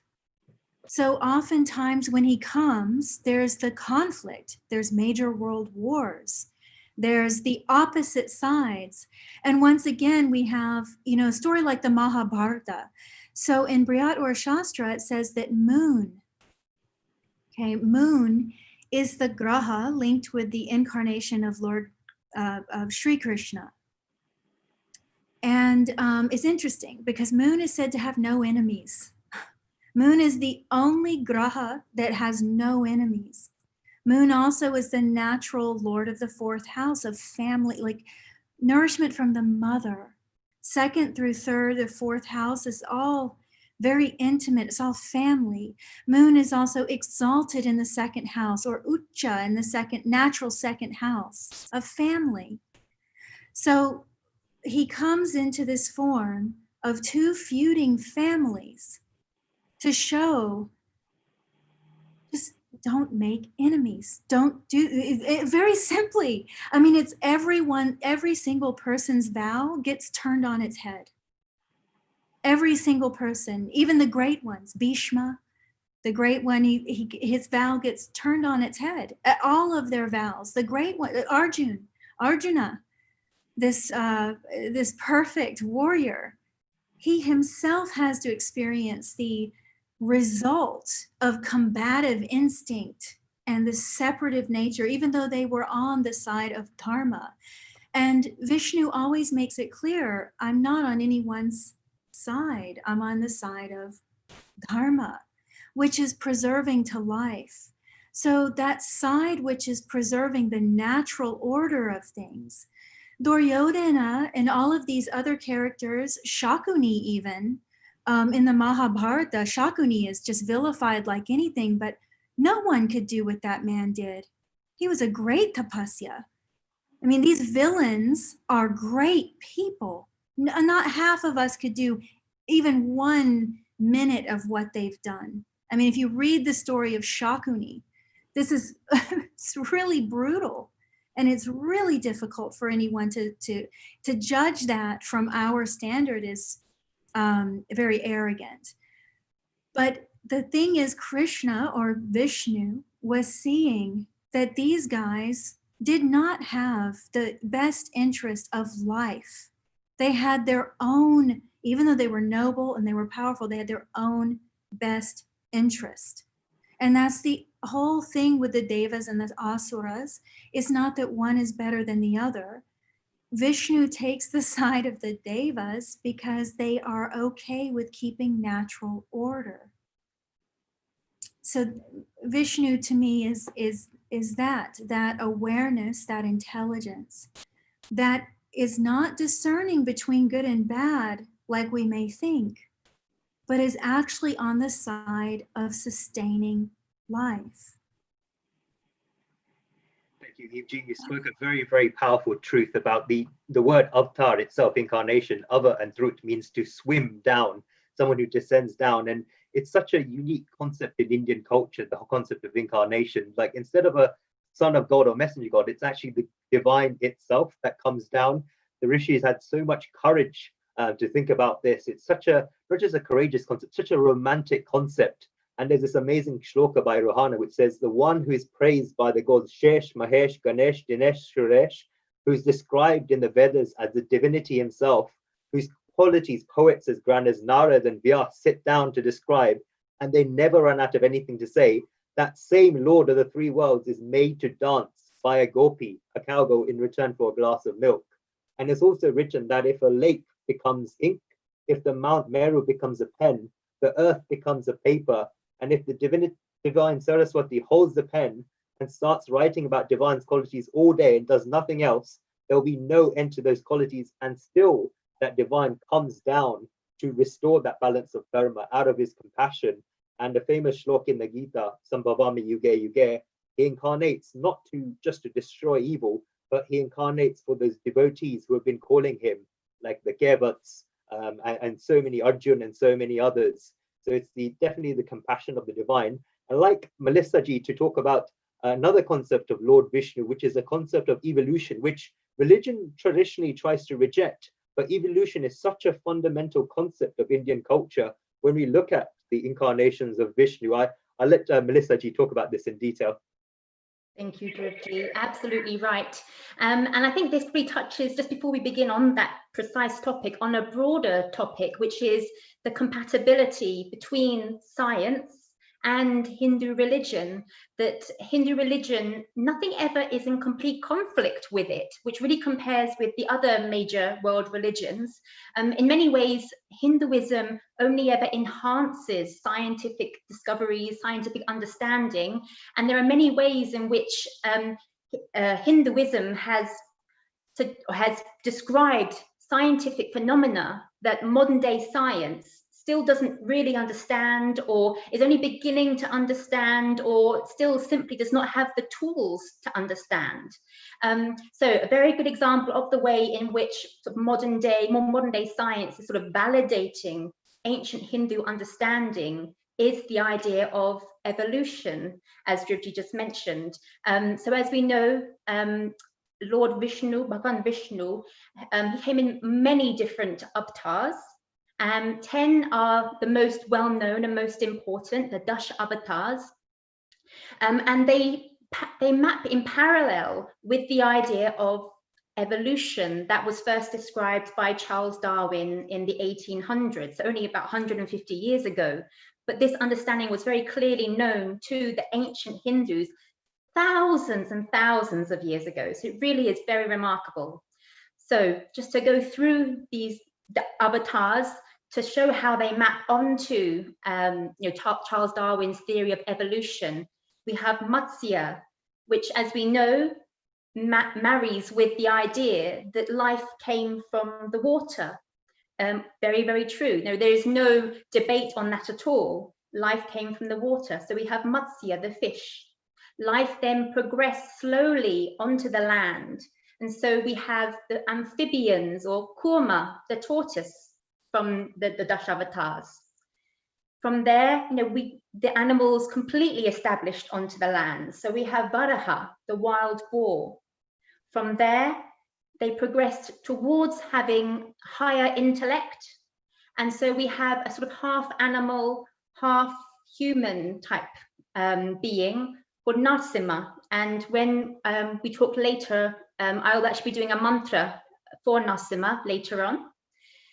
Then we have the early form progressed towards humans in Vaman, the dwarf, and perhaps that maps onto some of the other Homo sapien family species. We are Homo sapiens, but there are many other types of species within the Homo sapiens family, such as Homo erectus. So there is possibility that that Vaman was of that species. And then from then we have Pasturam, the angry man, a wild angry man living in the forest and creating quite primitive tools. And then we move on to the avatars that we all know very, very well. Lord Ram, the sort of first sort of civilized man, almost like the perfect man, and then on to Lord Krishna, a very perfect grihast, householder. And I think what's important from these avatars is that it helps us to realize that all of life is divine, that we are not separate. The animals are not separate from humans, which again, many of the other major world religions, that they say that humans are here and we are almost here to exploit the animal life, the plant life. Hinduism doesn't say that at all. It realizes that everything is connected, everything is Brahman. And this evolution is the perfect example where you realize that every form of life is divine.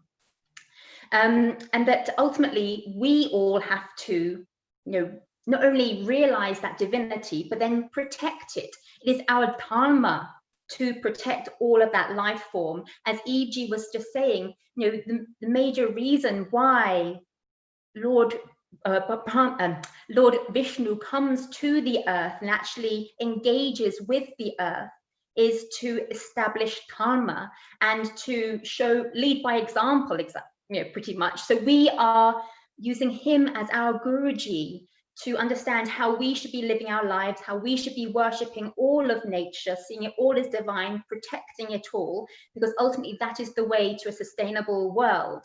And Hinduism has always known that. And I really hope the rest of the world can come to know that as well. Thank you, Drupji. Thank you, Melissa G. That was absolutely groundbreaking. It's amazing how what is written in our scriptures correlates so much with science, including the Varaha avatar you mentioned, who held and protected the globe. So it was clear in the scriptures that the world is round, not flat. And another scientific aspect is how the mantra, tantra, and yantra concept in Hinduism. So the mantra is known as a Karana Sharir, the causal body of the Deva, the deity. The tantra is a Shukshma Sharir, the subtle body of the deity. And the yantra is a Stula Sharir, the physical body of the deity. And so we connect with that divinity through those three forms of the body. And there's many festivals in Hinduism, but only one is given the prefix of Maha, meaning great, Mahashivratri. There are many mantras in Hinduism, but only one's given the prefix of Maha, Maha Mrityunjay mantra, which is associated with Shiva. There's many deities in Hinduism, but only one is given the prefix of Maha, Mahadev, and that's the greatness of Shiva. I'm going to get, we've got 10 minutes left, so I'm going to get Eve G and Melissa G to both speak for 5 minutes each on the meaning of Shiva. It definitely doesn't do justice to Shivji, who requires much more time, but I'm going to ask Eve G to first speak of what Shiva means to her, firstly. Lord Shiva is, thank God, I'm gonna die. Meaning everything's over. That's I know it sounds morbid, but we have to be honest. There's this beautiful end to suffering. And there's an end to old age. There's an end to disease. There's an end to, he's the cleanser. You know, like you were mentioning the tattva of Agni. You had mentioned you give, and if you heard the mantra I did, the Trikala Agni Kalaya, Kala Agni Rudraya, right? So the three Kal Agni, the three fires of time, as Lord Shiva. So Shiva is the most, they say, subtle being. And, you know, you're speaking of Maha Mrityunjay mantra. So that mantra, I would recommend, like, for any Jyotish remedies that you may have, it's a very neutral mantra to do. It's safe. It's not going to spin you out or have effects on you that you may not desire. But so Lord Shiva is called the great yogi, right? Yogeshwara. He's also called Nagendra, the Lord of Serpents. And this kind of goes back to this wild, primal, uncontainable energy that is Lord Shiva. And one thing that my teacher used to say about Brahma, Vishnu, Mahesh is that when we open our eyes in the morning, it's Brahma creating, right? When we leave our eyes open, is Vishnu sustaining. And when we close our eyes to go to sleep, we're experiencing Lord Shiva in the forgetfulness of the world. It's the most practical way to understand it. Those moments where we lose ourselves in music even, those moments of samadhi, right? And so like in Jyotish, we have these little keys, these little tools that show us which Devi or Deva is linked with a graha. And in this case, Shukracharya, Venus, is very much linked with Lord Shiva, not so much through remedies and this and that, but in a subtle hidden way. And Venus is that which gives the escape, the absorption into samadhi. And we're constantly looking for Venus when we eat something sweet, when we're with our lover or our beloved, when we're anything that we do that gives the mind peace and just lose yourself, music, dance, all those things. So it's interesting because Lord Shiva being so austere, and being the Lord of yoga and all of these things, you wouldn't naturally equate him associated with Venus.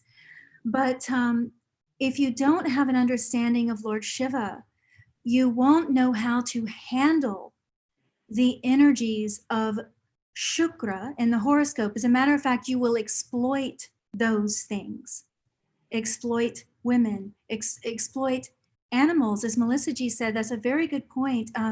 I should mention just quickly, I've been studying under Sanjay Rath's tradition recently with Andrew Foss. I just wanted to say that as we're honoring the teacher.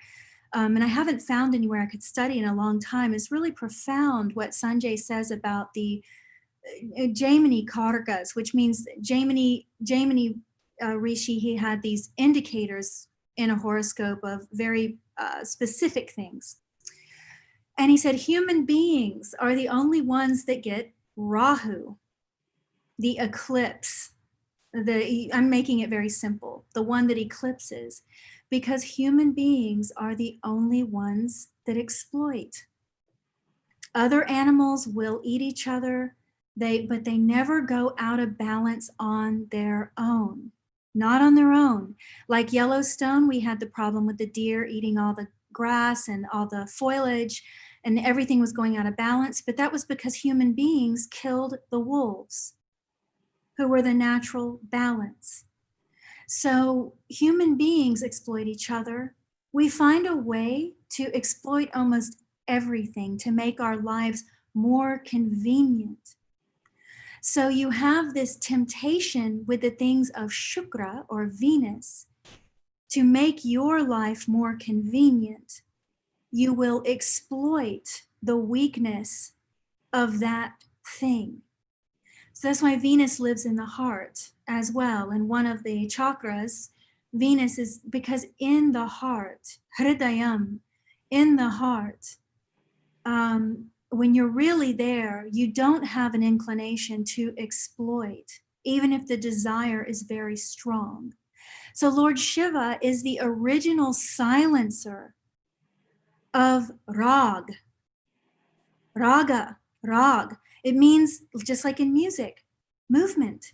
He stopped the movement, and the movement is the problem. The thoughts, the desires, the emotions, it all is the inspired. We don't ever slow it down. We don't ever attempt to control everything else in our life. Each other, our work, whatever it is, we attempt to control everything.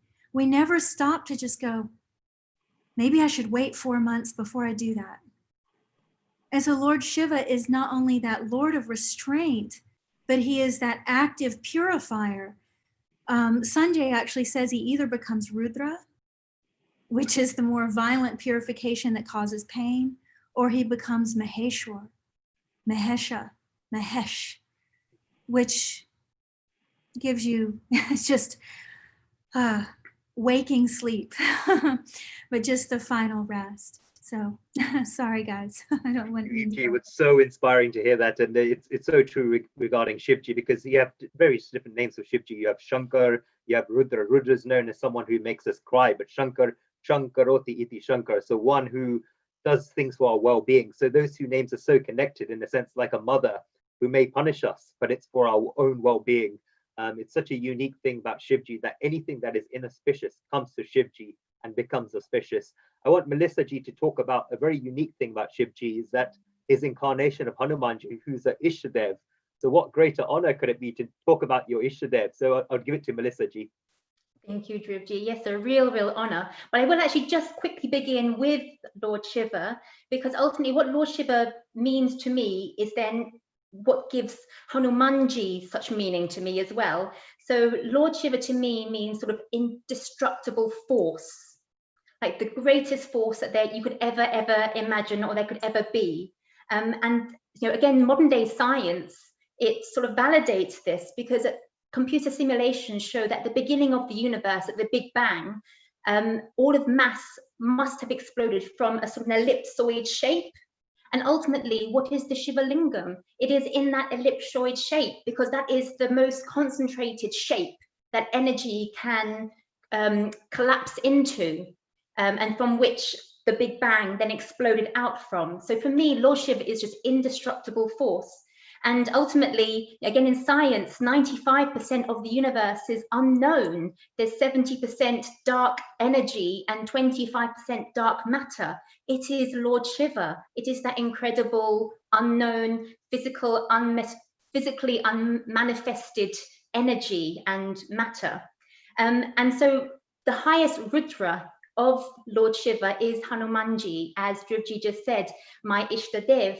And again, it is from Lord Shiva that, and his indestructible force, that I feel I have such connection to Hanumanji. Because Hanumanji to me is just absolute courage, absolute persistence, absolute will not let anything get in his way to achieve his objectives, to serve his Lord, as we know, Lord Ram. So for me, Hanumanji, I feel resonates so much. I resonate so much with him because I feel so much of the work that I am doing. I need to draw on courage. I need to draw on his inspiration as someone who just never gave up in all the work that I do. And without him, I'm not even sure I would be speaking on this panel because I've just gone up and done puja to Hanumanji to give me the courage to do it. So I really do think Hanumanji, my Ishtadev, and as I said earlier, he really is my Guruji. Thank you, Melissa ji. That was beautiful. And Hanumanji, one unique thing about Hanumanji, which is relevant for today's times, is if you look in the Hanuman Chalisa, the word Jai is said 5 times. Jai Hanumana Garana Gunasagar, Jai Jai Jai Hanumana Gasaya. Each of those J's represents the 5 faces of the Panchmukhi Hanuman, the Hanuman with the 5 face. And so what that particularly represents is that the 5 pranas, the breath going inside the body, breath going outside the body, the breath that goes down, up and sideways, he protects all 5 forms of the breath. So he protects life. And another thing, we've got a few minutes just to touch on the form of Shivji, what I talked about. Anything that's inauspicious becomes auspicious when it goes to Shivji. If you look at Shivji, he wears ashes all over his body. He has a necklace full of skulls. The Chinese philosopher Lao Tzu used to keep a skull beside him. It was one time he was walking in the forest and he saw someone step on the skull and the skull broke. So he kept that with him. And whenever his disciples would tell him, why have you got this skull? It's so inauspicious. People come from all over the world to see you. He said that I saw that that person stepped on that skull. So one day someone's going to step on my skull. So whenever I feel that arrogance, that pride, this will keep me humble. Everything about Shivji, the snake represents time. And another thing, Shiva's temples are never closed. Other deities' temples may be closed certain times of the day, but Shiva's temples are open 24 hours a day. He's the father of time. And another beautiful thing I want to touch on when it comes to family, a lot of people associate Shivji with withdrawal and asceticism and so on. But if you look at the family, Shivji's vehicle, Nandi, is a bull. Mataji's vehicle is a lion. The bull and the lion are sworn enemies by nature, but they live side by side. And when you look at Shivji's children, no deity's children are worshipped in Hinduism apart from Shivji. You have Ram, Krishna, none of their children are worshipped, but Shivji's sons, Ganesh and Kartikeya, are both worshipped. And if you look at Ganesh's vehicle, it's the mouse. If you look at Kartikeya's vehicle, it's the peacock. Mouse and peacock, sworn enemies by nature, sitting side by side. So if we want to live amongst family harmony when everyone's at home, when we're spending more time with our families, look at this example of Shivji. So on that note, we finished on time. There was so much wisdom to share, but we've shared it successfully within the time we've got. I'd like to first of all thank the Healing Our Earth team for giving us this whole 1 hour to share our wisdom. It's been a humbling experience. I've learned so much from both Melissa G and Eve G. It's been an amazing churning of knowledge from all angles, be it science, be it Jyotish, be it like the philosophy of it, be it the scriptures. I've enjoyed so much this last hour. I hope we can continue this because this is the beginning. And what more auspicious day to start this than Guru Purnima on such a special occasion. So I bow down to the divinity and the immense knowledge in both of you. Thank you for blessing me and the viewers with this wisdom. And I'd like to, again, wish everyone a very happy Guru Purnima. And Melissa Ji will now close the session with some prayers. Thank you, Guruji. Absolutely. So what I've chosen is actually to recite a mantra. It's a mantra I actually chant every day. And ultimately what it's doing is it's calling on Lord Narasimha, so one of Lord Vishnu's avatars, and seeking his strength and his blessings to remove adharma from the world. Okay, here we go. Ogram Veram Mahavishnu Jalantam Sarvato Mukham Narsingham Bhishnam Bhadram Mrityu Namamiham. Ogram Veram Mahavishnu Jalantam Sarvato Mukham Narsingham Bhishnam Bhadram Mrityu Namamiham. Ogram Veram Mahavishnu Jalantam Sarvato Mukham Narsingham Bhishnam Bhadram Mrityu Namamiham. Om Shanti. Shanti, Shanti. Jai Nasima Dev. Thank you, Melissa G. That was beautiful. To all our viewers, if you want to find out more from this session, Melissa G has her own social media channels. She's known as English Bahen, Dilse on Facebook and English Bahen on Twitter. So please do follow and find out about the amazing work she's doing in that manifestation of Ma Durga's Vibhuti in fighting for Dharma. And I'm so proud and so inspired by her courage. And Eve G is doing so much amazing work to be the Vibhuti of Ma Saraswati and spreading that divine wisdom of Jyotish. From September onwards, where I touched on Panchang, we'll be delivering daily videos on Panchang, and we're also getting her to release some videos on some of the spiritual aspects of Jyotish, so that will be coming. So she's on Facebook and Instagram as Eve Mendoza in her own name. And if you want to find out more about Sham's Bhagavad Gita teachings, which I do myself, we're on www.gitaclass.org, and we've got a number where you can join one of our WhatsApp groups, which is +44 7904 720 516. Send your name and number and we'll add you on. But thank you to all our viewers and wishing you a very happy Guru Purnima. Thank you for listening to us. Over to Simranji. Thank you very much, dear Dhruv, Chatralia. You took us into the world of Guru. I'm going to thank definitely Dr. Melissa Kapoor. Thank you for the chanting. And the way you mentioned to us everything you believe in your Guru, Hanumanji. We are truly, truly blessed because of your darshans, because of you and your faith in your Guru, we could really learn so much. And thank you so much for that enlightening, beautiful message of the Guru and the disciple. Truly, truly thankful to have you here with us. And we loved your chanting as well. I want to request Eve Mendoza. Eve, I know that you sing very well, as we all know that, we're very, very, very known for singing. So can we really listen to something, you mentioned the essence and the importance of having a Guru, without which really we are incomplete. So I'm going to request you, if possible, to sing something which we can dedicate to our Guru, please. Is it possible, Eve? Oh my goodness. You've not understood that I'm very shy. I can do the Guru mantra if you would like. Yes, please. That's so kind. I am Saraswati Namah.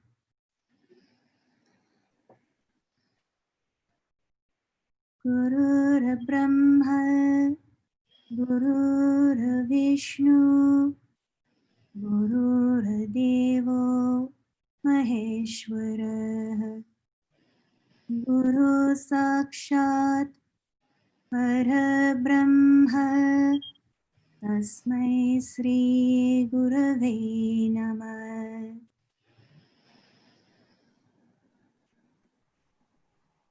Om Hari Om. That was so beautiful, Eve. Thank you so much. I apologize, I'm not singing, but thank you. This is more than that, Eve. This is more than that. It's the beautiful, beautiful feeling prayer for our Guru. So thank you so much.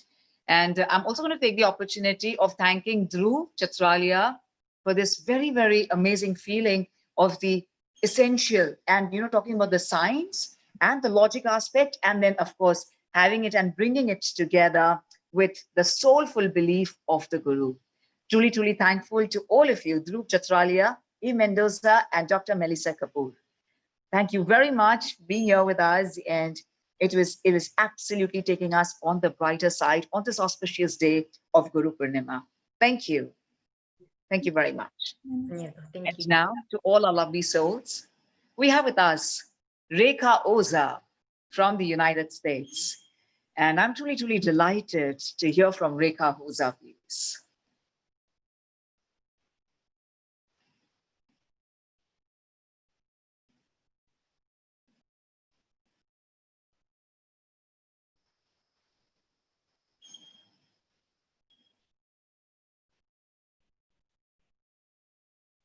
Thank you very much to all of us. We're going to have Rekha Oza here in the next few seconds, but I'm going to thank each and every one of you for being here with us on this most beautiful day where we talk about the essence of Guru and we think about our Guru and we bow down in front of our Guru and pay respect to our Gurus. A Guru could be our mom or dad, our teachers, our spiritual Guru who enlightens us and tells us the journey of the soul and really takes us to our true home, which is only possible by the presence of a true Guru in our life. It's of utmost importance, and that is why we celebrate this beautiful day of Guru Purnima. And now, Rekha Oza, Namaste.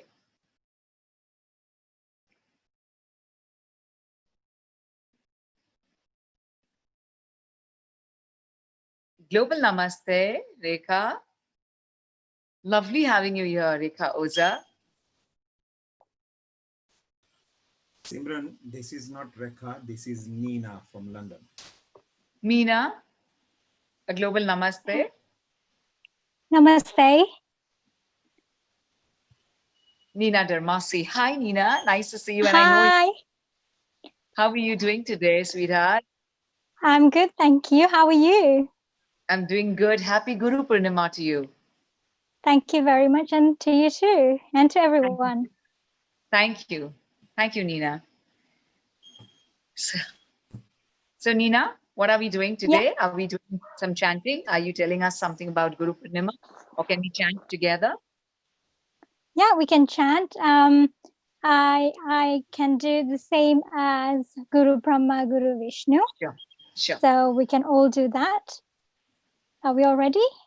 Yes, please. Guru Brahma, Guru Vishnu, Guru Devo Maheshwara, Guru Sakshat Parabrahma, Tasmai Shri Guruve Namah.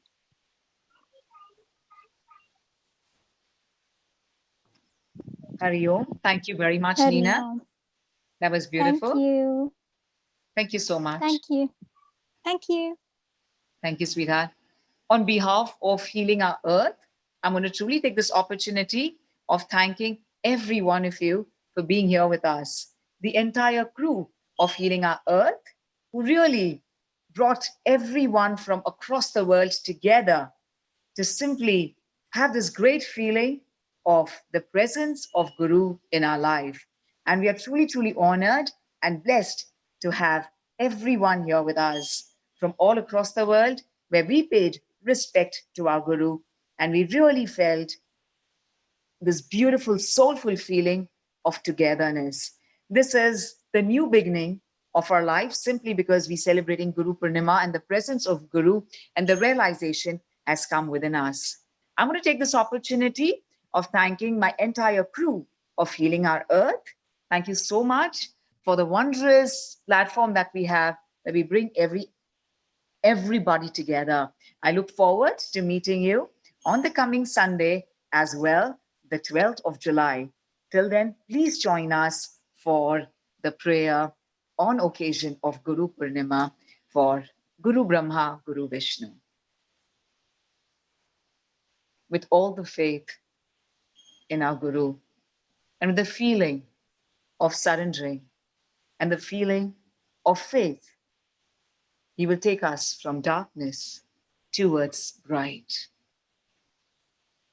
Guru Brahma, Guru Vishnu, Guru Devo Maheshwara, Guru Sakshat Parabrahma, Tasmai Shri Guruve Namah.